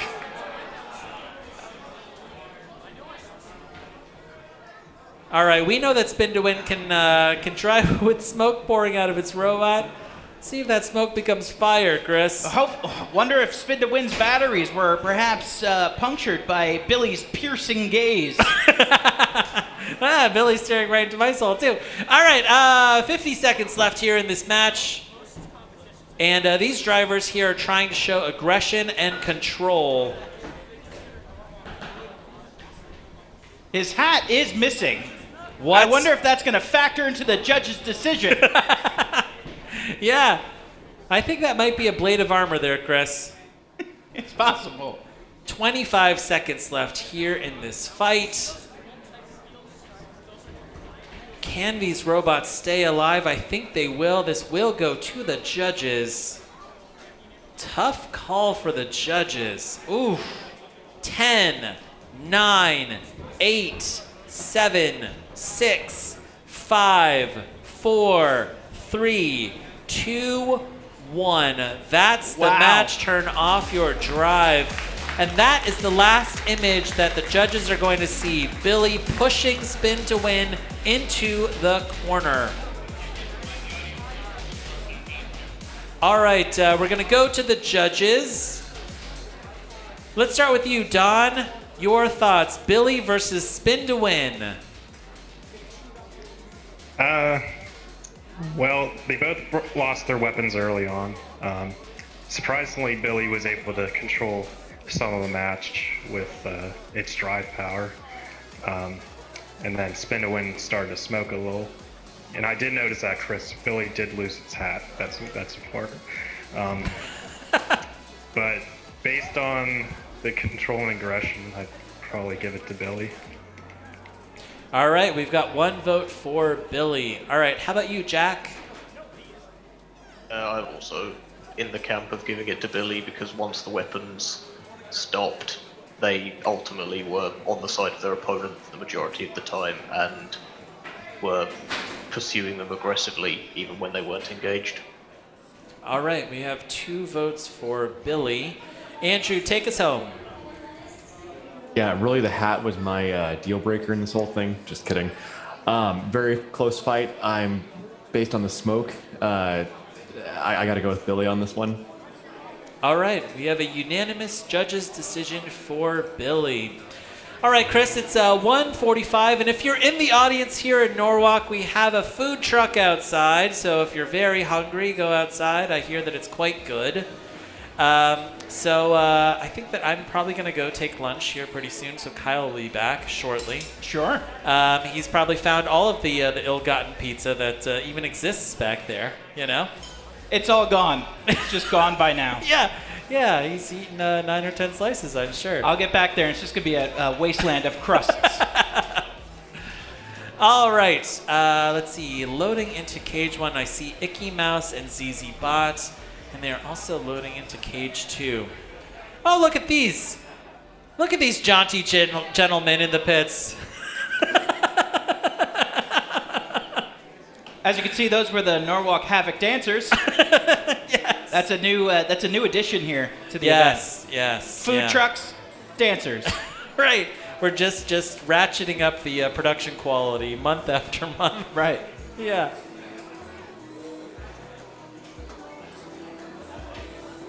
And for those in attendance, if you do want to hit up that food truck, you make your way out the back loading dock. Through the loading dock. Through the loading dock. Yeah. All right, Kyle, what do you say? Okay, I think I'm going to switch out with Kyle here shortly. Okay. Kyle, I know that guy. All right, we're going to go into cage 1. I'm going to call one more fight, and then go and... It's actually, we're in cage 2 right now. Let's see. So cage 1, Icky Mouse versus ZZ Bot. Steve Campbell and ZZ Bot versus David Rush and Icky Mouse.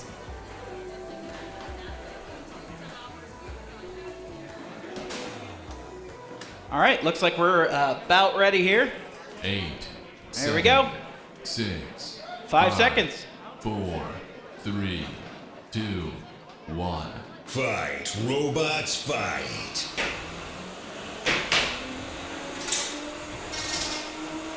All right, and Icky Mouse had to drive out from behind Brett, and that didn't matter at all. Icky Mouse is taking it straight to ZZ Bot, pushing that robot into the corner.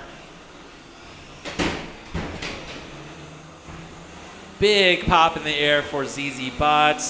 Icky Managed to Mouse spit up, absolutely planted to the floor. Good weapon-on-weapon contact there. Oh, little dancing for Mickey Mouse.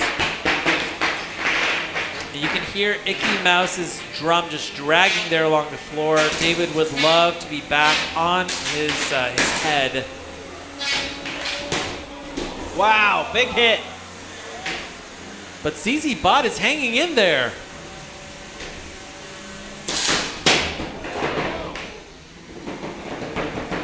ZZ Bot made it to the 4th round of the winner's bracket in our last event. Which was its actual first event. Yeah. I mean, Steve Campbell builds lots and lots of robots. He competes at basically every single Norwalk Havoc event. ZZ Bot is running really well for him. It looks like it's a modified kit. And Icky Mouse now looks like it's stuck up against the rail. Can David get looks out? Like that drum looks like it might even be loose. Oh my goodness. Both bots are now committed to destroying the floor. Yeah, there's 3 opponents here in the box, and they're both taking it straight to the floor.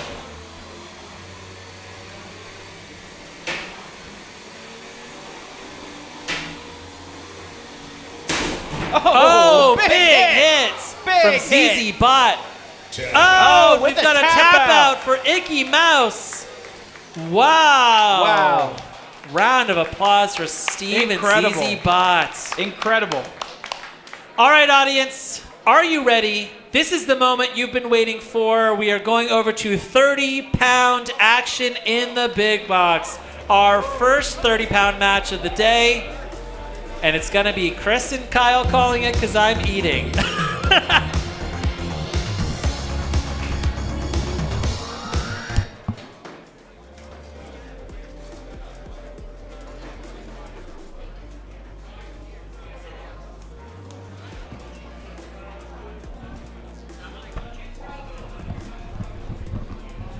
All right, so here we are back from lunch. I had a poke bowl. Thanks for picking those up. That was delicious. It was the least I could do. It was so nice of you. I really like poke bowls, and I haven't had one in a long time.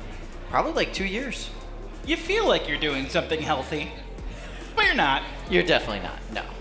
You're just enjoying poke bowl. All right, this is very exciting. We have the 2 bots loaded in.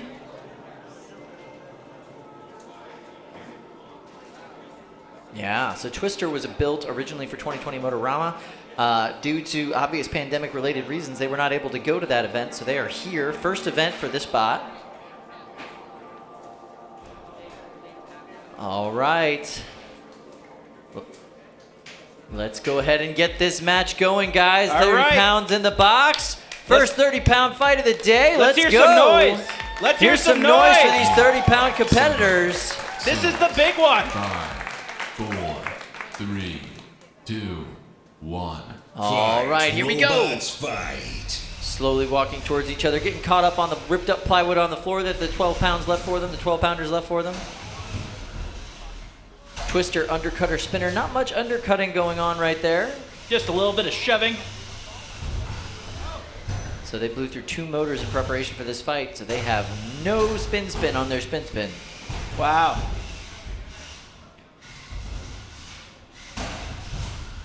Irie is a spring-loaded flipper from Baltimore. Waiting for an opportunity to use that flipper. I think it certainly has an advantage in the ground game here. Big advantage in the ground game in the sense that it has a wedge instead of just a front plate. Obviously a little bit more powerful drive. It's able to kind of get under there and get Twister all pushed around the box and up into the walls. Twister's got no weapons, and we have not seen any weapon fire from IRE yet. Whoa.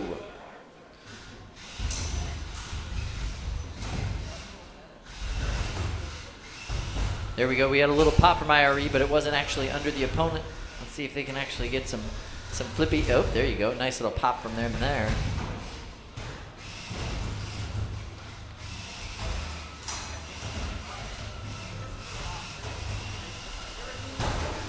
Not a lot of stroke movement on IRE's flipper, and when your bot that you're facing has such a high body base, it's really hard to get a lot of throw.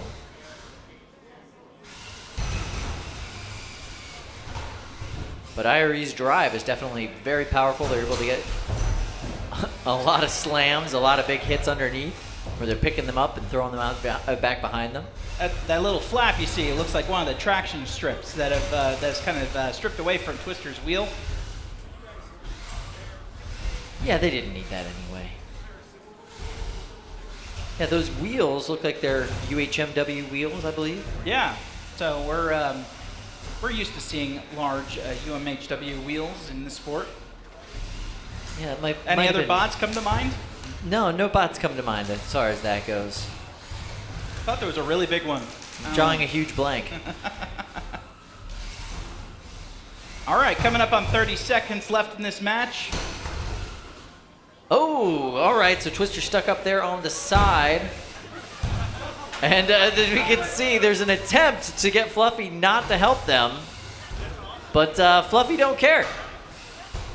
Fluffy is, I believe, over 220 pounds of robot. So 30 pounds doesn't mean a whole lot to him.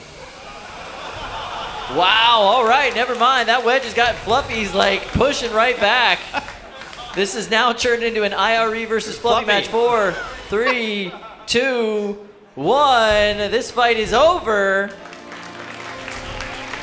We're going to go get a quick judge's decision on that because, quite frankly, the real fight between IRE and Fluffy. There we go. Okay, guys, so what did we think? Who won? IRE or Twister? Hands, raise show your hands for IRE. Yeah, there you go. All right, so IRE was the clear winner of that particular match. Thank you guys so much.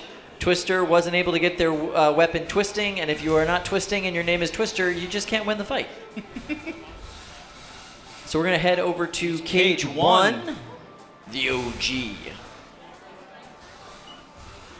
Cage 2. Oh, never mind. Wrong graphic, Cage 2. Cage 2, it's where the fights happen.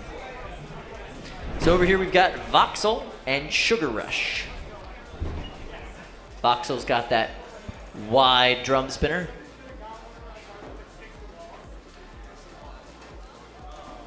Voxel is ranked number 11 overall in this competition. 20 fights, 11 wins. Oh, 14 wins, 6 losses. They make it to the finals of this competition almost every time they're here. 8, 7, 6. It's a very low average fight time of 83 seconds. 2, 1. Fight, robots, fight. So Sugar Rush has got their work cut out for them here. Ooh, oh! Especially since Sugar Rush doesn't really seem to have an active weapon or... Looks like one of those stabilizer wheels on the back is gone. Another one! Yeah, there we go. Yep, there goes that. And there goes that. Yep. So this is what we file under... I bought an RC car and brought it to a robot fighting event, and this is what happened. Yeah, it also looks like an electrified roller skate. Yeah, yeah. No, I think I've played with this RC car before. Oh, really? Oh yeah, it flips over on its back. It does cool wheelies. Like that? See that great wheelie? That was kind of neat. Yeah, it was a good wheelie. Oh, I don't know about the structural integrity of those wheels, though. No, they definitely were not combat ready, those wheels. Yep, there you go. That's the entire bearing of the wheel there. Oh, God. Show motion. Sugar Rush was signed up to be a multi-bot. That clearly that plan did not work out for them. We're hearing the show motion. The tape that holds the weapon, I guess you could call it a weapon? Sugar Rush was just dragging its entrails through the box. Yeah, we need a show motion bar up on the screen here. This is graphic. There's children watching. They don't need to see this. I mean, that's just, oh man, just guts everywhere. Oh. Just a reminder, parents, this is rated TVMA. Hold on. Bert is getting really into this action now. My goodness. Yeah, so this is the end. Voxel has won, and now Bert is just having a good time. It's very rare that Bert gets to be aggressive, so I guess that was a good opportunity. Moral of the story, kids, don't bring an RC car to a robot fighting event. Or bring them more often, because that was really fun to watch. That was really fun. Oh, wow. Sugar Rush just accidentally turned down the wrong alley. Yeah, that was rough. That was rough. But clear win by Voxel. They'll be moving on in the winner's bracket. That was impressive. That was really impressive. Voxel normally does a great showing here. That drum is extremely powerful. The weapon is wide and mean. That team actually just won a 15-pound competition earlier this month, so they're kind of on a roll. So we're looking forward to seeing them do really well in the 3-pound division here. And yeah, not a bad way to get a fight in. You know, you get to kind of check the bot, make sure everything's working, and then move on to the next one. I don't think they're going to have to do anything except maybe charge the batteries. Even then, not that much. Right. All right, so we're going to move over to cage 1, where we've got, let's see, Tothic versus Wicked Wedge. I really like Wicked Wedge. Wicked Wedge we saw debut at the last tournament. 8, 7, 6, 5. All right, 4, 5 seconds. 3. Tothic is an overhead attack 1. bot. Fight, robots, fight. With really long boy forks.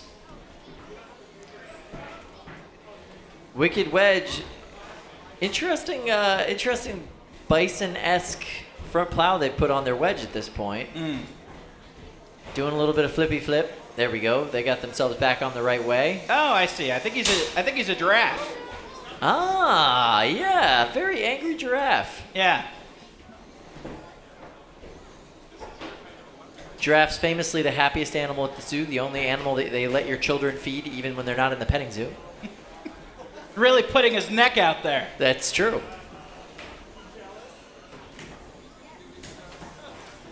So you see Tothic trying to get a back hit. Doesn't look like his weapon is currently firing Yeah, it doesn't right seem now. like the weapon's really working. Wicked Wedge's weapon obviously working since it's just a wedge that goes flippy flip. This is a much better first fight for Wicked Wedge in this tournament than Wicked Wedge's first fight in the last tournament that they were in, where they lost their wedge in the first 2 or 3 seconds of the match. Really hard to win a match without a wedge when you are a Wicked Wedge. Yeah, even with a great wedge, it's just really hard to get under those forks that you see on Tothic. Seems to be kind of like a new emerging meta within the sport. The longer forks, the better. But because that weapon on Tothic just kind of balanced the weight backwards a little bit, it does seem like Wicked Wedge is able to get underneath those forks at certain points during Tothic's movement around the box.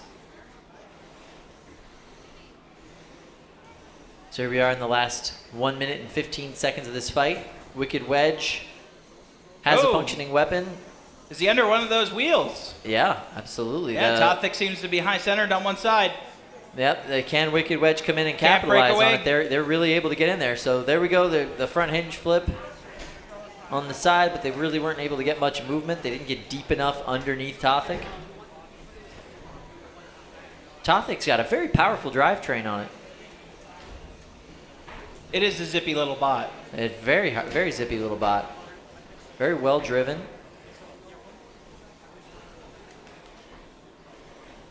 That's why I'm such a fan of those two-wheel designs. You could just turn on a dime and it gives you an advantage, but you might lose a little bit in that push and pull. Yeah, for sure. Tothic's never been knocked out in this tournament. Now they're stuck up against the wall, so we'll see if that's able to change. There's a little bit of Brett help coming in. Brett's only allowed to help you once. Ooh, wow.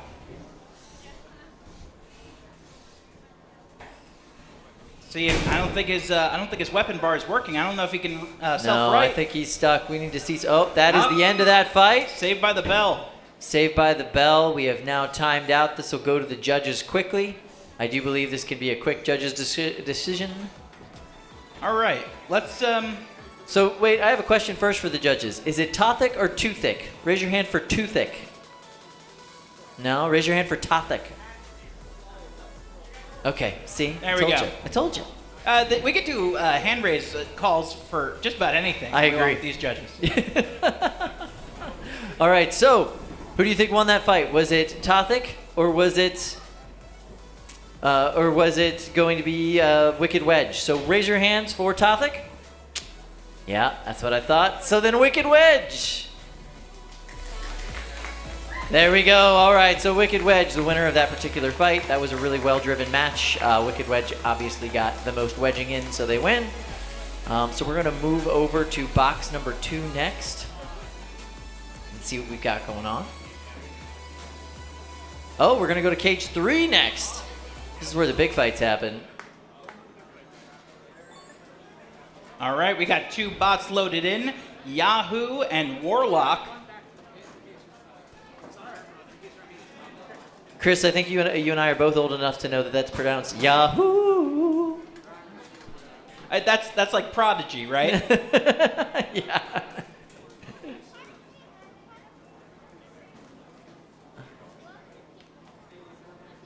All right, so both these guys are ready to go. Winners bracket round 3, 12-pound division. Big old drum there on Yahoo. Menacing. Very. Maybe we can get a good look at Warlock.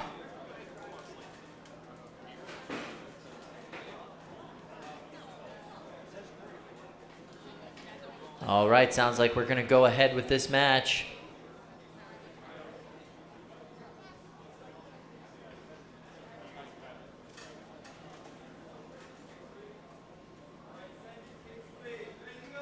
Eight. All right, looks like we're ready to go here. 6, 5 seconds. 4, 3, 2, 1.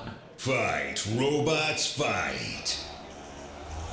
You can almost feel that drum spinning up. Yahoo's from Boulder, Colorado. And Warlock is a Brandon Bennett Young robot from Maryland. Both of these bots seem a little bit stuck on the floor. Oh, that was a near miss.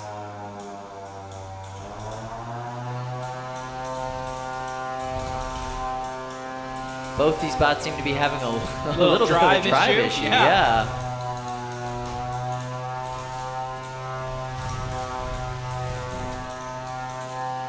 See, Yahoo is picking up just a little bit of that debris.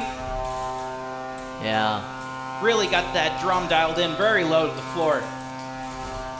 Sometimes that makes things a little bit more difficult, especially Still haven't after seen midday. that weapon spin on Warlock at all. That dual Drisk spinner.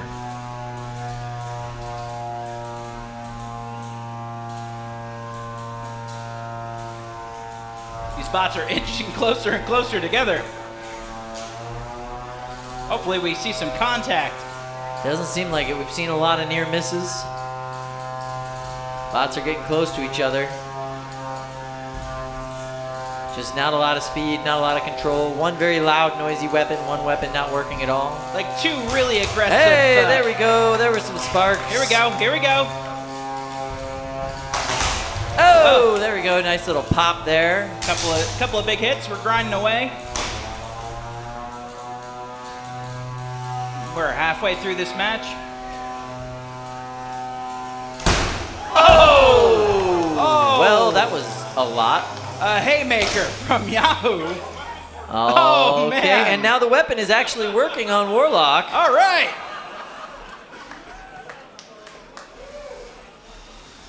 No way. So this is going to be a show motion right here. Fluffy doesn't seem to be either willing or able to go help. So show us some motion here. Oh, this doesn't look good for Warlock. No way. Warlock, get that weapon. You're working just in time to get stuck on the wall. Oh, and that's a the knockout. count. Yep. Yahoo is your winner. Warlock got stuck on a wall with no Fluffy to help. Oh, that was a big hit on the. I felt you just feel it. You through could the feel box. that impact through the air. Yeah, that was a lot of force. That was a whole lot of force coming through. That was nice. Wow. I enjoyed that. Big fight boxes or box fights are always the best fights in my opinion. Just because you feel that like live, you feel that energy, that actual kinetic energy go through the air and hit you. It was lovely. So Yahoo, winner of that particular match, they'll move on in the next bracket. Warlock obviously has some work to do. So we're going to move on to Cage 2.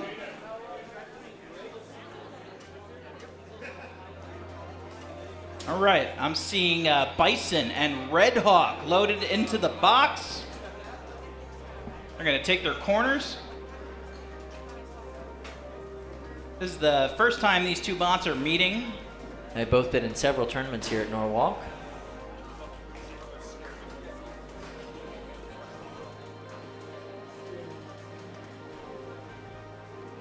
Red Hawk looking fantastic with this color scheme. I love the blue and white painted bar.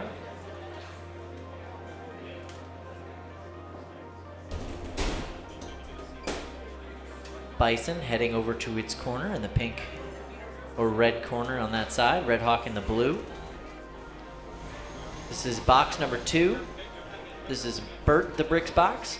Bert the Brick, you can tell he's a little bit different than Brett. He's got that kind of brushed finish to him. You know, he's just an all-around nicer guy, too. Yeah, a little bit less aggressive. Yeah. I agree.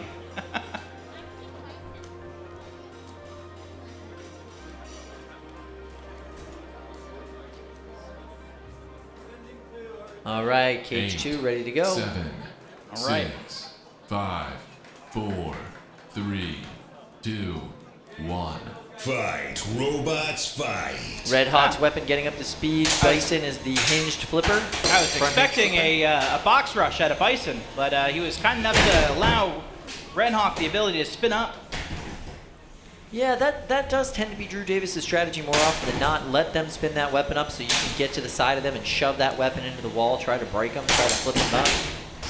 The wedge on Bison's obviously able to take the hits. There's a little bit of the side armor package off of Bison there. Yep.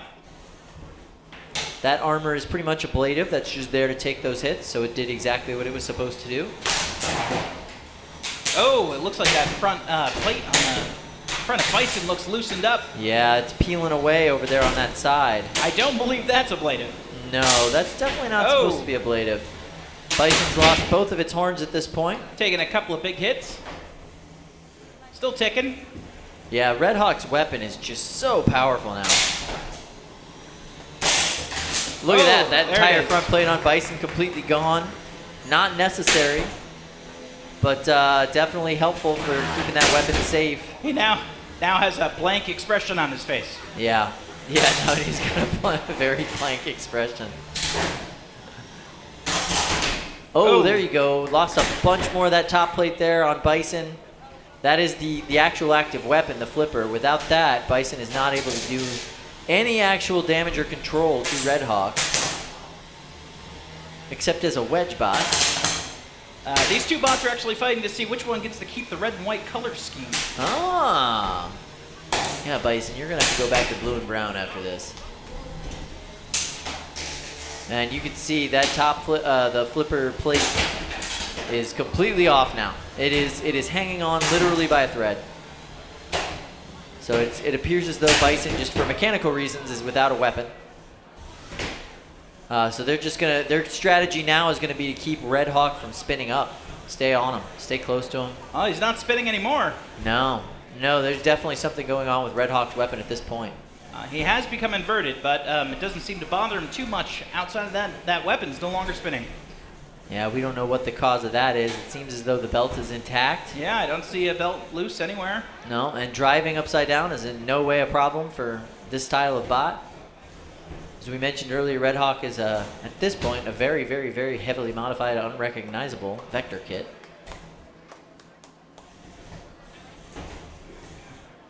Young builder, young driver. Got into this sport with a kit. He's been improving it and changing it and modifying it ever since. Looks like that bar just might be skewed a little bit, and that's what's preventing it from spinning up. Yeah, not safe to spin a bar when it's a little bit bent. Got a few seconds left here. And that is the end of this fight. This will go to judges' decision. All right, so we've got a little bit, we got some folks loaded into the box over there, so we'll go ahead and walk through this with you guys pretty quickly. Don, who do you think won that fight? Red Hawk. I just think that it did a lot of damage in the parts of the match where it had its weapon, and a lot of stuff came flying off Bison, and whenever Red Hawk's weapon went down, I don't really think Bison capitalized enough. It did get a flip in, or a little hinge, but yeah, I don't think it was enough to overturn the slaughter that Red Hawk did in the beginning. Fair enough. All right. Andrew, what are your thoughts? Very close fight. I'm going with Red Hawk on this one. Bison looked like immobilized at the very end there in probably the last 10 seconds, but it was very close. Bison held up really well in that fight. Yeah. Fair enough. All right, Mr. Tweedy, what are your thoughts? Yeah, Red Hawk every time. There's not much that Bison could have done towards the end of the fight, and it looked like they were completely immobilized when the clock stopped anyway. All right, so there we go. Winner of that match, Red Hawk. Thank you guys very much. I appreciate it. We're going to go on over to box 1 where we have bots loaded in and ready to go. We're looking at Instant Regret and Head of Lettuce.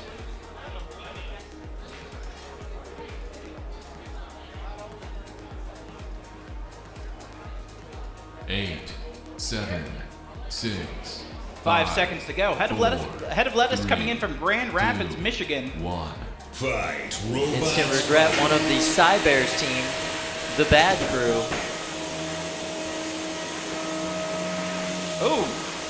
Instant Regret escapes a hit, moves out of the way, trying to see if he can get a count on Head of Lettuce. Head of Lettuce. Oh, that's not where you want to be. Oh, that was a thing. The thing has been undone. What a show so far. Head of Lettuce with their big wide drum.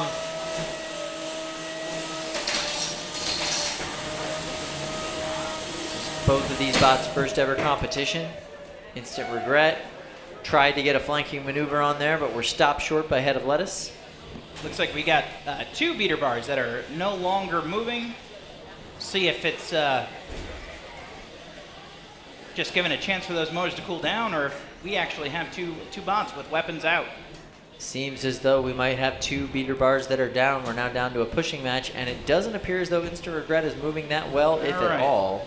All right, and you got a little bit of movement from them over in the corner. Doesn't look all that controlled. And Head of Lettuce just shoving them right into the wall, trying to keep the action contained, trying to show the judges that they are in charge. You're only allowed to hold those pins for 10 seconds, so it's good to just show judges that you did it and back out. come back in for another pin, There we just go. like that. That's how it's done.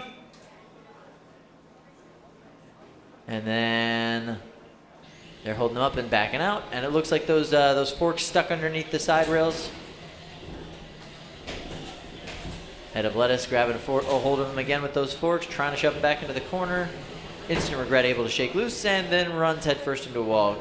Now Head of Lettuce has an easy opportunity to get another pin. All the control points going to Head of Lettuce so far at this point. The following pin is brought to you by Argyle Materials. Argyle Materials, we don't make socks. They don't make socks. It's true. It's really misleading, that name, in some ways. They do high-end metal fabrication. They don't do socks. And really good 3D printing substrates. Nice.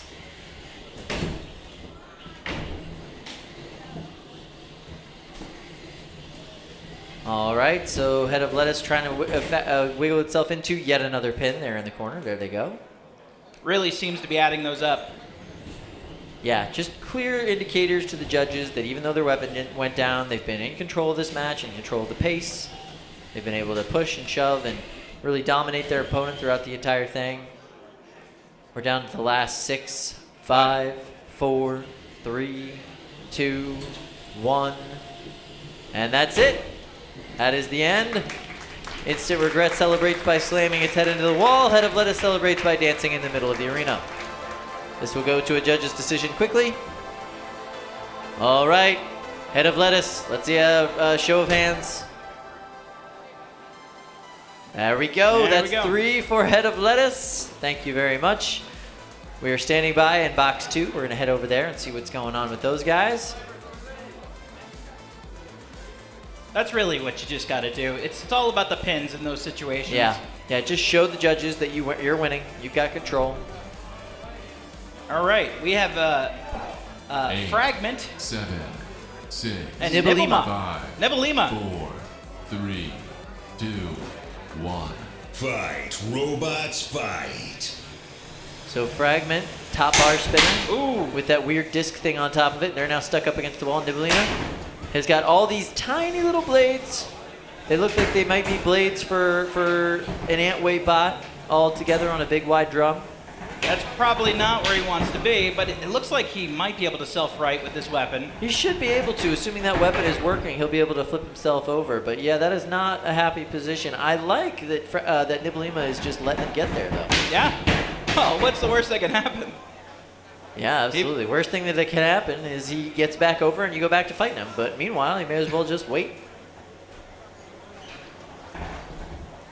It might actually be harder for Fragment to flip over with that with the disc, kind of keeping the bar from making contact with the ground.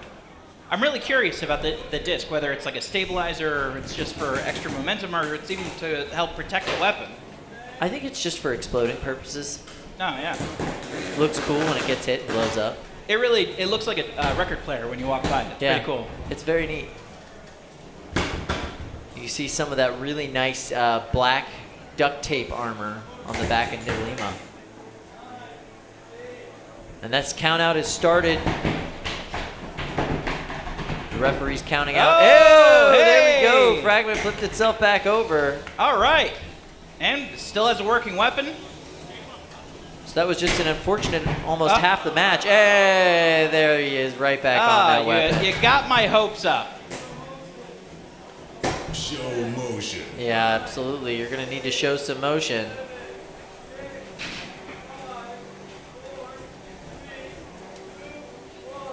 Well, Nibelima wins that match and did not have to do much to get that win.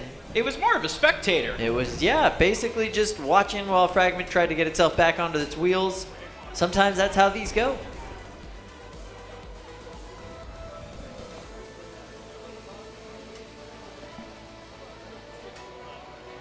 No, there's so we're gonna be loading bots into both cage 1 and cage 3. We're gonna see which one's kind of ready first. As you can see, the safety brackets are being put onto the weapons of these bots before they get removed from the box. You know, as we just keep making our way later and later into the day, the more time it takes to put these bots back together. Yeah, absolutely. Yeah, they get more and more damaged, and the builders get more and more tired. As the day goes on, it gets harder and harder to put all the things together. Your fingers don't want to work as well. And that's why I'm so excited that we have now a Sunday attached to the lineup. Yeah. So we don't have to ask everyone to join us at 2:30 a.m. for a spectacular championship battle. Yeah, spectacular championship battle with 20 minutes in between the fights. It's always the best. It's always the best time. But you got to give the competitors enough time to work on the bots and get everything back up and running, and that's part of the attrition, part of the war of figuring out how to get everything functioning and get everything working when your brain and your body and your tools probably aren't at that point in the day. I mean, even when you wrap your head around the fact that some people drove through the night to get here from the Midwest or flew in internationally, it's incredible what some of these people are willing to do. The team from Mexico flew here, got a vaccine, and then came to the competition. Isn't that wonderful? That's really cool. All right, so we're going to head over into box 1 now.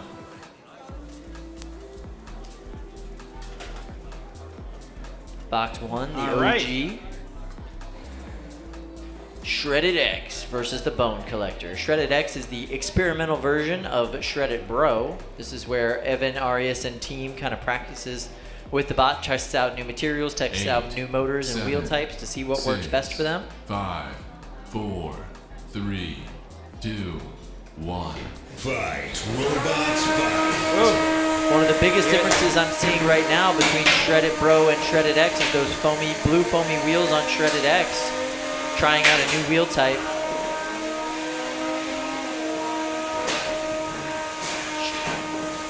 Shredded X first debuted earlier this year.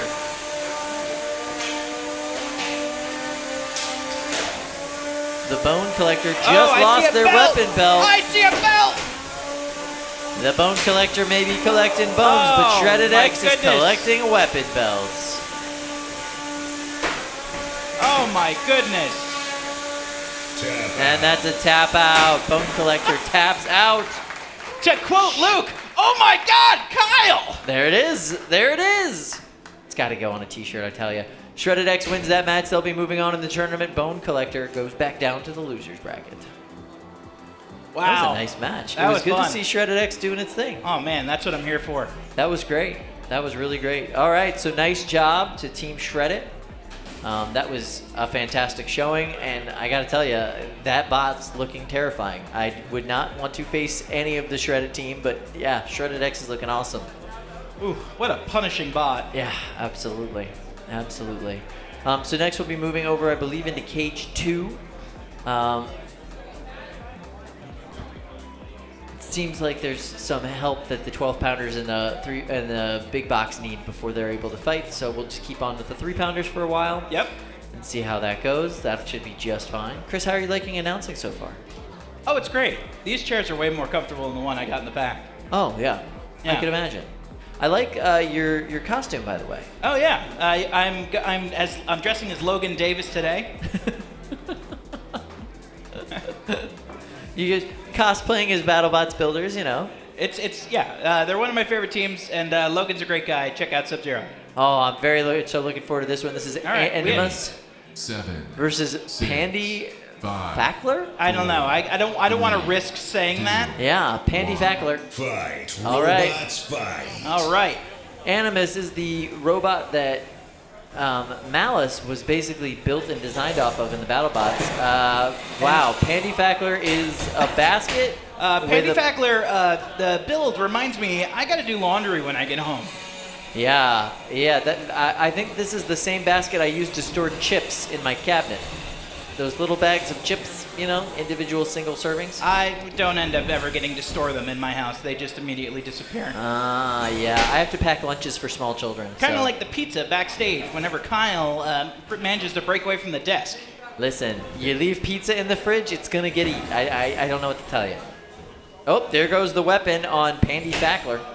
Oh, this is not looking good for this basket. No. This is basically just a nice little workout for Animus. They just get to, you know, test the weapon, test the wheels, make sure everything's working. Doesn't seem to be a countdown happening anymore, and there's no motion, so I think this fight is over. Oof. Yep, there we go. Animus is declared the winner of that particular fight. Wow. The count out happened over there. We just weren't able to hear it. So there you go. Pandy Fackler moves down to the loser's bracket. Animus moves on into round 3 of the winner's bracket. So we didn't really get to see a whole lot of what Animus can do there. Yeah, the following countdown is brought to you by Chimera. Chimera, whenever I'm gnawing on the crest of a good point break, I like to make sure that I'm riding a Chimera. That is believable. You seem like a point break kind of fella. Some people do call me Bodhi. I never get called Keanu, though. It just doesn't happen. Oh, we'll work on it. I want it. I want it to happen one day. I want to be that cool. You do have an undercover cop like look with the jacket and the t-shirt though. Oh, interesting. Yeah. Yeah. They're well known for their fashion sense, so I'm okay with that. All right, so we're getting locked over into box 1 now.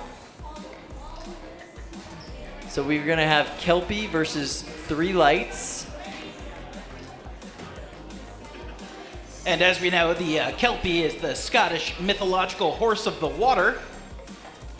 I did not know that, but I'm not surprised that you I'm did. surprised, Kyle. It's just Scottish myth, okay? Competitors. You know. Press Do you know what a your unicorn ready is? button. I do, yeah. All right. This is very exciting. 8, 7, 6, 5, 4, 3, 2, 1. Fight, robots, fight.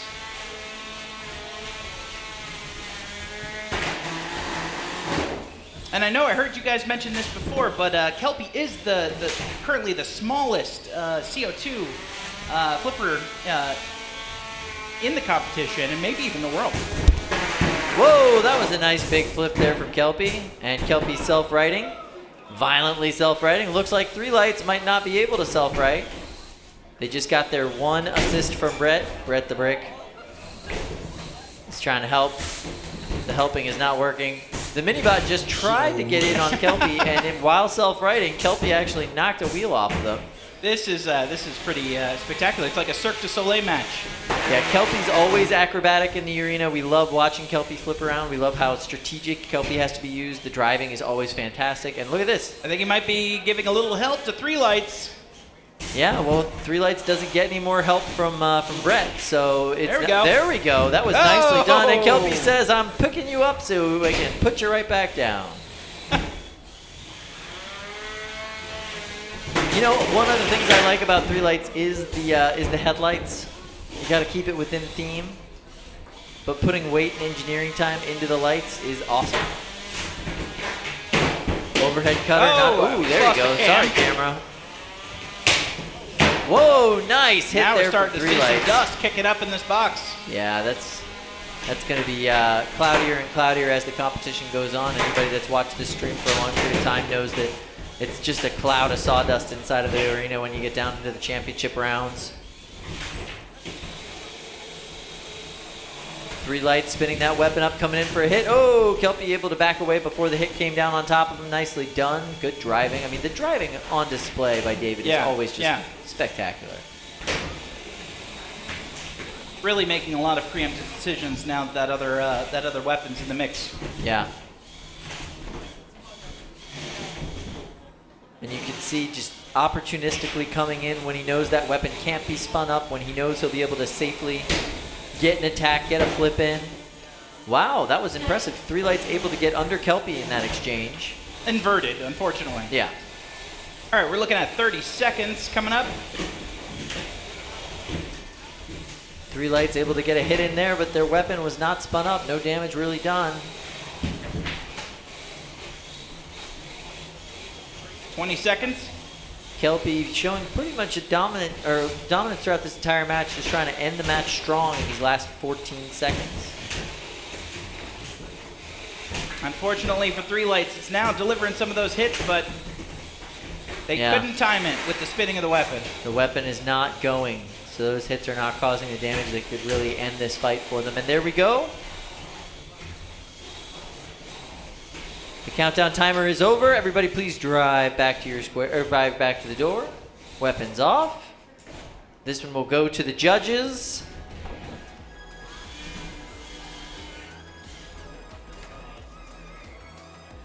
All right, let's go ahead and start with you, Jack. Jack, who won that fight? Kelpie. They had the only consequential use of their weapon and saved 3 lights multiple times for being immobilized. Fair enough. Andrew, your thoughts? Going with Kelpie on this one. The mini bot got disabled, and the weapon on 3 lights also ended up kind of not working, and Kelpie was able to capitalize, pushing it around the arena, controlling the fight. All right, Don, bring us home. What did you think happened there? Kelpie won very convincingly. All right, we've got a Kelpie conspiracy amongst the judges. They think Kelpie won that fight. I have to agree with them. Thank you guys so much. We're going to go over to box 2. Kelpie was the winner of that fight. That was great. Where we've got Jackrabbit and Funt. All right. And Luke's going to be coming right back into this with us. So we'll go ahead and All get right, in here it's been before fun, this fight Kyle. starts. Thanks for having me. No. 8, 7, 6, 5, 4, 3, 2, 1. Fight, robots, fight. All right, here we go. Jackrabbit versus Funt. Jackrabbit with the big hit right off the bat there. That was a nice smack in the face. And there goes yet another camera. We didn't need that. That was unnecessary. Oh, the camera's still functioning though. There we go. We got a nice shot of the bottom of Funt. Oh, big pop in the air for Jackrabbit. And Funt, this is their second outing out. This is another Cybears team here from Norwalk, local team. And they are now on their head, Kyle.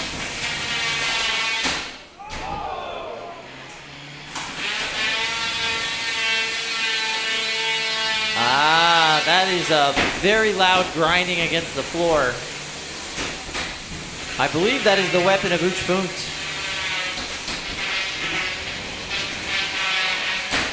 And Drew Davis is successfully popping Funt up into the air. Now, will Drew help his competition up off the rail?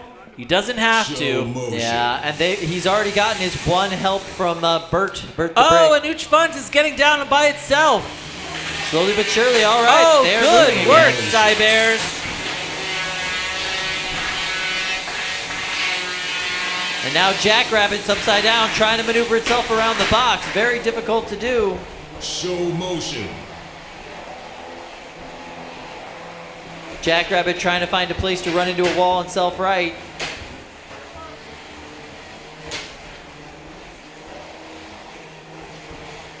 Funt is kind of spinning in a circle there in the middle of the arena. Oh, that's because they completely lost a wheel on their left side of the bot. Doesn't look like the wheel on the right side of the bot's too happy anymore either. We're going to need a show motion. There it is. There it is. This is... So there are no more helps left from Bert. Jackrabbit is on its head. 45 seconds left in this match. Show motion. No, they're just spinning in a circle. All right, there we go. It looks like the match is still Match running. is continuing, yeah. Oh, sorry about that. Okay, that was the end. I thought it was. Jackrabbit won that fight by knockout. Funt, we thought was moving, but they were really just spinning around in a circle that is not controlled motion, so that is the end of that fight. Nice work to Kyle. Drew Davis of Jackrabbit. Super exciting. Box 1. Jameson Go. Sawblaze Captain Jameson Go with Silent X. Nice. Versus Professor Hex. Now, Kyle, you and we got to see JMO's test box, and I squealed with delight when I saw Silent X this morning. Yes, Silent X is capitalizing on the walker bonus. You get a 1 pound bonus for, or a 2 pound bonus for being a walker bot in this competition. 5, 4, 3. Now watch for the speed on this walker. 1. Fight, robots, fight. Here it comes. Look at That that. is a walking bot, people. That is a walking robot that's running around like it's got wheels, Kyle. This walking bot currently has better mobility than Professor Hex, who seems to be having some drivetrain issues. And they are going bar to bar with these hits.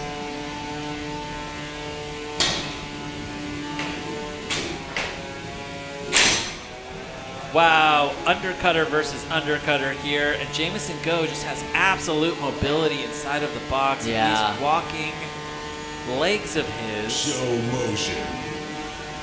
There We we are getting go. a show motion bar for Professor Hex. But we're also getting a lovely show from Jameson on how well his shuffler works. I mean, look at that. Show knockout. All right, so this shuffler... That's a knockout. That is clearly a knockout. So this shuffler, each one of those side components you can see there, they have 4 legs each. So as the cam turns for the motor, each of those legs articulates out. You can see they've got those little rubber grippers on the end of it. That is amazing. So he gets just a lot of speed and a little bit of torque even from that walking mechanism. And it's invertible. It's brilliant. And in this particular iteration, I mean, it works just as well as wheels. So Silent Spring is currently ranked number 1 here at Norwalk Havoc for good reason. It wins so many matches more than it loses. Yep. Silent X is the experimental version of Silent Spring. It's the experimental platform. Yep. Jameson Go tries out new ideas, tries them inside of Silent X. Because he's not chasing, a world record with Silent X. That's right. However, Silent X itself is ranked number 14 here That's at Norwalk right. Havoc. That's right. Which is amazing. One of the things that Jameson is always trying to solve with Silent Spring is the fact that when it hits stuff, it flies all over the box because its weapon is so powerful. One of the ways that they're trying to fix that is with that walking bonus on Silent X. That walking bonus gives them an extra 2 pounds to play with. Now, the big question for Jameson Go is, will Silent Spring get these walking legs now? I think it really going depends forward? on how well they perform at this competition today. It seems as though they're performing quite well. I mean, that was very impressive. Will Megatron become a walker? Will Sawblaze become a walker? There's not it's not articulated walking in the way that you need to for it to be BattleBots official. So no, I do not see Megatron Somebody becoming... email Greg Munson. Come on, we gotta get Sawblaze a weight bonus for a shuffler bot. Yeah, shuffling does not get you a weight Here's bonus. the thing. in Okay, BattleBots. when you think of shufflebot, you think Yeah. of like slow, lurching, kind of like Yeah, chaotic yeah. movement. That is controlled. That is fast. That is aggressive. It's incredible. Yeah, it's Jameson Go is playing a different game. Like, here we are playing chess, right? This is Yeah. a chess match. Jameson Go is playing, I don't know, 4D chess, yeah, I 4D agree. underwater chess. 4D underwater chess. Yeah. blindfolded. Right, right. Amazing. So, fast match for Silent X. Yeah, that's all they needed. It brought me a lot of joy. Yeah. And I'm looking forward to seeing Silent X again.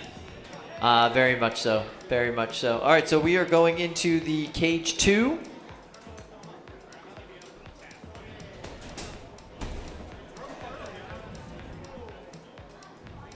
All right, over in Cage 2. Winners bracket round 2, 3-pound action. Fallout versus Gem So. Wait, I think that... Yeah, that's right. This is Cage 2. Yeah.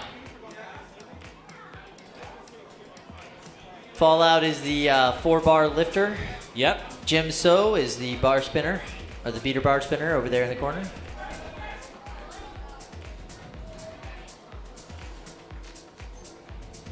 All right. So we got a drive failure on Gem So that they're going to fix, so we're going to go back to Cage 1. Cage 1, very interesting. We've got Kimba versus Bohica. Now, Kyle, oh my god. Kyle, okay, do you see here on the left, in the blue square, Bohica? Do you see that mini bot that looks like it has tiny little missiles, blue missiles mounted on the top? Yeah, what's going on with that? Kyle, those missiles are filled with something mysterious. If I was Kimba, I'd be worried about it. All right? Yeah, that's pretty scary looking. There's tiny little Estes rockets on the ends of those blue missiles, and the missiles have a payload inside of them. Let's see if this works. Now, Bohica itself, what the heck is that? Is that just like a stock 8x2 wheel? Yeah, it looks like a Coulson style wheel with the plastic interior hub and the rubber exterior. I don't understand what's going on with it. Very interesting design. So we got Kimba and Bohica. Now Kimba, of course, very classic, kind of tombstone-esque design with a wedge mini-bot. And over here, Bohica. Interesting. Can't wait to see this. I want to see if these rockets actually ignite.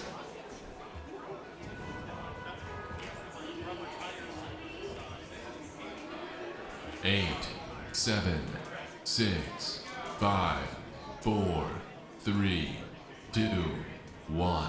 Fight. Robots. And there they go. Wow! That's quite a way to start the match.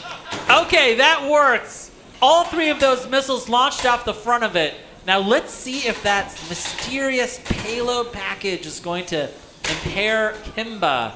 What was inside of it, Kyle? They were iron shavings. Yeah, magnetized iron shavings. Magnetized iron shavings. Not with the something that you want to get inside of your brushless motors. Of just spraying magnetic iron shavings all over the inside of this box. And against an opponent like Kimba, that would be especially effective. Kimba doesn't have much in the way of plating or armor. It is just a frame with weapons and motors on it.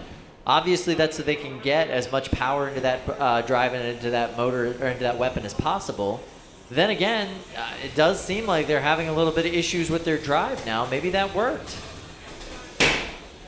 But what is going on with Bohica's main bot? I mean, it's moving. It's moving. I don't know if it's spinning.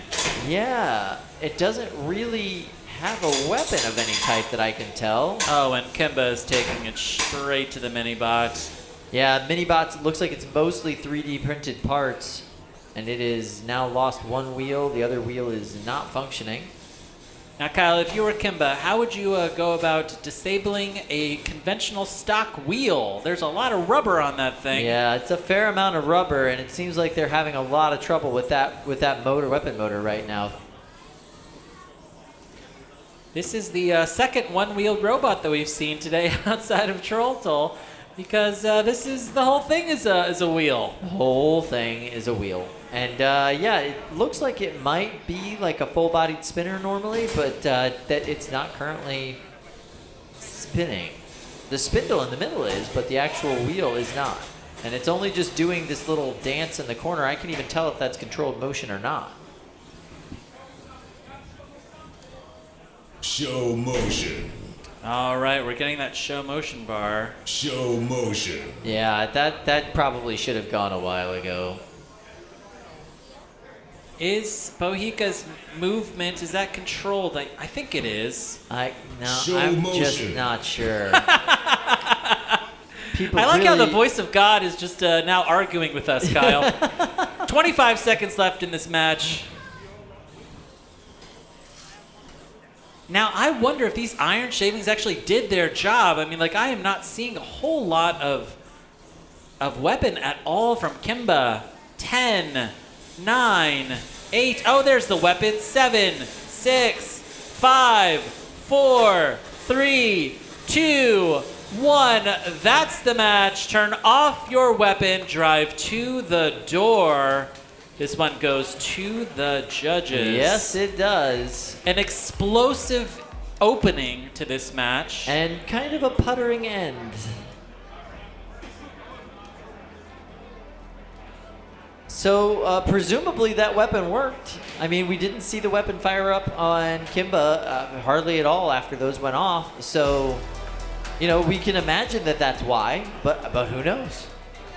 All right, let's head on over to the judges. Andrew, how about you start us off? Your thoughts, Bohica versus Kimba. Going with Kimba on that one. The weapon was working at the end of the fight, and it is still spinning.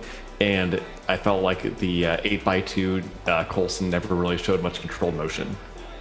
All right, we've got one vote for Kimba. How about you, Don?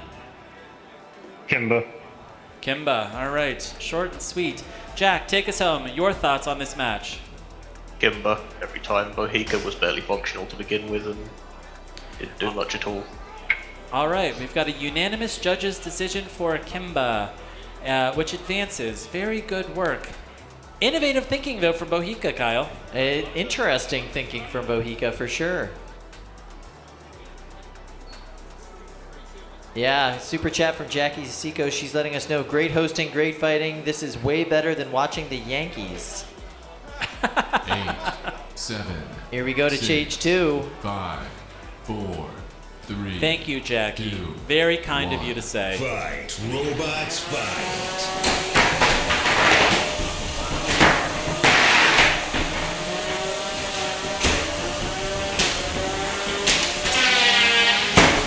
Oh, that was a beautiful hit. Eruption just taking it to Scarab Armor. I mean, the top plate is off, the batteries are out, the tap out button's been hit. That was just a dismantling, quick and over. Eruption just dominating that fight. We're gonna have to do a replay because we don't really know what just happened.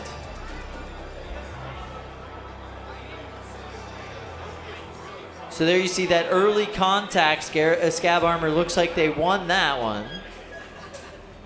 Wow. Bunch of the floor came up with that hit there.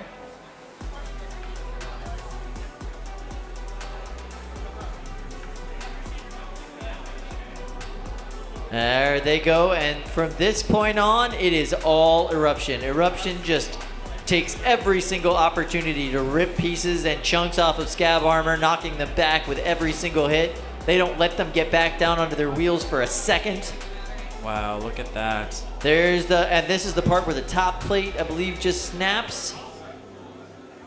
Now it's just dangling there, you can see. The floor. It's amazing. And then it's gone. Gravity was the only thing holding it on before. Without that top plate on, all of the guts start to come out.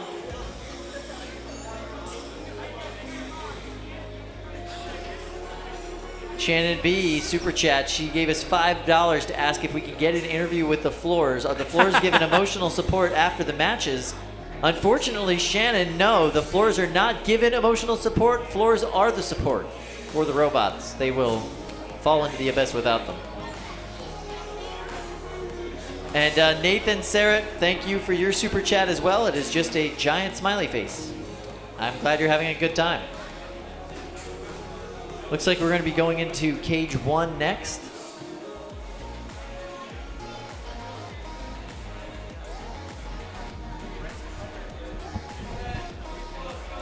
Eight, 7, 6, 5, 4, 3, 2, 1.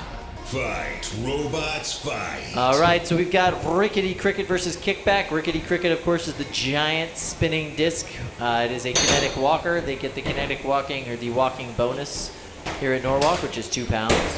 And Kickback is the, well, really chonky wedge on the vertical disc. Hey, Chris, how you doing? Thanks for joining us at the desk. Oh, it's great to be back, Kyle. Luke had to go somewhere. He didn't tell me. There we go. Oh, Rickety Cricket trying to get out of the corner.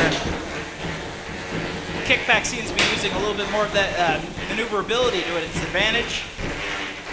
Yeah, it's really difficult when you are a kinetic walking bot like that because they really can't walk backwards.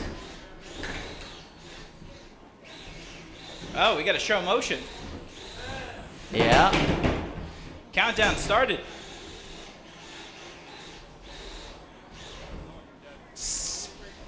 Seems to be laboring a little bit. Oh, there we go. All right, he's back in motion. Yeah, sort of. it's difficult to call show motion for a bot like Rickety Cricket because they need basically whenever that weapon's working, we know they're able to move. They use the centrifugal force of the weapon to move the bot around. As you can see, kind of the head of that weapon. Oh, there we go. Big old armor chunk coming off there. So that's the front wedgelet or the front armor plate of Kickback completely ripped off there. So the centrifugal force is what actually is able to lift up the bot, so they are able to pivot that head left and right, and that gives them the control to walk the bot around. As long as the weapon's spinning, the bot is able to move. The weapon is... Rickety Cricket wasn't out. It was just taking a power nap. Yeah, and that's all it really needs. So that weapon is doing kind of double duty as both the weapon motor and the actual drive motor. 1 minute left on the clock.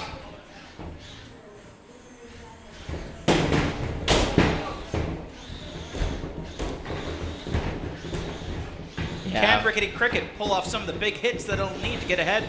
Rickety Cricket really is just kind of disturbing when it's like moving the way that it's supposed to. That like ambling, really weird walk. It's super creepy.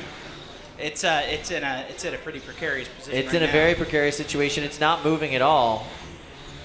There we go. Now it's able to flip itself back Maybe. over, and it's definitely moving again. There we go. Maybe it's not. There we go. It's moving. Yep. So hard to tell with these walking bots. We're in the last. All right, 10 seconds left. 7, 6. Oh! Rickety Cricket just says, I'm not going to let the match end like that. And look at how fast it moves when it wants to. That's the end of this match. Wow. Weapons down. Please make your way to the door. Obviously, Rickety Cricket cannot do both of those things at the same time.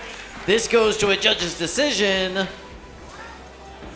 That was exciting. That was extremely exciting. Okay, I don't even know what to think about that match. Andrew, tell us what you thought. How did that go? Yeah, I have the criteria up right here for scoring. You know, looking at the rules here, I feel like I want to give this to Rickety Cricket in the sense that control's a little bit harder for a robot like that, but on the aggression side, we didn't really see much, control by kickback and damage. There was that front panel ripped off, so I got to go Rickety Cricket on this one. All right, Don, what are your thoughts? So, Kickback did a pretty good job trying to keep control, even after its weapon got down. But Rickety Cricket their weapon did get disabled towards the middle, and Rickety Cricket was aggressive at some point. I think I'm also gonna have to go Rickety. Okay, so that's is this going to be a split decision? Jack, what's your thoughts? I'm also going to go for Rickety Cricket. Rickety Cricket, all three judges. Okay, Rickety Cricket wins that match. Wow. Despite multiple show motion bars being brought up against it, it still wins in the end, and I think that big last hit at the end is probably what sealed the deal for a lot of these folks. So Rickety Cricket wins. They will move on. 5-pound kinetic walker bot. Now we're going to go over to cage 2. Looks like we got a couple bots loaded in. We have Polywog and DBSC3. Oh man, Polywog, 7, DBSC3, 6, 5, Polywog in the blue square, 4, 3, 2, DBSC3 in the Fight, pink square. robots fight. Spun up, but it looks like he's losing control a little bit. Oh my goodness. The floor. So Polywog ranked number 1 in 2021, ranked number 9 overall. And just capitalizing on the fact that it can actually land on its wheels and keep fighting right now, because that's all you need to beat this opponent at this time. DBSC3 is a really beautiful bot. I really like the design. I think it's really gorgeous. They're just having a hard time getting control. Wow. It seems like their weapon motor is spinning the body of their bot just as much as it's spinning the blade, if not more. Just keeps delivering those small and precise and calculated hits. Yeah, making sure that that weapon is only making contact with its drum. Yep. Hitting just enough to destabilize its opponent. I mean, this is where you really see the experienced driving prowess.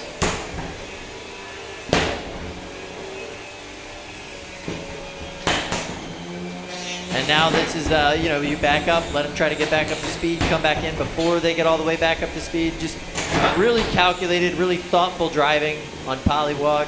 There's a chance for a speed up here.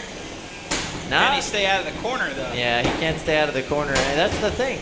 When you have a big bar spinner like that, you want to be right in the middle of the arena. Polywog's doing a great job keeping them up against the wall, keeping them into the corners. Everywhere that you want them to be where it's dangerous for them to actually spin that weapon. This is a very interesting flail on DBSC3. What would you call that dance move if a human was doing it? Too big to flail. Too big to flail. Yes! Well, they're not going to get a bailout in this fight, I can tell you that right now.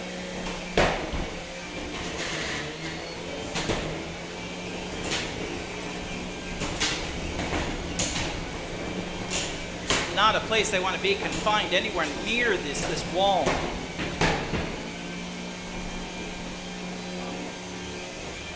All right, they're stuck up against the wall. Believe it or not, they have not had They're an going to get a little assistance from Bert yet. Bert just gave them a little bit of a bump. He's going to try to get them off this wall.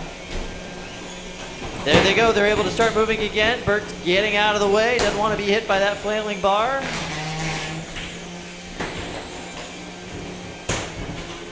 And we're getting down to the last 20 seconds of this fight.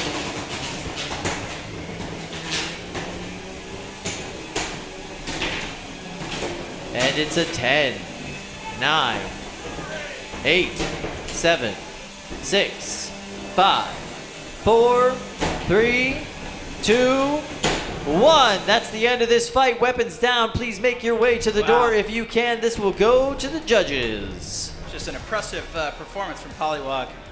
Really was. So we're just going to do a quick show of hands because we're ready to go in box one. So who here thought DBSC3 won that fight? Anybody? No, not so much. All right, who here thought Polywog won that fight?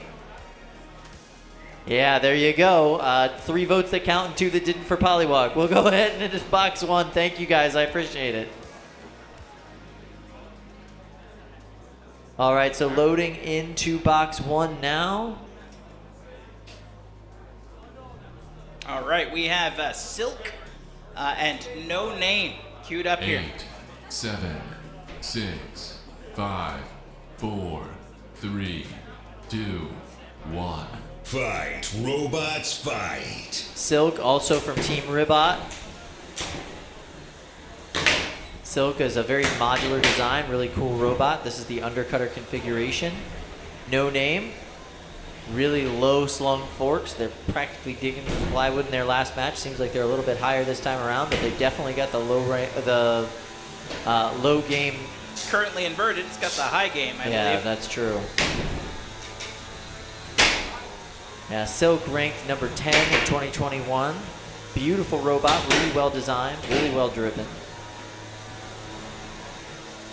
Team Ribot field a lot of really reliable, just really good robots at these competitions, and they just come here to grind. You know, those guys just come here to work every single time. Silk has only been KO'd one time. It's just so well built, so well put together. I mean, modular bots is like something that you're always expecting to be a little bit more fragile. That's just not something you see with a bot like Silk.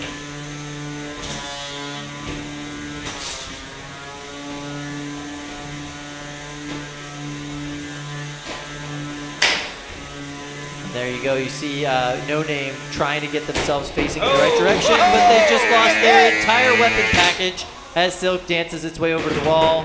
Oh, you never want to see that. No. So the horse with No Name, which was on the weapon package for No Name, is gone. They are now just a bot with no weapon, no face, and no name.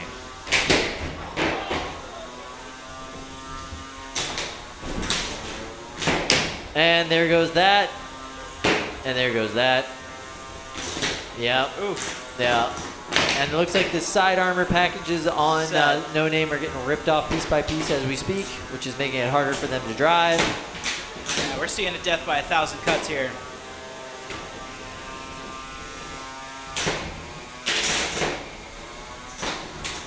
Yeah, at this point, and that's a tap out. I was wondering when that was happening. I mean, you're just watching your bot get slowly dismantled there. It just makes sense to tap out at that point. See what you can save.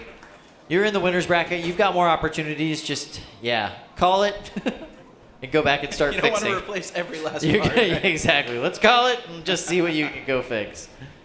That was the wisest move. All right, we're going to move over to cage 2.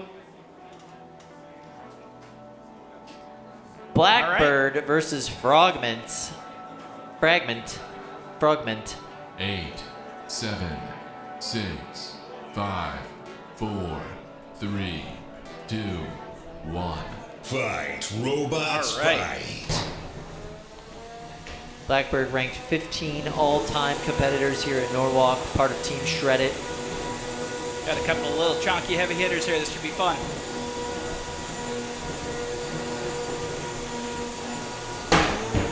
Absolutely. Both these bots have put on some fantastic performances Free for hit. us. Yeah, that's exactly how Blackbird saw that opportunity for a free hit. Weren't really able to capitalize, but now they've got him in the corner, they've got him pinned, and they've got their weapon facing in the opposite direction. That's exactly what you want. The Team Shredded is Blackbird, known... not afraid to go weapon to weapon. in the No, corner. not at all. Team Shredded definitely known for their aggressive driving. Definitely known for very durable bots. Anthony specifically is kind of known to be the more strategic driver on that team.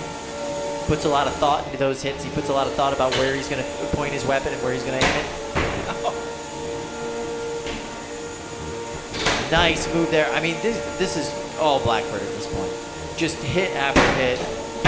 Every single one of these weapon-to-weapon engagements are going to Blackbird. And just grinding away on the bottom plate there, Frogman. Frogman's going to need to try to change up the strategy in the second half of the match. They're going to want to... At this point, I'm just, aside from a weapon failure on Blackbird, I'm not sure what strategy they could really change. Oh, there you go. Yeah, weapon to weapon, they're just not able to get the hit they need.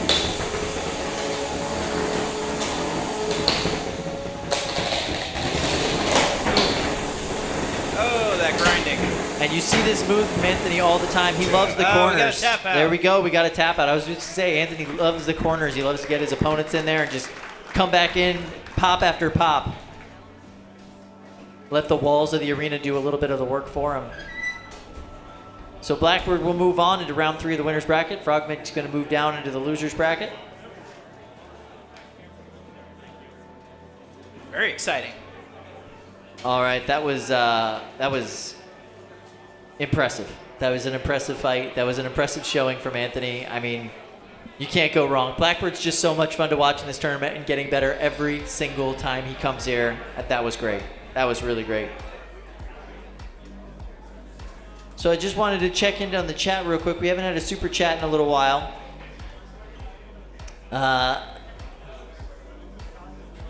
So Jonathan Schultz of Billy Frame, he says, back in my day, Squishy was the only robot with TPU, and I couldn't bite it. It's true.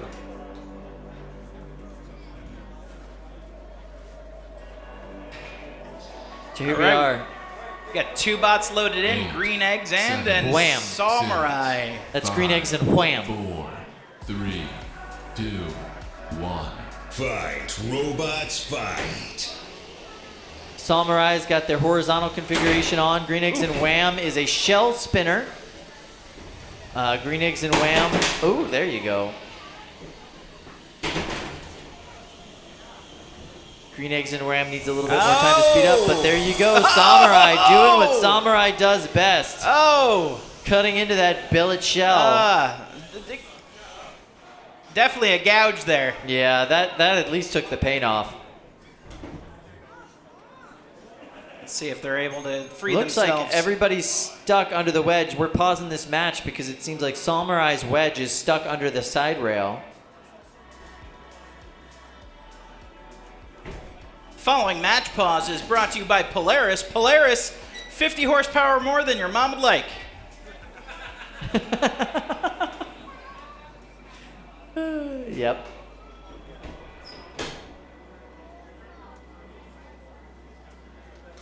Looks like the two are definitely wedged together somehow. Yeah, it looks to me like Samurai was wedged underneath the side of the box, so therefore neither of them could get out because Green Eggs and Wham was up on top of his wedge. Here we go. All right, so Nothing we have a broom gotten can't fix. Nothing a broom can't fix. Got to use those safety brooms. All right, the box is locked back up.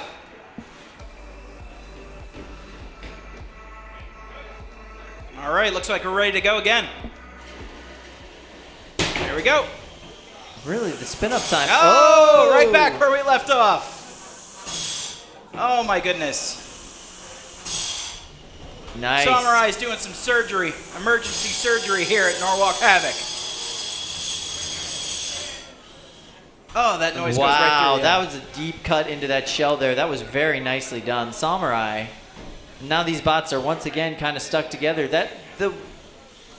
I think the wedge on Samurai is really made for bar spinners, so it's interesting. Every time the shell spinner hits it, it just kind of goes up onto it and gets caught. Right.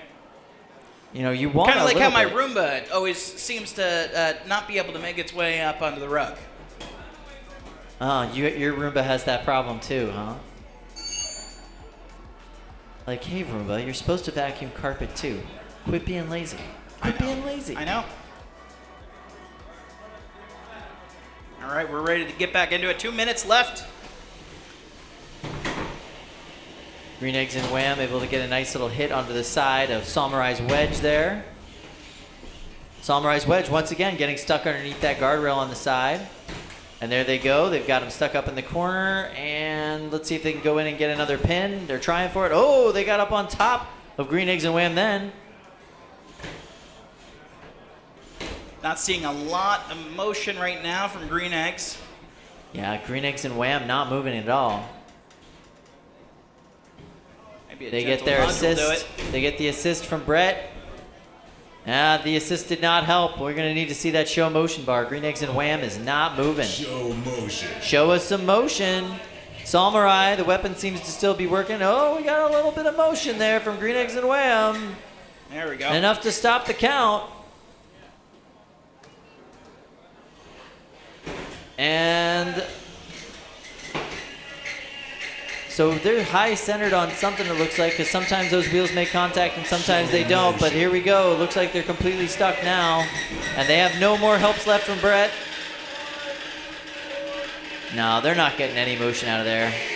They're trying, but it wasn't enough. The winner of that match is Samurai. Green Eggs and Wham will go down into the losers bracket. Samurai, very dominant performance with a wedge that seems specifically built.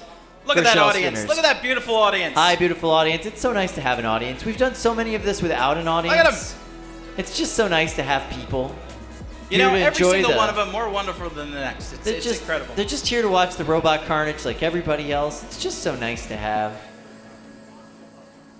Check out our pits, full of very stressed out people. Everybody's little fingers working so fast to try to get these bots up and running and functional. There's Jonathan Schultz walking over in the corner there. Hey, Jonathan. Came all the way out from Colorado. All right, Kyle, I'm going to let Luke hop back in and join you. All right. Thanks for having me back. Welcome back, Luke. A little shot from back into the control booth.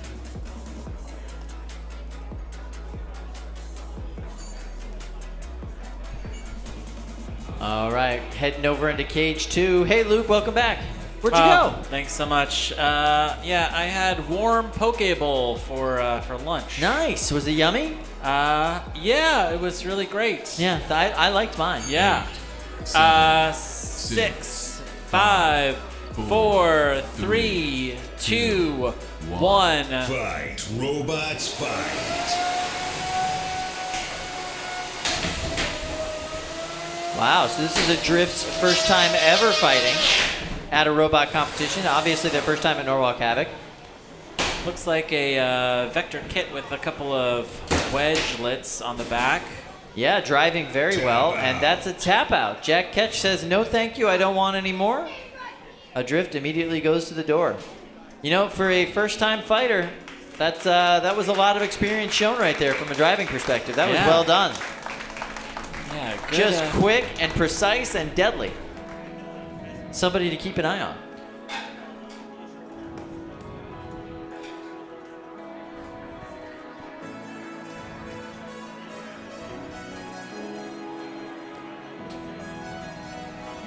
Oh, sorry, Jonathan Clark was in the pits. All right, so Green Eggs and Sad Face is one of my favorite comments from the chat so far. Jonathan Clark was Billy. He's from Colorado, not Jonathan Schultz. My brain did a weird thing there. Sorry about that. Jonathan Schultz, though, huge Captain Jonathan Schultz, is in the YouTube live chat And correcting us, Kyle. So Yeah, so I appreciate that, Jonathan he's keeping Schultz. us honest. Yeah, it's always good to have the guy you accidentally name correct. There's a lot of Jonathans out in America driving big-wheeled robots. All the Davids are on Team Malice, though. All right, it looks like we are loading into the big box. Who do we have here? Hellfire versus Pramhita. Losers bracket round 2 action for 12 pounders. 12 pounders has been shaping up to be the most exciting weight class here in the big box. You know, we've seen a couple of 30-pound fights, but really 12 is where it's at today. Just so many interesting robots, unconventional robots, super destructive robots. We saw fire earlier today. And right now we're we're seeing Hellfire having a really hard time making it over to its corner. That's not always a good sign. Look at that chonky disc on Pramhita. Yeah. Both of these robots lost their first match, and for one of them, they will be going home in 3 minutes or less. Yep. Normally the 12-pound division is just not that interesting. That is not the case today. 8, it is so strange. 7, it's so interesting 6, today. I love it. 5, 4, 3, 2, 1. Fight, robots, fight. Here we go. Fight, robots, fight. Pramhita is mobile, it is up, and it is crossing the box and waiting for Hellfire to come and meet it. I think that Pramhita just wants to spin its weapon and show that it's driving and wait for Hellfire to get counted out.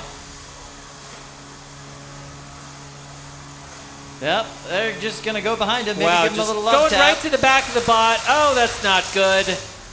Nobody wants that. Oh, hey! They just helped Hellfire a little bit. Little bit. Yeah, they got a little bit of twitching happening in the weapon. The drive is kind of happening. Oh. And that's the thing right there. Fluffy coming in to help. Green phase Fluffy. All right, so that was the one bit of help that Hellfire's allowed to get from Fluffy. Whoa, Pramhita coming in with the big hits. You can hear that weapon almost up to full speed. Big shower of sparks from Pramhita, and will this be the kill shot, Kyle? I think that was the kill shot. There's no more helps allowed, unless, you know, Pramhita wants to out of the kindness of its dark, dark heart.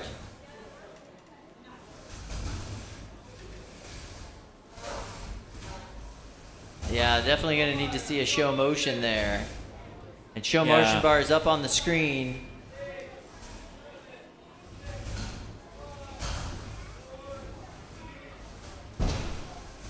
And that's a knockout. Pramhita moves on in the loser's bracket. Hellfire goes home for the day to fix whatever was wrong with the robot. Wow. Pramhita, that chunky disc, and it is absolutely unscathed. My favorite shot of that match was just Pramhita very slowly making its way around leisurely to the back of its opponent. And that is never where you want to see a big old chunky disc like Pramhita, you know? We got something from the chat that everyone should pay attention to. Ray Billings joins the chat and he says, I need to build a 12. Oh. I'm just saying that might be a lot of fun. That might be really awesome. That might be a really good time. Just throwing that out there, Ray. I know you're watching, so, you know, just a thought. Now here's the question. If Ray Billings were to build a 12-pounder, would it be a miniature Tombstone? What do you think? I don't know. He likes to play in like Tombstone's what he's best known for, but he builds all kinds of different bot types. Yeah. You know, he's had a vertical disc spinner on the design table for years that he just hasn't gotten into BattleBots. He might try to play with something else here. You know, like he's got other ideas. Now, if you just know Ray Billings from BattleBots, you probably imagine that Tombstone kind of just sprang out of nowhere. But actually, Ray Billings came up through the local circuit. Yep. He was competing at Robo Games with a very similar robot called Last Rites for a very, very long time before he ever built Tombstone. Yeah, he had a lot of different fun bots that he was playing with at Robo Games. Last Rites was definitely his most successful one at that competition. So. Yeah. All right. 12-pound Soylent Green is a great idea. Flipperbot's rule just said 12-pound Soylent Green. Yeah, 12-pound Great Pumpkin Bot, also a good idea. Got to have an active weapon, though. I guess Flamethrower. All right, so here we go. We've got Nitro Hornet versus Bully. Nitro Losers Hornet. bracket round 2. The only reason 6, Nitro Hornet is in this 5, losers bracket is they had some 4, mobility issues in their 3, first fight. 2, So 1. let's see if they got that Fight, fixed. robots, fight. Obviously, Bully is not having any motion problems. Well, now it is because it's missing a wheel, and that's a tap out. That was a 2-second match, Kyle. See, this is something that your mom always tells you. If you go up to the bully and just pop him in the nose, he stops bullying you, and that's exactly what just happened. Wow. Look at that. I want to see this. And bye-bye. Oh, hit him right in the Whoa. wheel. Oh, and so ripped the wheel off that- as Bully was tumbling in the air. The first hit flipped Bully up into the air. The second hit ripped the wheel off, and the second hit is what made Bully tap out. Well, okay. Let's go into the next box. Let's see what's going to happen. We're going for these one-hit KOs today. It's pretty awesome. Super exciting here. We've got the 4-bar lifter. Yep, 4-bar lifter. And let's see, on the other side, who is that? This looks like it's probably losers bracket round 2 action. Yeah.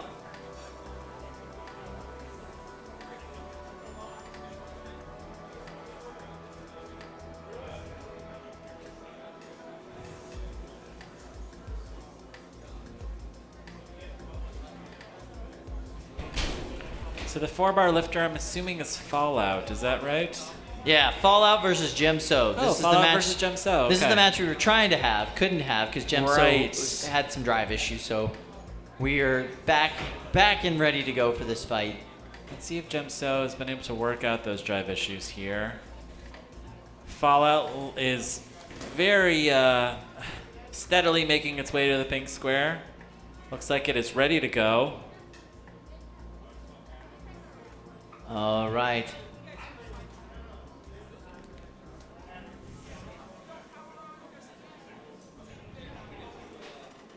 Looks like these builders are ready to go. Competitors, press your ready buttons. That's the kind reminder from the creepy voice of God to push your buttons. Right now we got the door open though. It looks like they got to do something quick over on Gemso. Not sure what. Oh, Staff's climbing in. Got somebody climbing in. Ah, I see. Yeah, they got to put batteries in Brett. All right, it looks like we're gonna go over to the big box, and here we have Nightcrawler versus Zoe's new robot. What is this? 12-pounder. Something B themed. Yeah, Busy Bee. 8, 7, 6, 5, 4, 3, 2, 1. Fight, robots, fight. Wow, look at the size difference between these two bots. Busy Bee just giant. Wow, very slowly being tipped up. Looks like Busy Bee's still able to move and getting popped up into the air by the Nightcrawler. But I am not seeing a weapon from Busy Bee. No weapon, and right now no drive from Busy Bee. He's very That is an slow interesting pops. bar Oh. on Busy Bee. Well, that's it. That's a tap out from Busy Bee. Losers bracket round 2. So this will be the last time that we see Busy Bee for the day. However, Nightcrawler stays alive and will continue on in the 12-pound losers bracket.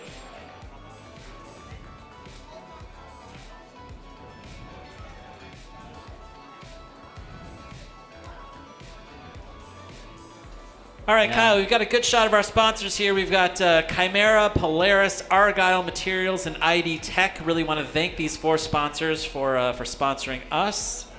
And if you run a well-funded company and you'd like to see your logo up here on this broadcast, if you want to talk to hundreds of engineering-minded people out there, reach out to us and try and get you in for September. We cannot guarantee the quality of your logo after the first fight of the competition, but we will do our best to call out the name as often as we can, and we'll air a commercial for you if you've got one.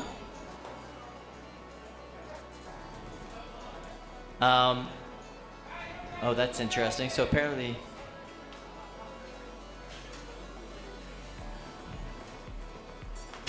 So we are not going to be replacing these floors. There have been a few people that have asked between the competition today and into the championship bracket tomorrow. Yeah.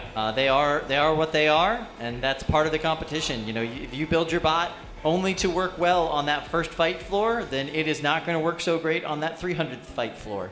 It is one of the charms of Norwalk Havoc. Yeah. Yeah, and fights on the East Coast in general. Plywood floors are just something that you have to deal with when you're fighting on the East Coast. Yeah, we like running plywood floors out here for some reason. I think it's fun. Yeah, I like it too. I mean, with steel, like if you peel up a piece, like you're like you've got this permanent problem in the box for the rest of the day. Well, and if Joe Fabiani drops a fire penguin on a steel floor, who cares? You know, Right. The danger is when Joe Fabiani drops a fire penguin on a plywood floor. Then it's That's super true. interesting. That's true. Boy, we are going inside baseball, Kyle. All these people in the audience have no idea what we're talking about. They don't know about Joe Fabiani's fire penguin? Yeah.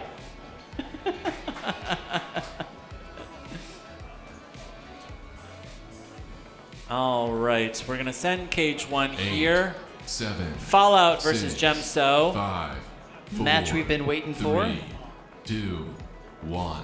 Fight, robots, fight. Yeah, Gemso's, this is event number 5 for them. Wow. Yeah, I typically think of Gemso and Izzy Cow, but I think Izzy is working at the merch booth. That's where I saw her last. But wow, Gemso's weapon is absolutely just running, but it sounds so quiet in the box. Whoa! All right, that's the end of that. How did that happen?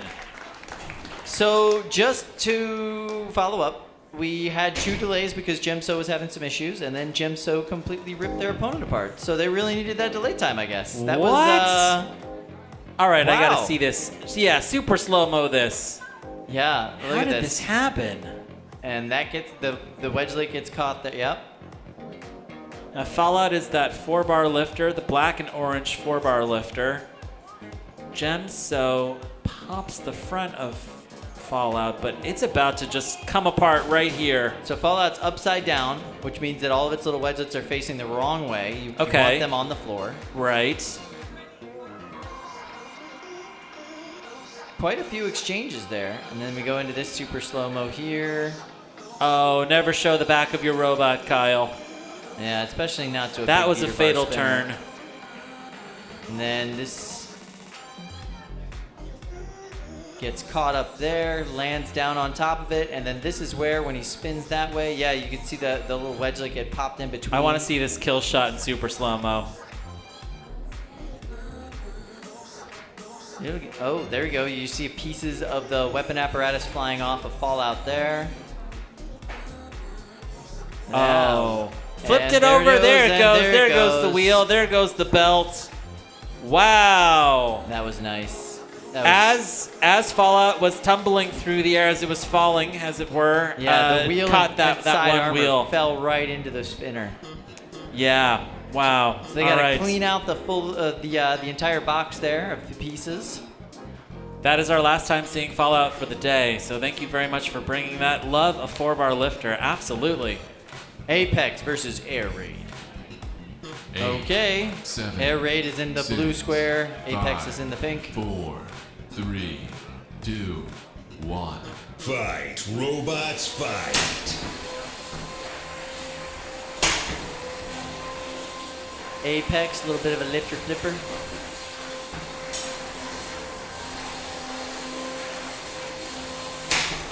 Oh! Well, there goes that weapon. And that's the end of that.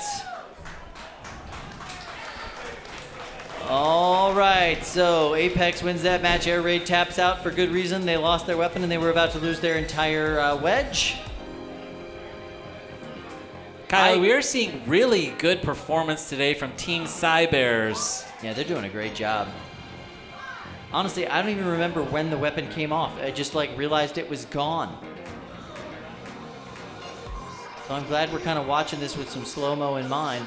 There you go. Tried to get the lift there. Unsuccessful. They just missed it. Now those lifted up corners of the wedge are really... Oh, there it goes. Oh, that doesn't look good. No. You don't want to lose the spatula on your lifter.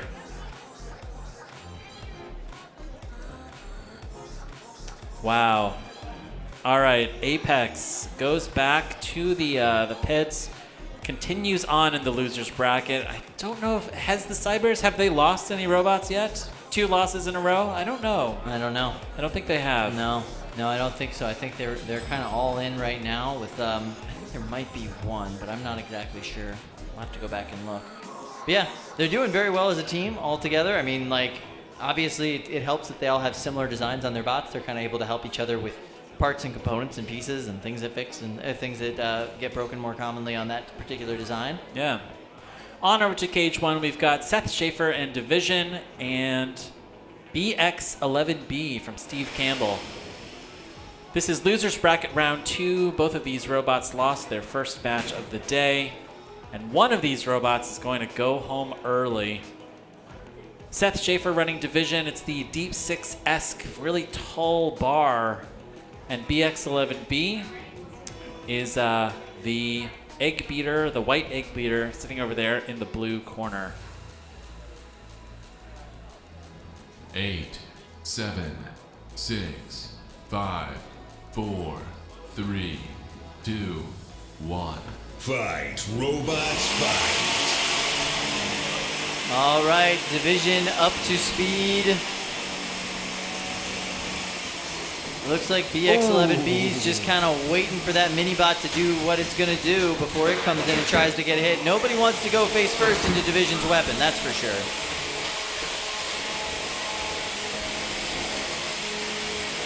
Division seems a little bit torqued, a little bit bent up on the frame there. But able to still drive and move, and there goes part of the side armor package on BX11B. This is the best performance we've seen from Division in several matches. It is not flying through the air, it is staying planted to the floor, and it is intent on getting through those wheel guards and eating wheels on BX11B. Yeah, eat those wheels right up. And there we go, Division flying across the box. You can hear the weapon motor turning off when it does that. But Seth's weapon is still going. BX11B's weapon is down. Yeah, absolutely. You can tell that Seth's really getting used to when to keep that weapon running full speed, when to turn it off. You know, strategically using that power to help you get around the box when you want it, and turning it off when you want to be able to come to a stop a little bit faster. One of the early design challenges that Seth had to deal with this bot was being able to get it to self-right. Oh, big pop for Division. And really, since he's mastered that, this bot has just been a truly, truly powerful competitor at the Norwalk events and others. BX11B does not look happy over there in the corner at all. Not it's a lot getting of its motion. one assist right there from Brett. And you can see that egg beater twitching back and forth. Yeah, so it's looking now like, yeah, that's what I thought was going to happen. We were about to have a count out anyway, so that's a tap out. Division wins that fight very handily. Good job, Seth. Fantastic. All right, here's one of the things that I've noticed about Seth Schaefer in Division. Those tiny little forks are always getting bent up. Correct, yeah. You know, like, what can be done to fix that? Or is that something that Seth even wants to fix? Something to consider as we watch him as he continues on in the loser's bracket. 8, All right, 7, on over to 6, Cage 2, Tothic 5, versus Caldera. 4, 3, 2, 1. Fight, robots, fight.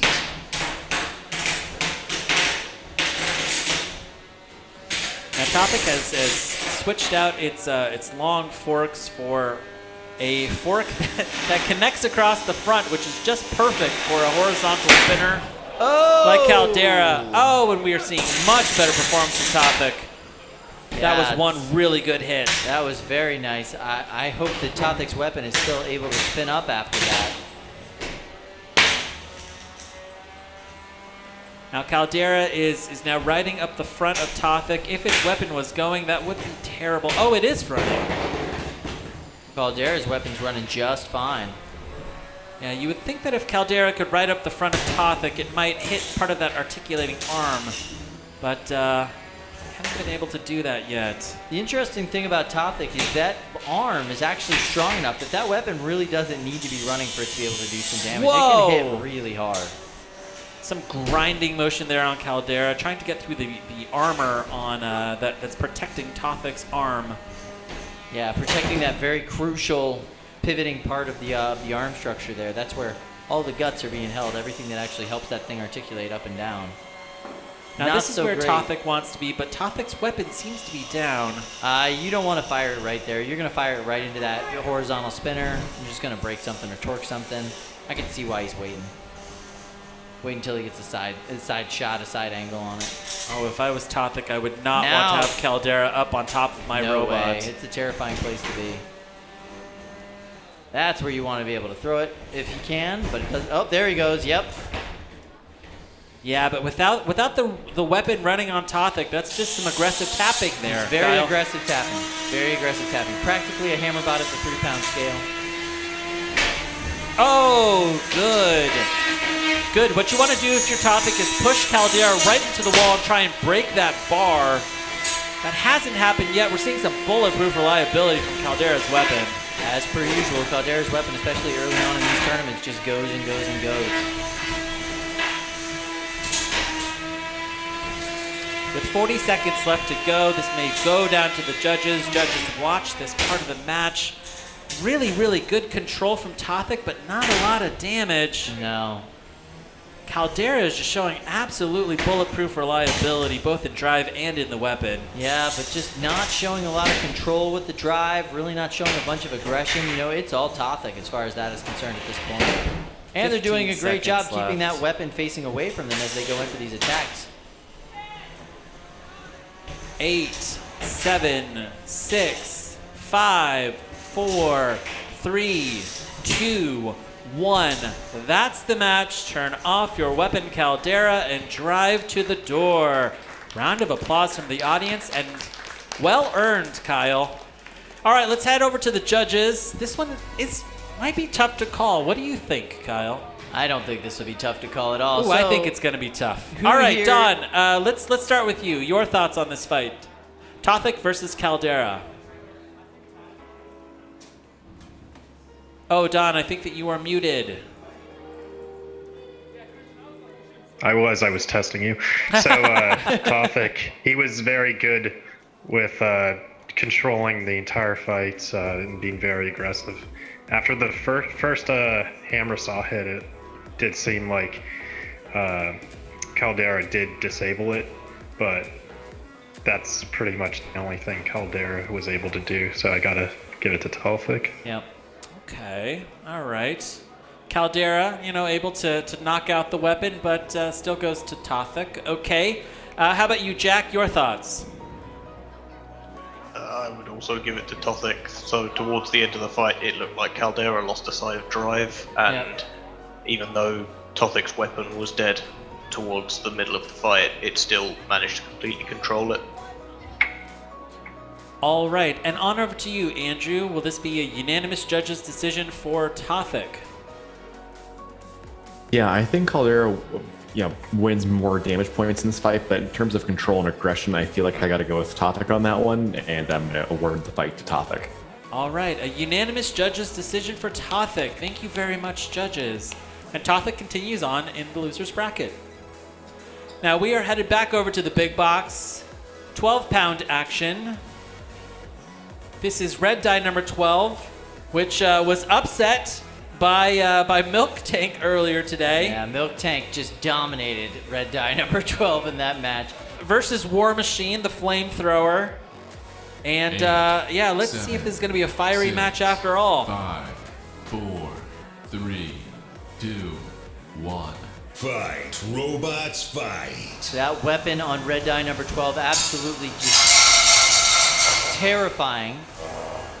No flamethrower visible in War Machine right now. War Machine looks like it's just running its wedge configuration. Wow, Kyle, is that legal? Is that an active weapon to you? It tends to happen in this competition sometimes, where you come in your first fight you have an active weapon and then it does not come back for other fights. So. Oh my God, red die number 12. What is happening? Isaac, show motion. Yep, got to put that show motion bar up on the screen. We're not seeing weapon. We're not seeing anything. Fluffy gave you a lot of air quotes help by just slamming you around the box.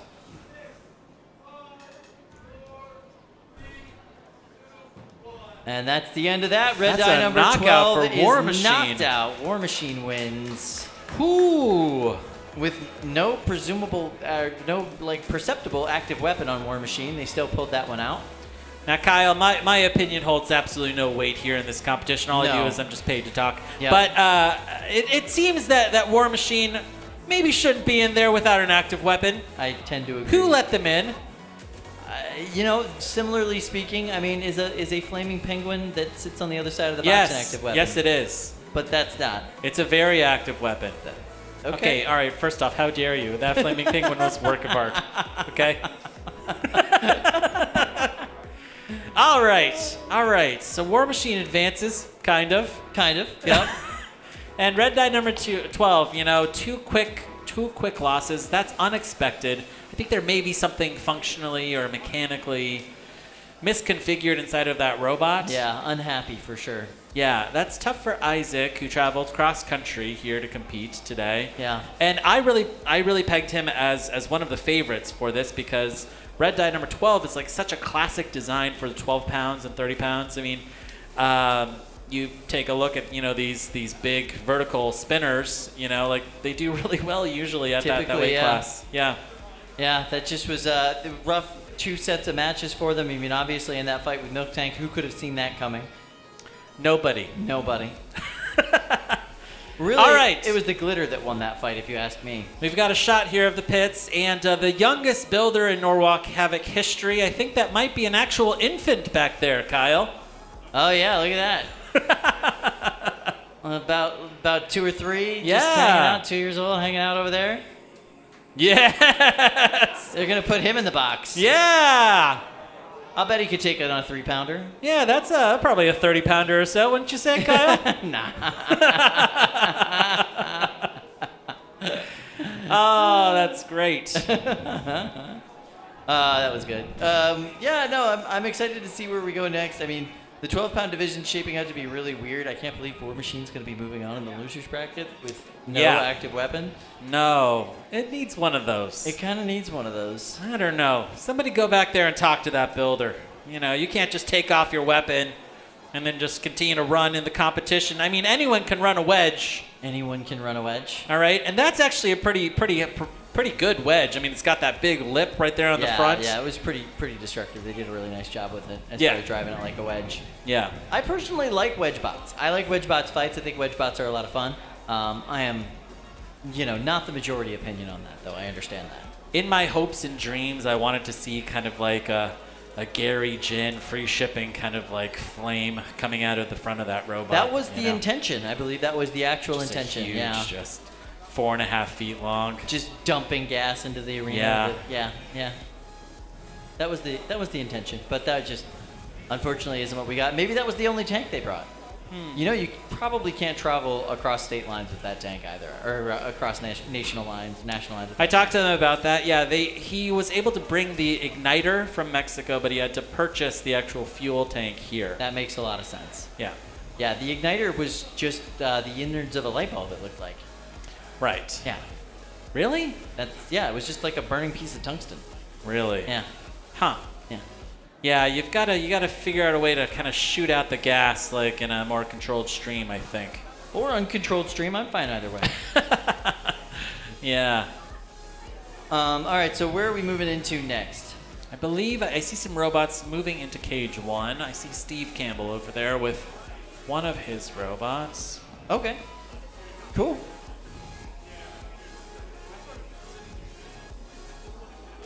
Closing the doors on cage 3. Oh, Troll Toll is back, Kyle. Troll Toll. What? Gotta play that Troll Toll. All right, we're going to go back over to the big box. We've got Luke Quinn and Troll Toll. Now, in its first match, Troll Toll lost its one wheel and then caught fire. So this is a robot that has already survived one fire. Let's see if we can make it 2. I saw back on their table they did have 2 full bodies for this Yeah. robot. So I wonder if this is the spare. And they'll be facing Drunken Peasant. Same driver, Sol from Mexico City. yeah. Yep. Drunken Peasant got 3rd place at this competition back in February. Sol came all by himself, ran the entire event by himself, did the robot by himself. Very impressive. Now he's got his team with him. Always preferable. Custom wheels, Sunny Robotics. Look at that. Go see Sunny Robotics for all your custom giant, only one wheel for your 8, robot needs. They'll only make you 7, one. 6, 5, 4, 3, 2, 1. Fight, robots, fight. Drunken Peasant doing a cautious box rush there. Drunken Peasant having no issues at all crossing the box and bringing it straight to Luke Quinn. Wow. Oh, and you can hear that egg beater on Drunken Peasant just humming. Now, I haven't seen the weapon on Troll Toll do much yet. No, and that's pretty much half of their drivetrain as well. So they're in kind of rough straits right now. Not able to do any real control on the movement without that weapon going. Troll Toll is a very interesting design. Obviously, I would love to talk about it. But there it goes. It's very slowly spinning, that weapon at the end of Troll Toll. Looks like big TPU gears on there. Is that what that is? That's right. Yeah, Yeah, that's pretty printed cool. gears. Now, Drunken Peasant doesn't look like its weapon is running, or perhaps Sol has simply turned it off and waited for Luke to get back on its feet. But it doesn't Right look now, like Troll yeah. Toll is running. No, right now Troll Toll is just kind of spinning on one particular axis, the weapon axis over there on that side. And Now we're the going ref to count it down. is calling for Troll Toll to start showing motion. Hey, Whoa. there you go. Okay. Oh, and it's back! And the weapon's fully functional. With 1:22 to go. Oh, more than enough yes. This is the Troll Toll that I was waiting to see. But I don't hear the weapon on Drunken Peasant. I think that weapon might be down. Yeah, that weapon's got to be all the way down. And that's all we got from Troll Toll.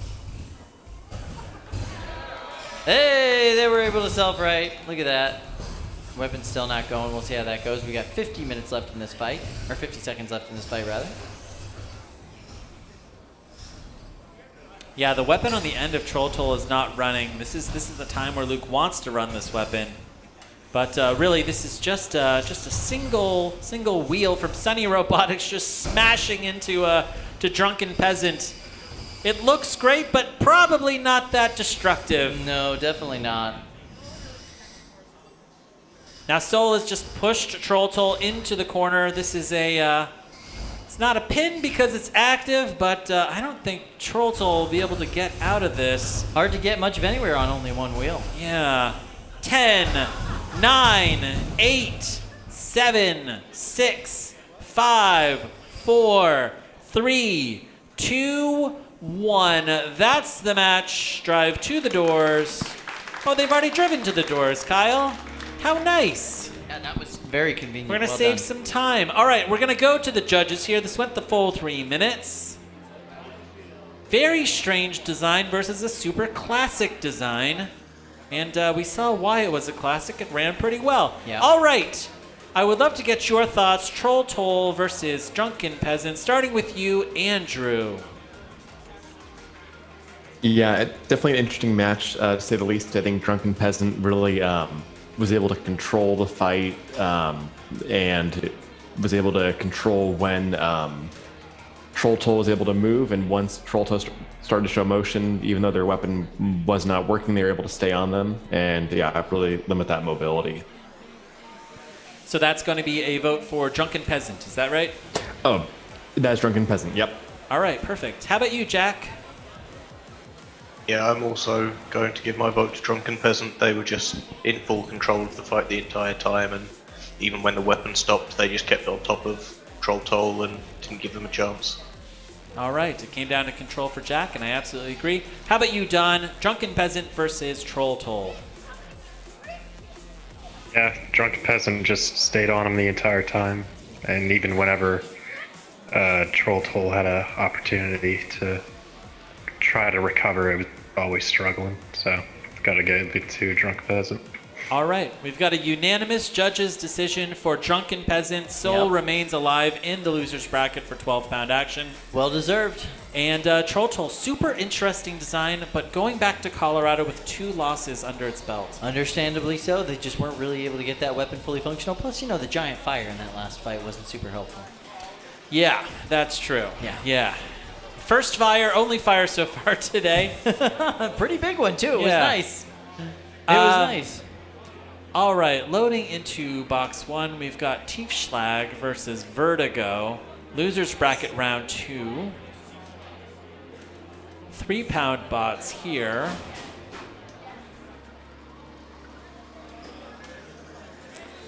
And it looks like the cage manager is talking to both of these builders, making sure they're all ready. Everybody's doing their Twitch tests right now, getting into their respective corners. Should be a good match.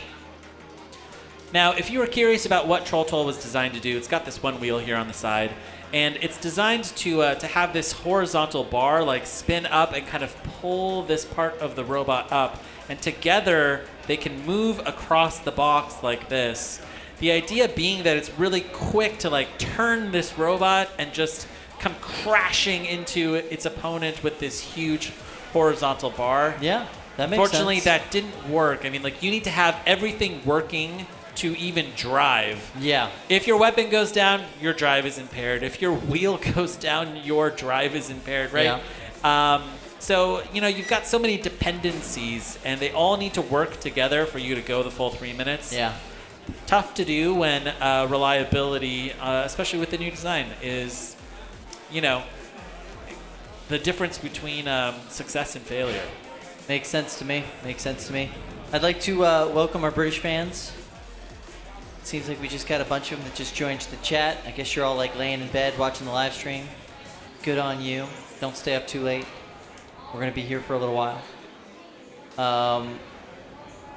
We've got 30-pound action, we've got 12-pound action, and we've got 3-pound action going on for the rest of the day. And then we're going to continue into the championship rounds tomorrow, which is going to be a lot of fun.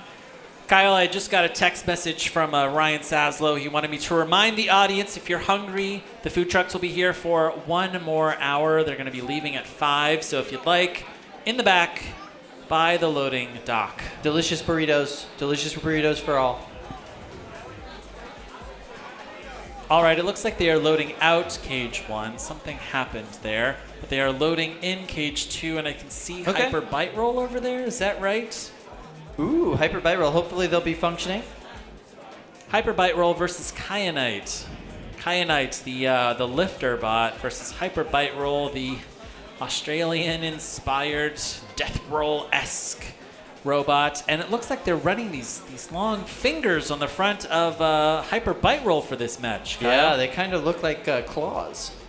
Yeah, with claws. a little black tips at the end. I do love the theming of this robot. You don't have to paint it green, but they did.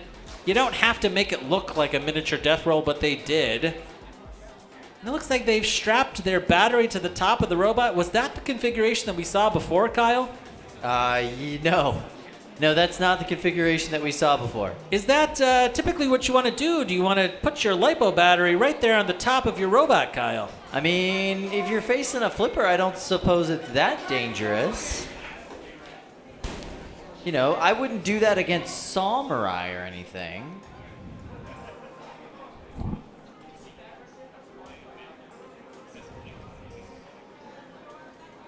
Yeah.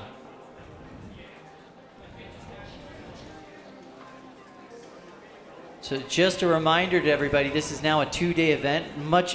I'd say long in need of being, but now finally a 2-day event. Fights are going to start again tomorrow at noon, so we're going to see all the championship round fights. We're going to see all the final round fights tomorrow at noon. We're still got a little bit of ways to go here, so the idea is that people will get more sleep, and our poor fans over in Great Britain will be able to go to bed just a little bit earlier. Yeah. They won't have to go to bed at 4:30 to keep watching.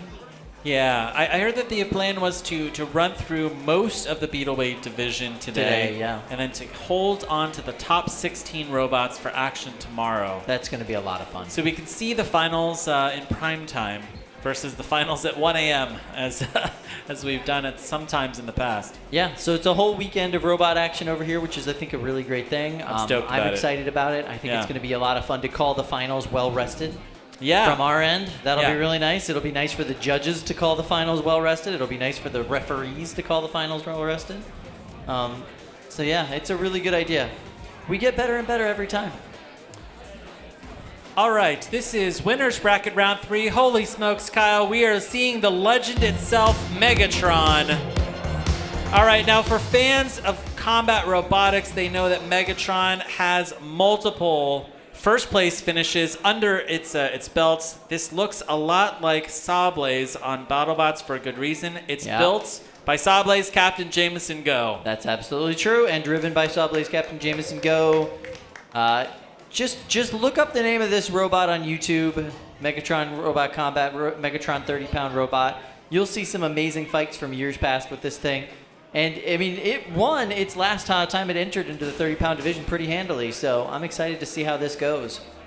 Facing Ire, I don't know if that's IRE or Ire, driven by Sam Hansen from Baltimore, which is a spring-loaded flipper, a brand new robot. This is going to be an educational match for Sam. Yeah, I think so.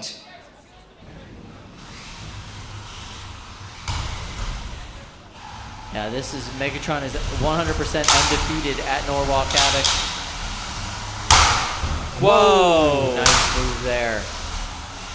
Now, Kyle, we're seeing like Sawblaze-esque strategy here of driving backwards into your opponent, effectively turning Megatron into a vertical spinner. One of the kind of more underused aspects of an overtop attack bot. Now, Jameson has his opponent right where he wants him. Can he land that blow? Ooh, he did just a pivot spin into it instead. I wonder if that arm's just not working right now, so he's having to improvise. Obviously, the improvisation's working out pretty well. Oh, I see a part of that front, that flipper just hanging by a screw, Kyle.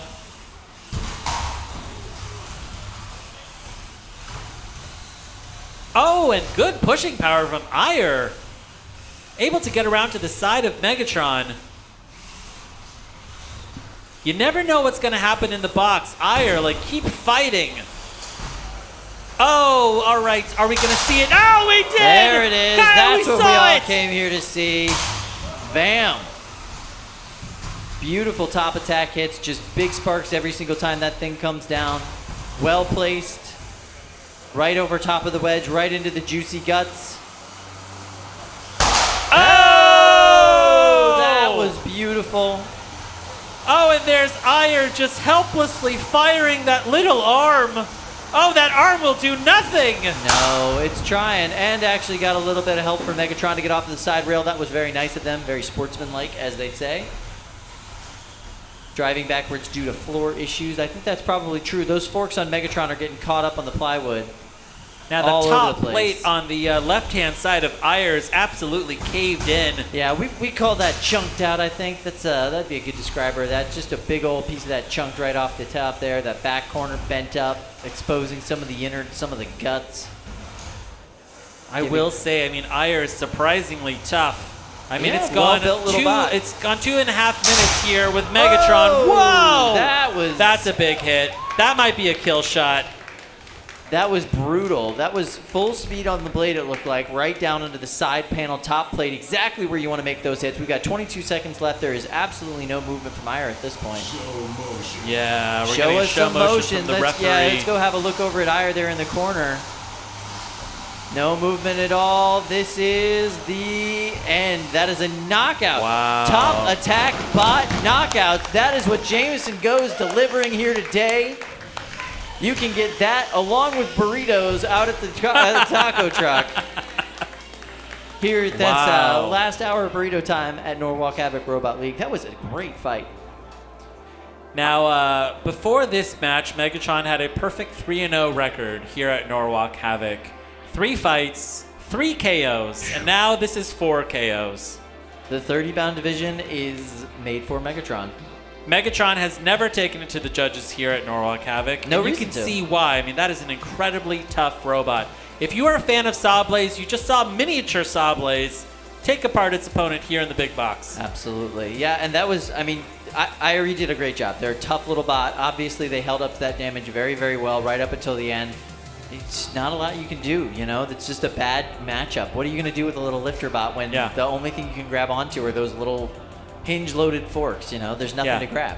Nothing to grab at all. So, tough matchup for them. Obviously, Jameson did a great job, and they'll be moving on. I can't wait to see how that division ends up. That's our last 30-pound fight of the day.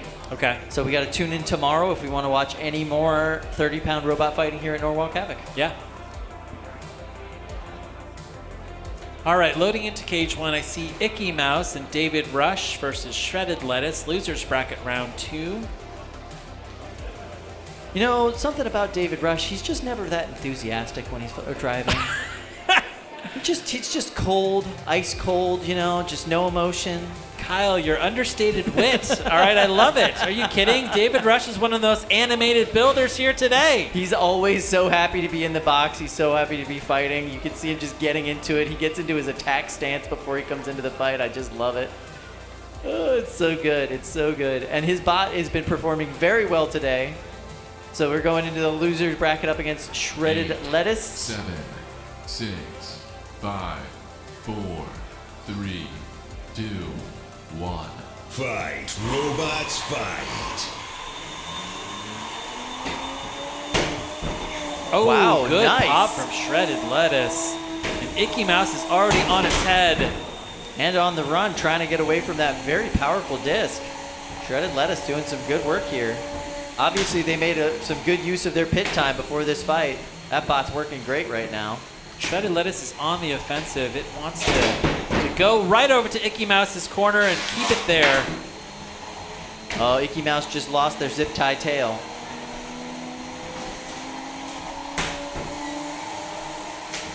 Big hits here from Shredded Lettuce.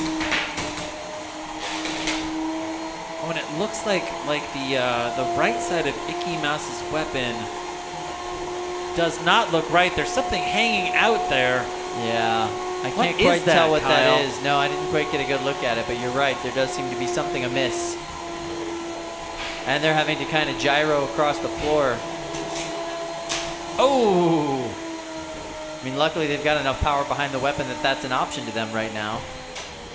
Shredded Lettuce only really got one side of their drive working.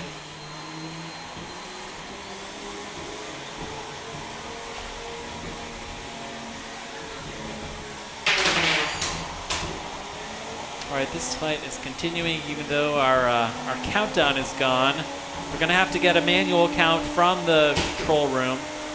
It looks like Icky Mouse is losing its wheel guards there on the left-hand side. And if you look, that drum appears that you can see the entire shaft is spinning on the side there. It's a little bit off kilter. That's not a good place to be.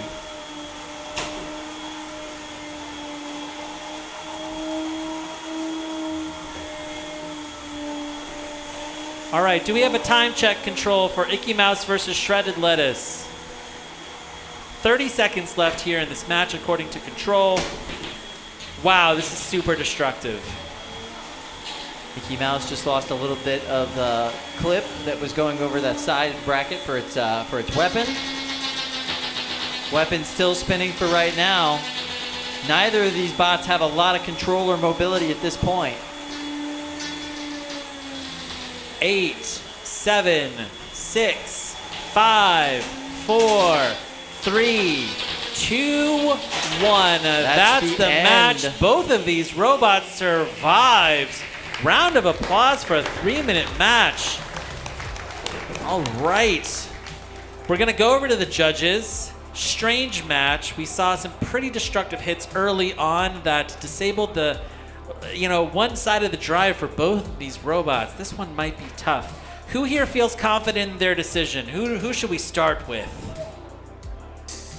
Oh my God, there's no volunteers. All right, Don. Don wants to volunteer. Tell us what you think, Don. So it seemed like they both lost one-sided drive around the same time. Yep. But the only difference was whenever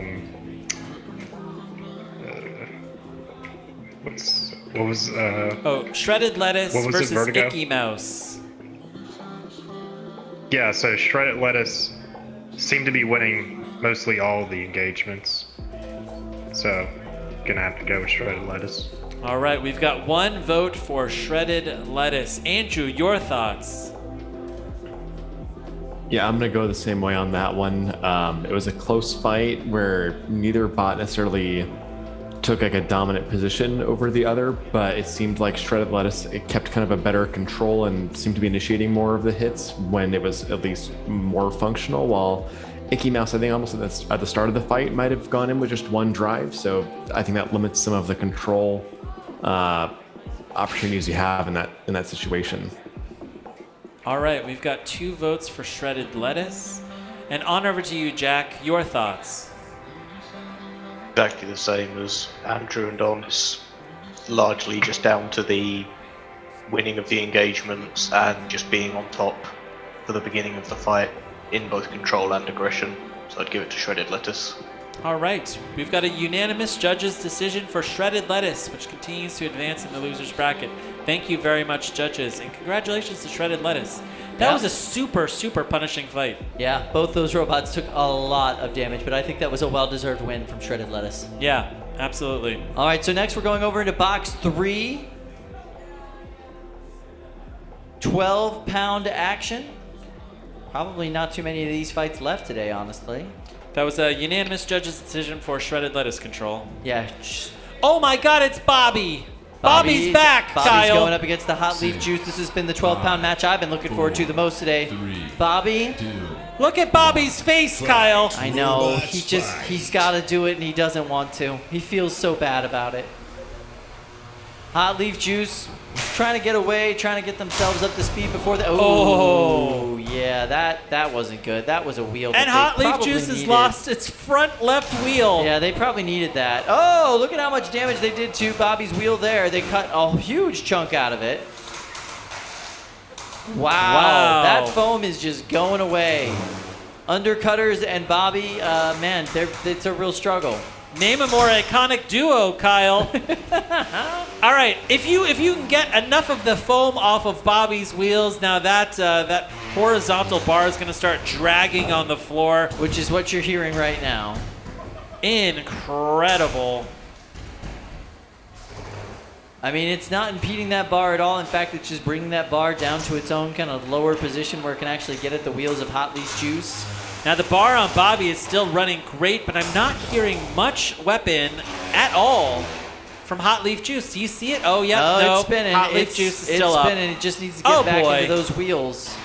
Because really, that undercutter can't do much in the center of Bobby. It's got to go after those wheels. That's the only place it can get a hit.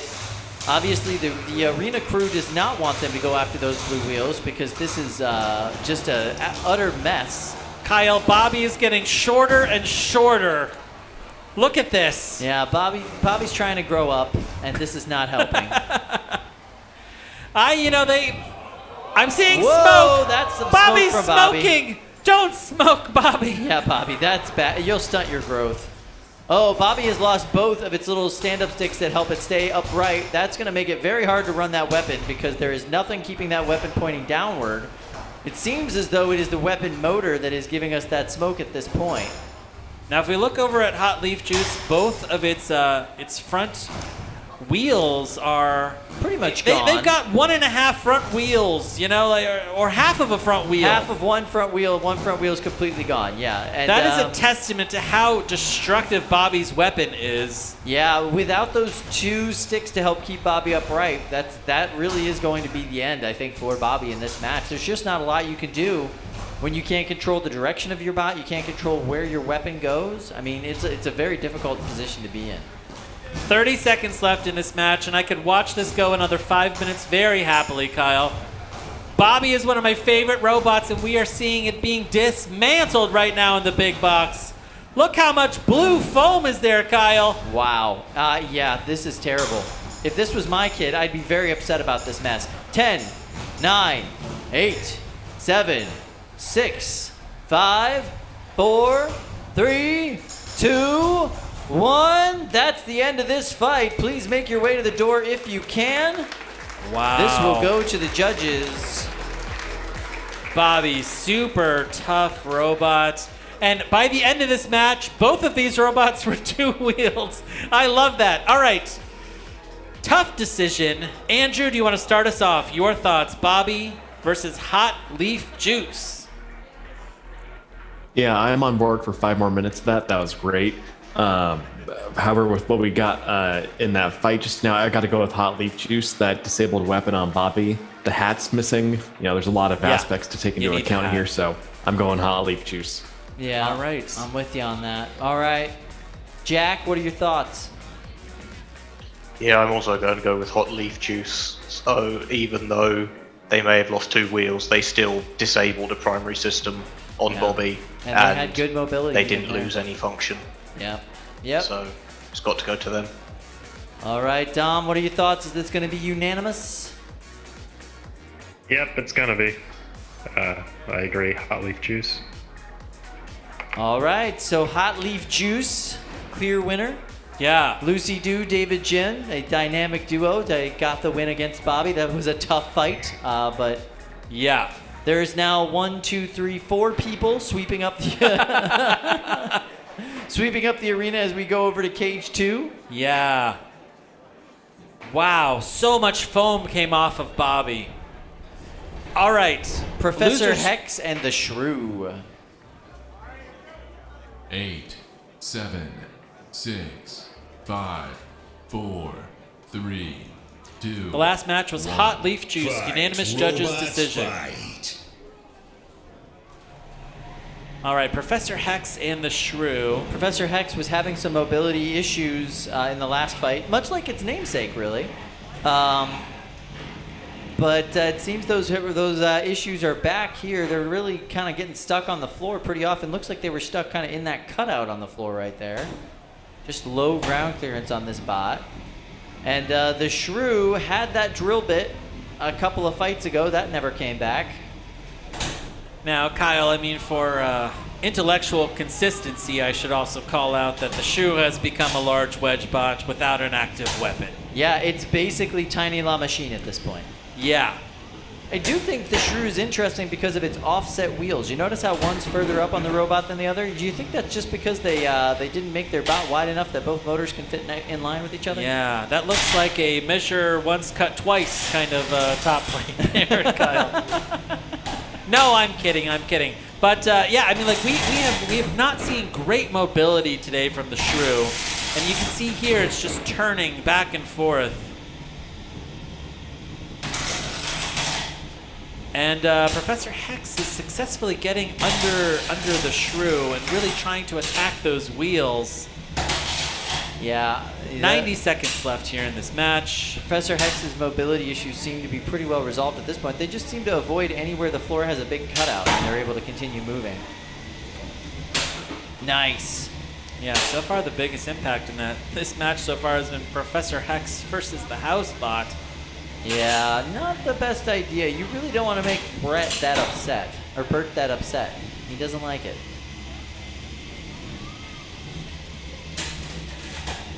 And just the weapon on Professor Hex doesn't seem to be dishing out the damage that we expect from this robot right now.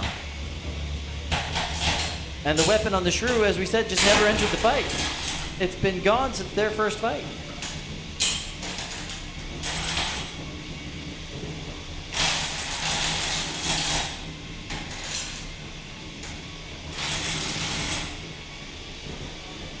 It is interesting that bots are able to come to the tournament with an active weapon, but not necessarily every fight with an active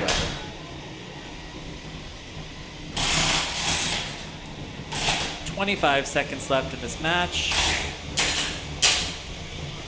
Professor Hex's weapon has been running this entire time, which is absolutely great for the reliability of that robot. Oh yeah, that's going to do well for them with the judges.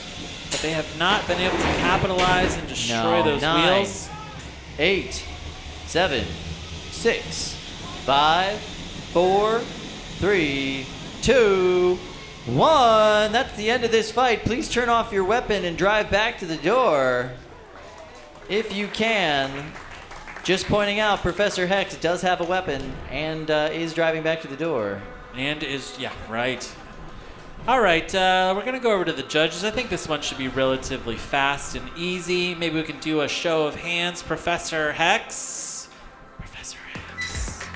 All right, unanimous judges' decision for Professor Hex, which advances. The shrew goes back into its hole to go and try and figure out its drill.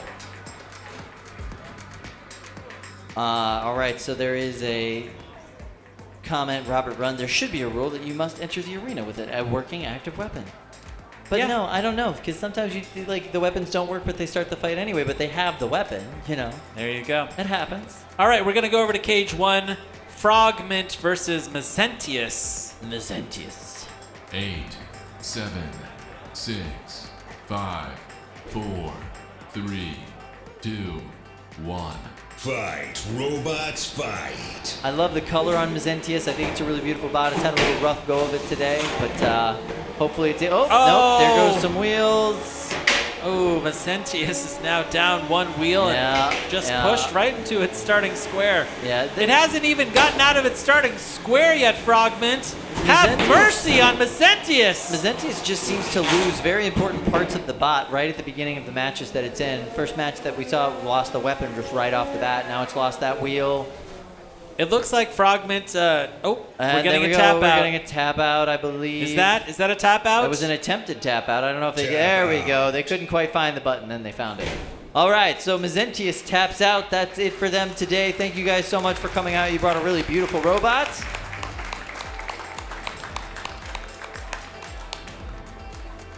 I like the look of it. I hope it comes back. It's really cool. Yeah, it looked like a lot of those parts were 3D printed. Yeah. And I really do love that. Yeah, me too. A lot. Me too. It's just a big science trying to figure out like which filament actually works the best and will actually hold up where you need it to on different parts of the bot. You know, you can talk to a lot of these builders. They're like, you're like, what filament do you use? And they're like, for which piece? You know, like they really do optimize the materials for where they're using it. Yeah. All right, so Robert Run, well, if the weapon doesn't fire or spin during the match, that should affect the judges' decisions majorly. I think it does, Robert. I think it does affect the judges' decisions majorly. It's very true. Now, quick note here. Mezentius, builder Tate Geiger, Great metal name. 3D printed drum, and the name Mezentius refers to a villainous king in Roman mythology. Wow, metal 3D printed drum? That's cool. Yeah, that's a awesome. little bit of Roman mythology. That's pretty cool. I like that. That's awesome. All right, on over to cage 2. We've got Stratos versus Bone Collector. Thanks for the information about him. That's cool. I'm gonna have to go home and read more about this King Mezentius. Yeah, for sure. Was he 3D printing drums back then? That's what I want to know. All right, we've got another Cybears robot here with Stratos versus Bone Collector. Great name for the Bone Collector. I really like that. It's very ominous sounding. 8, 7, 6, 5. Bone 4, Collector over there in 3, the pink. 2. Horizontal spinner. 1. Stratus Fight, over there in the blue robots, fight. with the egg beater. Oh, that was brutal. Bone Collector's weapon just did some really nice damage to Stratos, knocked them all the way across the arena.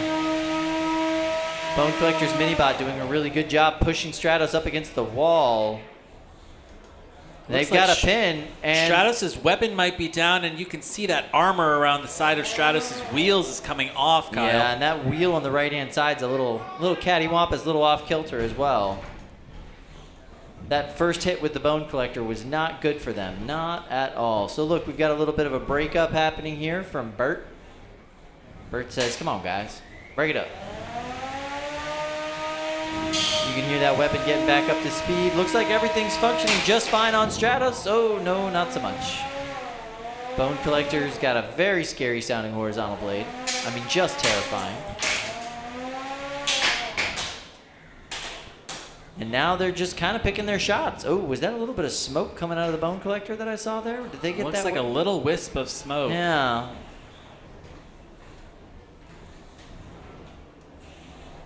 And it looks like the weapons on both of these robots are down right now. Yeah, for sure. But I'm going to say it. I'm going to call it Bone Collector's Minibot. Hardest working Minibot at Norwalk Havoc today. I mean, look at this. It really has. It's done several good pins. It's really doing a great job. It's built so thin, so low to the ground, it's really able to get underneath its opponent. And this is coming down to a pushing match with 1 minute and 20 seconds left to go.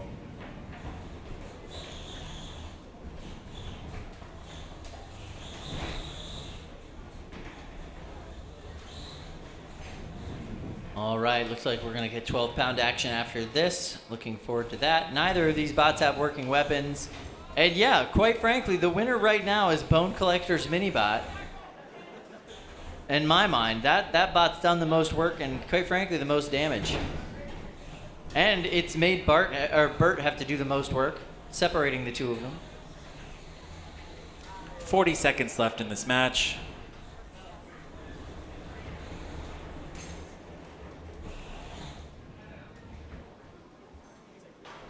And it looks like Stratos may have stuck itself into the corner of the arena, right underneath that rail. 20 seconds left. Bone Collector's Minibot. I don't know. Can we award it to the Minibot, Kyle? Yeah, I kind of wanted to.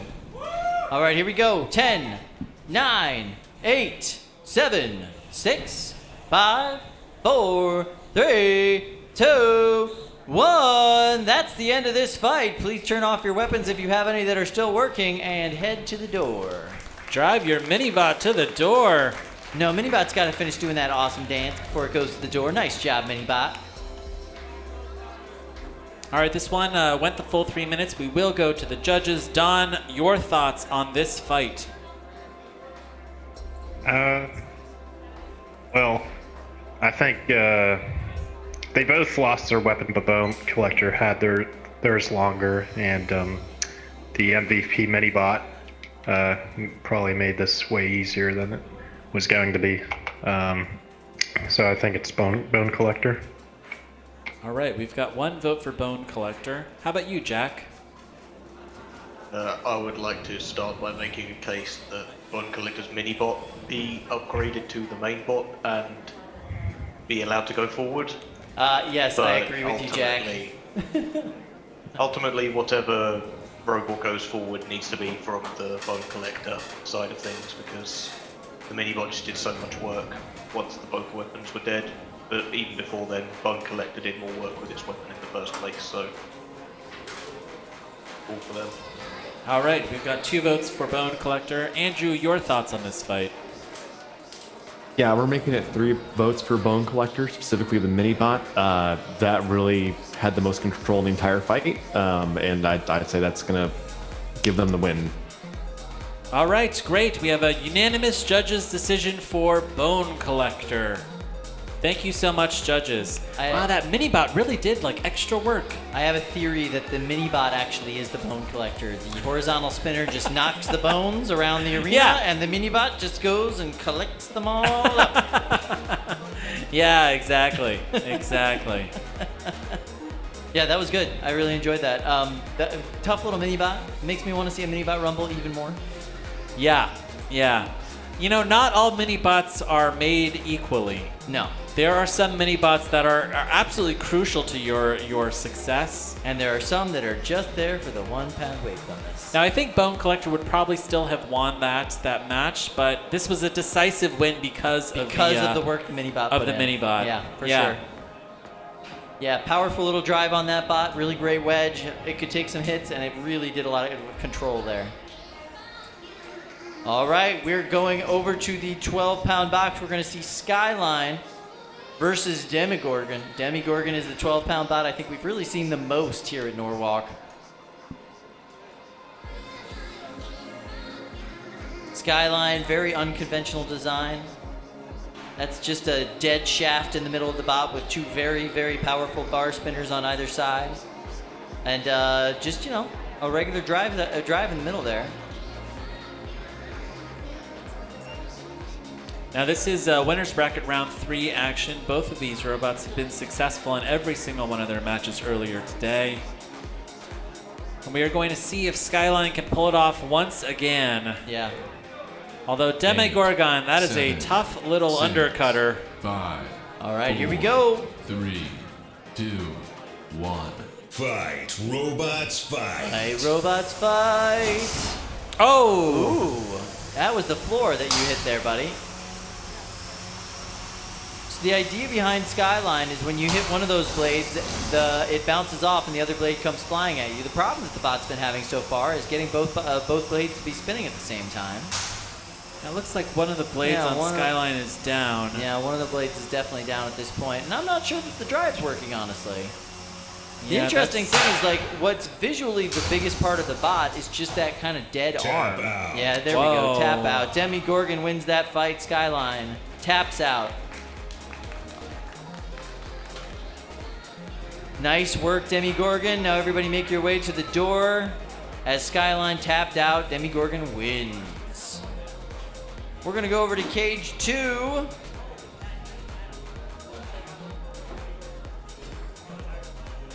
All right, so they're getting things unlocked and ready there in cage 2. We're gonna have Vertigo. They're going up against what is it? Tiefschlag. Tiefschlag. I am absolutely butchering the German on that, but I believe that is German for low blow. Oh. For a low blow. Yeah, I get it. Because it's an undercutter. Yeah. Yeah. Okay. It's clever. Yeah. We see Steve Campbell there wearing a Technical T-Rex t-shirt. And maybe we can sing the Technical T-Rex song as they're getting ready, huh? I don't know if we need to do that, but I will say Technical T-Rex did build an antweight. I want to see Technical T-Rex come compete. That's true. With a beetle. That is the smartest prehistoric scientist I've ever seen. Yeah, absolutely. At least from, dinosaur times.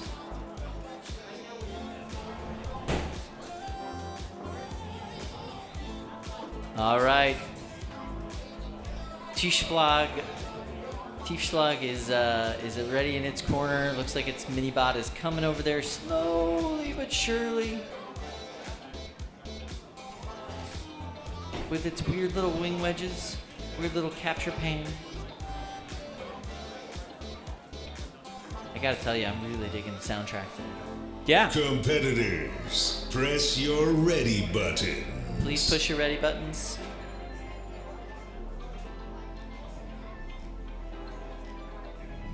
Eight, 7, 6, 5, 4, 3, 2, 1. Fight, robots, fight. Tiefschlag and Vertigo, first time here at Norwalk Havoc for both of these bots. Tiefschlag having a little bit of trouble getting that weapon up to speed. Vertigo, no problems at all getting that weapon up to speed, and it's doing some nice pops.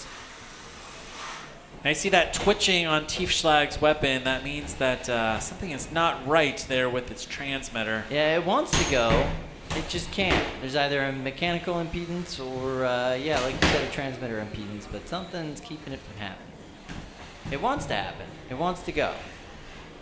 Perhaps one of these hits will knock it back into a working position. That happens sometimes in these fights. It's always entertaining. That's not the way you typically want to fix your robot, Kyle, violently. By getting smacked in the face by another robot? No, not typically. In the box. Yeah. But, hitting the TV does make it work sometimes. Yeah, I think one of the challenges that Steve Campbell is experiencing is that he's running so many robots at this competition. I think he's running 3. And, and Tiefschlag here is not finding a lot of success in its freshman outing.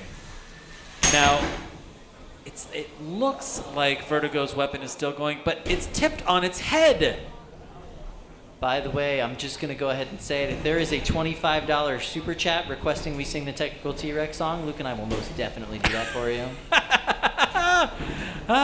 Just throwing it out there, like if somebody gets an inkling, gets a thought, wants to do that. Yeah. And if you give us a $50 super chat, we won't sing it. Yeah, even better.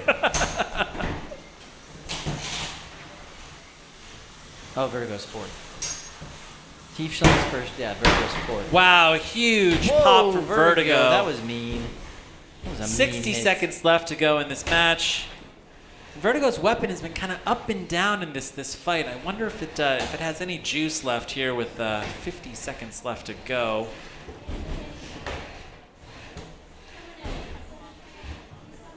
All right. So nobody's weapon. Oh, nope. Tiefschlag's weapon is kind of working. It's got a little spin. It's not spinning. It's rotating. Yeah, Kyle. you're right. You're right. It's no There's spin, a difference. Just a rote. And now we're just down to a pushing match, which, you know, Vertigo's doing a really good job doing the push.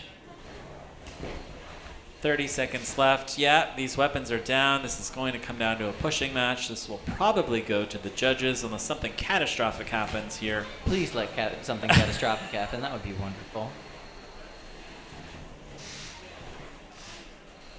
We haven't seen any weapon from Tiefschlag this entire match, but good drive.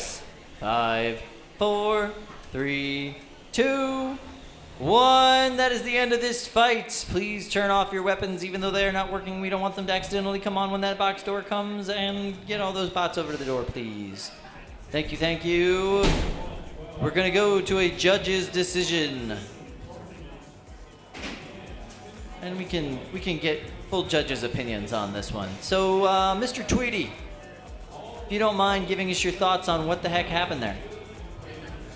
A whole lot of not much after some decent hits. I would definitely give that to Vertigo. They got some decent hits in, and like even after their weapon died, they were on top in the control match, and they were the only robot that showed any aggression. All right, appreciate that. All right, let's go over to you, Andrew. Who do you think won that match? Yep, gotta go. Same boat here. In this case, Vertigo was able to show control when both weapons weren't working. They could use their wedge, and their weapon was working for longer. They got some nice pops in the air, so I gotta go that way. Go Vertigo. Fair enough. All right, Don, is this going to be a unanimous judge's decision? Yeah, I gotta go Vertigo. They were dominant the entire match, and whether their weapon was busted or they were just choosing to be conservative, it wouldn't have changed anything. All right, fair enough. Thank you, fellas. Very much so appreciated. So, Vertigo wins. They will move on in this bracket. Tiefschlag, thank you so much. It was great for you to come out. We hope to see you at Norwalk Havoc again in the future. I hope you had a good time and your first time out with us. So here we go. We are moving. So here we are moving over into box number 1. We're going to have Up Chuck versus Instant Regret.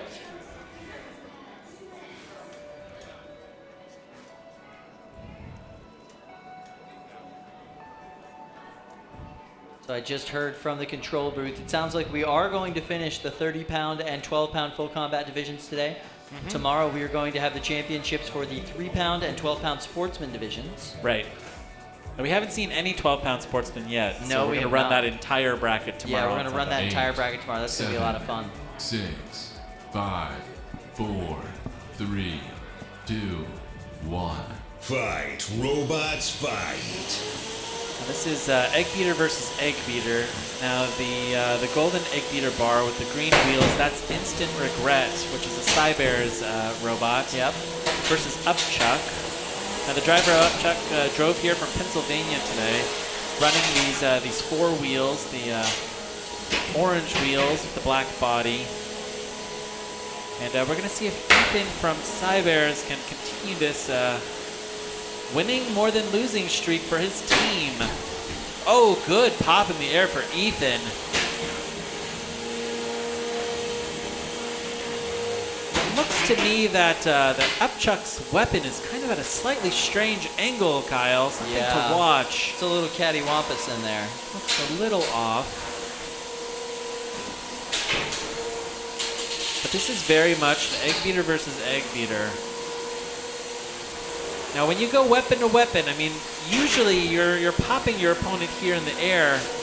We're seeing some good control from the Cybears. Oh, and there we go. Ethan's cut the belt on on up chuck. That's a tap out. And that is a tap out. Wow. All right. Great work, Ethan. Yeah. Fantastic. Very well done.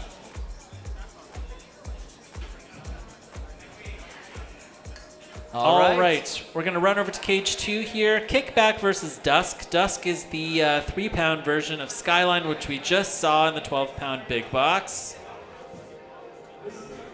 And Kickback is a pretty conventional-looking vertical spinner.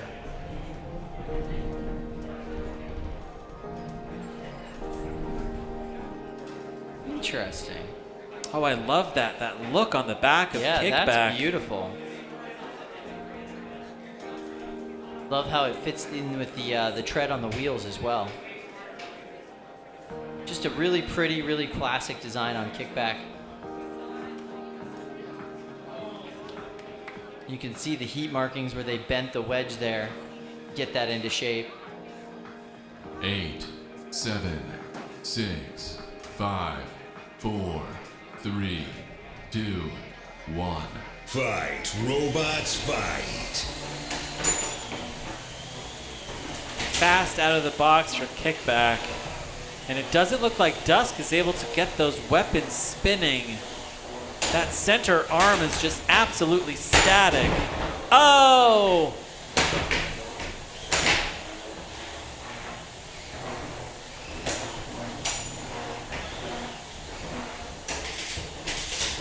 Wow. Oh, and part of the taco is gone from the top of Dusk. Oh, that doesn't look right. Yeah, Dusk, not so happy right now. It looks like Dusk is tipped up. Not sure they can self-right. I mean, obviously that arm won't be able to spin by itself. Okay, so that was the one they get. They got a little bit of help from Bert. Bert gives them their one. Well, let's see if Kickback can do it again. Looks like neither of the weapons on Dusk are functioning right now. We're seeing Kickback really choosing some good lines here inside of the box. Pushing its opponent right there into the corner. But Dusk refuses to give up. It is going to continue driving for as long as it can, Kyle. Is what it is, doing what it does. But that one save now is gone.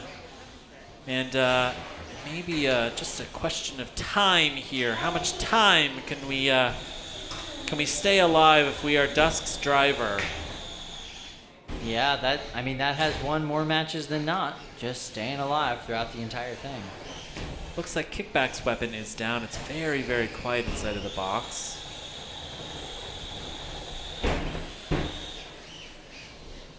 I'm certain that Kickback would rather have that weapon going full blast right now. That's exactly right, so they could be capitalizing on all these opportunities. Obviously, Dusk's weapons are, have been down for a while at this point. I don't know if Dusk's weapons were ever running in this match. Now with 50 seconds left, the question is, can I show that I have better pushing power? Can I show that I have control inside of the box? That I have better driving than my opponent? And that is what Kickback is trying to show the judges right now. Yeah, Kickback just showing that it's the bully of the box. It's being able to push and move and get the other opponent all the way out of its way. I mean, other than the weapon on Kickback, I mean, that robot is absolutely running impeccably. Yeah, it's very well driven too. 15 seconds left here in this match. Slow motion. Ooh, it might not go to the judges, Kyle. No, might not. Oh, there we go. Got a little motion. It's Slow happening. motion. It's happening. All right, and that is the end of the match. That match went the full 3 minutes. We're going to take this one to the judges. I don't know how long that's going to go. But Slow yes. motion. All right. This one seems like it's pretty simple. Kickback, kickback, kickback. Anybody? Kickback? Maybe hands in the air. Unanimous judges' decision for Kickback, which advances. Thank you guys. Appreciate it. Thanks so much, judges. All right, so next we're going to be going over, I believe, to box 1. We also have some fights ready over in box 3, so we'll see what ends up happening there. This is Eruption versus Project Liftoff. Now, Kyle, correct me if I'm wrong. Is this Project Liftoff's first fight of the day? Have you seen it earlier? I don't believe I've seen it today, no. This is one of my favorite bots to watch at this tournament, though. We've seen Project Liftoff and Eruption several times in this tournament. Project Liftoff is... Project Liftoff is a full-bodied spinner, but it is interesting in the sense that it is a... wait, what is the word I'm looking for? Is it a thwack bot full-body spinner? No, not No. a thwack bot. Is it a ring spinner? It is not. Melty Brain. A melty brain. Oh, I see. Yeah, it is. It rotates in just one direction, but by changing the torque and the speed in each individual wheel, it's able to control its motion around the box. Melty Brain.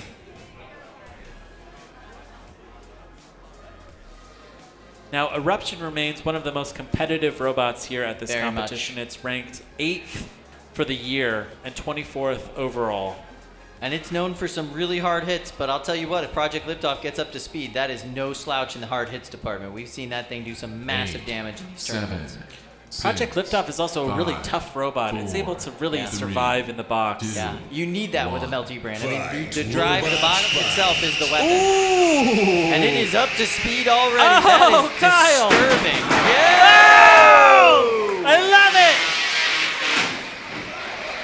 Don't worry, if your floor is a little bit uneven, Project Liftoff is here to even everything out for you. Wow. Beautiful light show from Project Liftoff. Everywhere that Project Liftoff is going, it is sanding down the box for us, Kyle. I really appreciate that about them. They're just saving the box crew, the box crew a lot of work. Now, as you can see, those lights on Project Liftoff are an indicator to the driver as far as what direction they're moving the bot in. It gives them an idea of where the bot is facing. Very hard to tell on a perfectly circular bot, so those lights are very crucial as part of the driving strategy. A lot of times with the Melty Brain, though, it's not all about driving strategy. It's a lot more about just being in the right place to let the other bot hit you and do damage to themselves. Project Liftoff is fully spun up. We are going to see a huge hit. And you can see that last exchange. Oh, it sounded like a gunshot, Kyle. That was terrifying, absolutely terrifying. Now you can see that first exchange between the two bots did damage to the drive side of Eruption, the left side drive of Eruption, or sorry, the right side drive of Eruption. Eruption now driving just about as bad as it was after that first hit. And Kyle, Project Liftoff is spun up fully again. Yeah, I mean, honestly, Project Liftoff has not lost any functionality at any point during these matchups or these exchanges.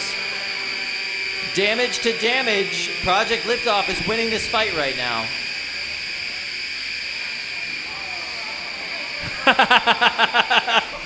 Oh, the anticipation, Kyle. I know, but it's delicious. There's no motion happening with Eruption. It seems like Project Liftoff might be, and that's a tap out. Wow. You gotta hit the tap out button, Eruption. Wow. There you go. Round of applause. Tap out. Project Liftoff punishing 2 exchanges. Project Liftoff got the better of both of them. Amazing. All right, I have to see the replay on this, Kyle. I want to watch this match every day for the rest of my life. There is no way to hurt Project Liftoff when it is all the way spun up without doing massive damage to yourself. That is a big part of their strategy, and that was just impressive. I love seeing the before on the floor. The before and after on the floor is wild. Yeah, it's really impressive. Look at this hit. Project Liftoff, as per its namesake, goes flying up into the ceiling, bounces off the wall, lands back down on top, lands back down on the right side. Now that really speaks to the reliability of Project Liftoff. Just it can get launched engineered into the ceiling and continue running for this entire match. Now I do want to get a camera over onto this cage because there is a giant cut onto the panel on cage 1. I would love to get our cam over there if we get an opportunity for that. Oh, a cut right on the Lexan. Yeah, that's a full-on breach. Wow. Yeah. Wait, is that a full-on breach? Yeah, I mean, no. It's double pane, so it didn't go through the second pane, but the internal pane is all the way cut Really? through. Yeah, it's all the way cut through. Wow. Okay, I have never seen that before. That's so here we're pretty gonna get cool. we're gonna get a camera shot of it. We have our staff cam moving over there now. If we can get that cam. So here, yep, right there. Yep. Show that on there. Yeah. So Yeah. that is cut all the way through. That's from Look Project at Liftoff. that. That's where the driver of Eruption was standing. And you know what? I'm going to say it feels personal, Kyle. Wow, Yeah, so look at that. The internal layer. So this is double layers of Lexan, right? There's 2 pieces of polycarbonate, an internal layer and an external layer. That was the breach all the way through the internal layer. Did not go through both layers. That's why we have 2 layers. Wow. That inner layer really is more of like a sacrificial, absorbs all the impact, so the external layer can 8, still contain the action. Wait, let's see here. 6, Here we go. We're going to start our next 4, fight. 3, 2, 1. Fight, robots, fight.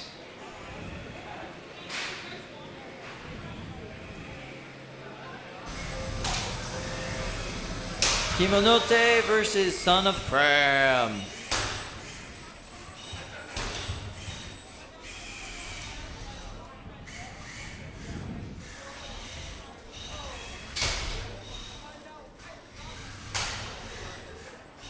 All right, so we have a super chat here from Chris. Chris sent us $5 to say, the following super chat is brought to you by Polaris. Polaris, because my toys are better and faster than your toys. Oh, thanks, Chris. That was a sponsored super chat to talk about one of our sponsors, Polaris. And whoa, okay. All right, Kyle, while you were gone, Kimonote lost one of its wheels. Yeah, that's very unhappy. Son of Cram. Oh, and there goes it's the lost other both one. of its wheels. Wow, that's a decisive win. You know, all those times people tell Tombstone that they need to put wheel guards on. Maybe that was the case. Yeah, maybe Tombstone should. Wow, fantastic work. That was nice. This audience really liked that fight. Everybody was pretty pumped about that. So yeah, I liked it too. I love the blade on Kimonote. It's really cool. It's a really like neat design. It's got kind of this off-kilter axis. It's beautiful. I love how much of that robot is exposed. You know, like they really have wasted no weight at all in body armor on Kimonote. Yeah, absolutely. One of the things that I did want to point out, so here we go, we're going to get ready for box 2. It's Brimstone and Gemso. One of the ways that you know that this is a high production value show is because we have plywood floors. Plywood now currently costs $179,000 per sheet. Yeah. 7, Yeah. 6. That's why we have all these sponsors, Kyle. 3, 2, 1. Fight, robots, fight. All right, so we got Brimstone versus Gemso, 2 vertical spinners. Gemso's the egg beater. Brimstone is that disc. Both of these bots very powerful. They're both in the winner's bracket.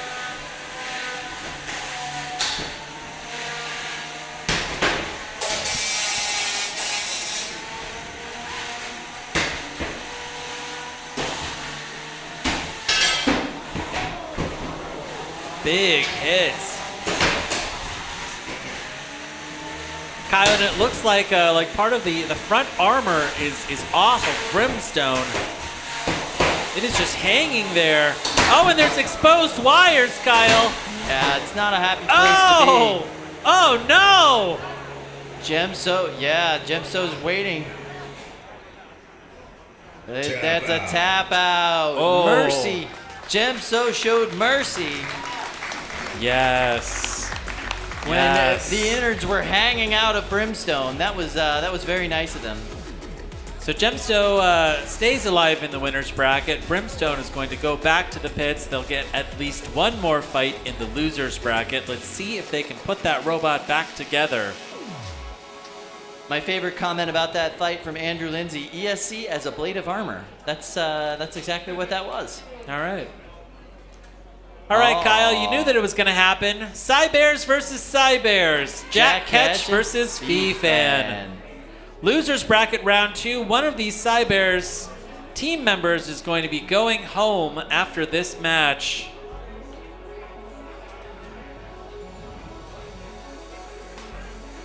Now, how old are these drivers? They look like kids, Kyle. I think they are. Are you sure they're not just very short adults? I'm fairly certain they are children. Obviously, very competent children. They're in here. They're fighting against all these grown-ups. They're in losers bracket round 2 versus each other. Press your ready button. And I think they did a bulk order as a team on the gold beater bars. The FingerTech beater bars. Yeah. 8, 7, 6, 5, 4, 3, 2, 1. Fight, robots, fight. So here we are in Arena 1. Now, if you want to tell them apart, Jack Ketch has a blue body while Fifan is running the silver body. And that weapon's dragging against the floor. That's a tap out. Tap out. Tap out from Jack Ketch. All right, that was a fast match there, Kyle. Yeah, that was it. Tap out from Jack Ketch. Really, Arena 1's floor is getting a lot more damage. If you ever need to question which one that you're in, it's definitely the one with the most damage is Arena 1. Yeah. And you heard in that match the beater bar just grinding against the floor, which is why there was a tap out. So Jack Ketch tapped out.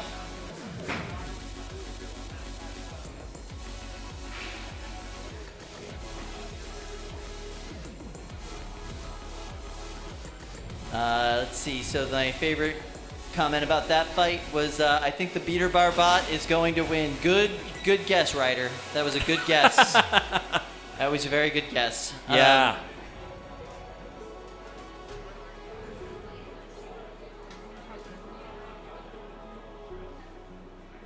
All right, so we're moving on to the next round. I think it's going to be over into box 2 for them. That's going to be nice. So let's see who we've got loaded in there. Cage 2, where the fights happen.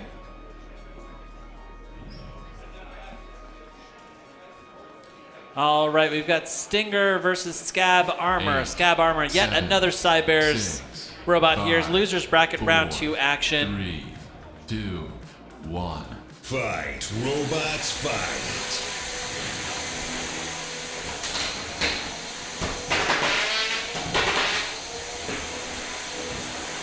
This is yet another beater bar versus beater bar match. Yeah, that seems to be this part of the losers bracket is just the beater bar section.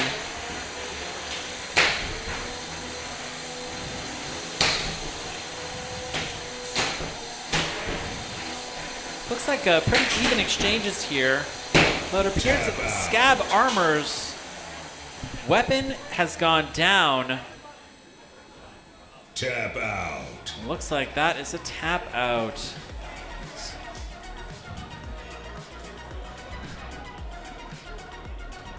Now, is that a tap out from Scab Armor?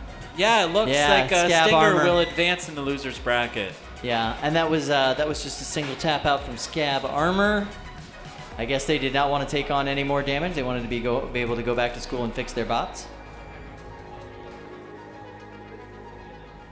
That's good to know.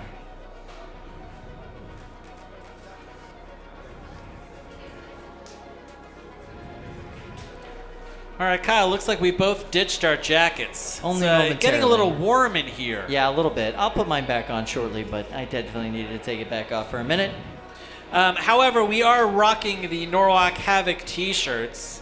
Now, this is limited edition exclusive merch. At the event. You can get these at the event. If you were here in the audience, we have a merch table out there. Yep. And once we print the shirts, you're never going to be able to see them again. Like, we're gonna go out and get new designs. So if you're rocking this shirt, you know that you were here at 165 Water Street in these kind of early matches that we're holding here.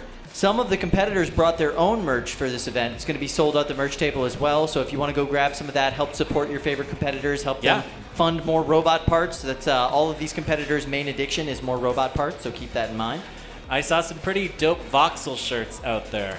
Voxel's one of my favorite bots. I actually might have to go get in on that. That's awesome. Yeah. High quality shirts too from Voxel. That's great. That's what you want is high quality merch.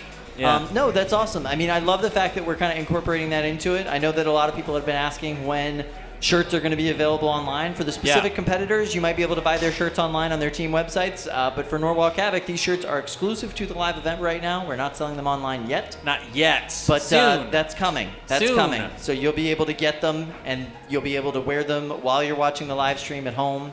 And we're all excited about that. You can post it to Instagram, you know, that you're at Norwalk Havoc in spirit. So yeah. Ricochet says, can confirm the Billy shirt is A+. I want a Billy shirt. Yeah, I saw it.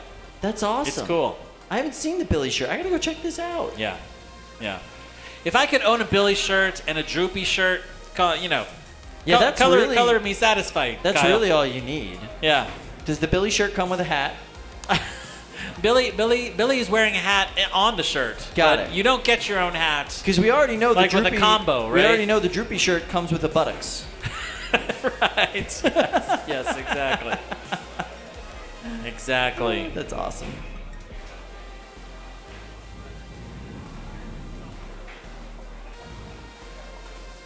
All right.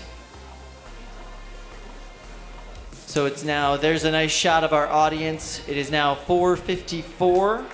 Wow, they have been powering through this whole day. 6 hours since the stream started, Kyle. Thank you guys so much. We really appreciate it. All right, here we go. We're in box one. You can tell by how damaged the floor is. This looks like Mini Ironclad versus Bohica. Bohica? Yeah, that's not Bohica. That is Green Eggs and Wham. That's Green Eggs and Wham.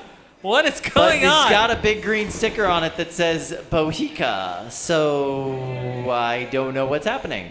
This might be Bohica in name only, Kyle. Bohica in name only, yes. Who knows? Bohica started this day as just a single rubber wheel, but it's got the glow up, Kyle. Yeah. That looks like a green unibody Yeah, shell spinner. That's a very nice green unibody shell spinner. Not doing a lot of spinning. No, not doing a lot of spinning. And at this point, Mini Ironclad is not doing a lot of lifting. We're just, at this point, we're just driving these losers bracket robots at each other because there's just not much weapon left. Let's see if... and we're starting to count out for Bohica in name only. Knockout. And that's a knockout. Bohica gets knocked out. Mini Ironclad moves on in this tournament. Wow. Thank you, Bohica. We appreciate you. You get to go home now.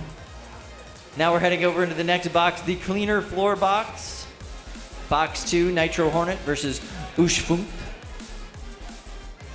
8, 7, 6, 5, 4, 3, Oh, yeah. 2, 1. Fight, robots, fight. Nitro Hornet is the drum spinner driven by Dylan McCarthy. Ranked number 38 of all time here at Norwalk Havoc. And Uch Funt. This is our second competition seeing Uch Funt. This love is one the of name. the OG Cybears robots. Yeah, I love the name. The bot usually does very, very well. But their weapon seems to be really struggling right now.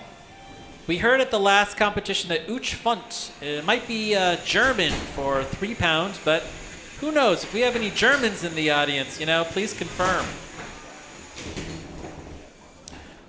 Oh, but it looks like Uch Funt is, its weapon is just dragging on the floor.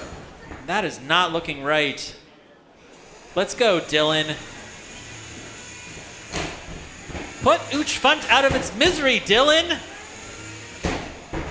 Wow, big pop from Nitro Hornet. Wow. Nitro Hornet is a mainstay here at Norwalk Havoc. This is their 10th Norwalk Havoc event so far. They've been competing here since 2018, Kyle. That's amazing. They are definitely a mainstay here. They've always put on some really great matches for us. Right now they seem to be having a little bit of trouble with their weapon. Oh, but they've got that running now. That's nice hits, just bobbling them across the box as they go. Just wanted to point out from the chat, Curtis Wanger, he says, I'll point out that the beater bar bots aren't full kits. They were designed and built by each team. Congrats to all the new builders who were able to do that and be competitive. Agreed.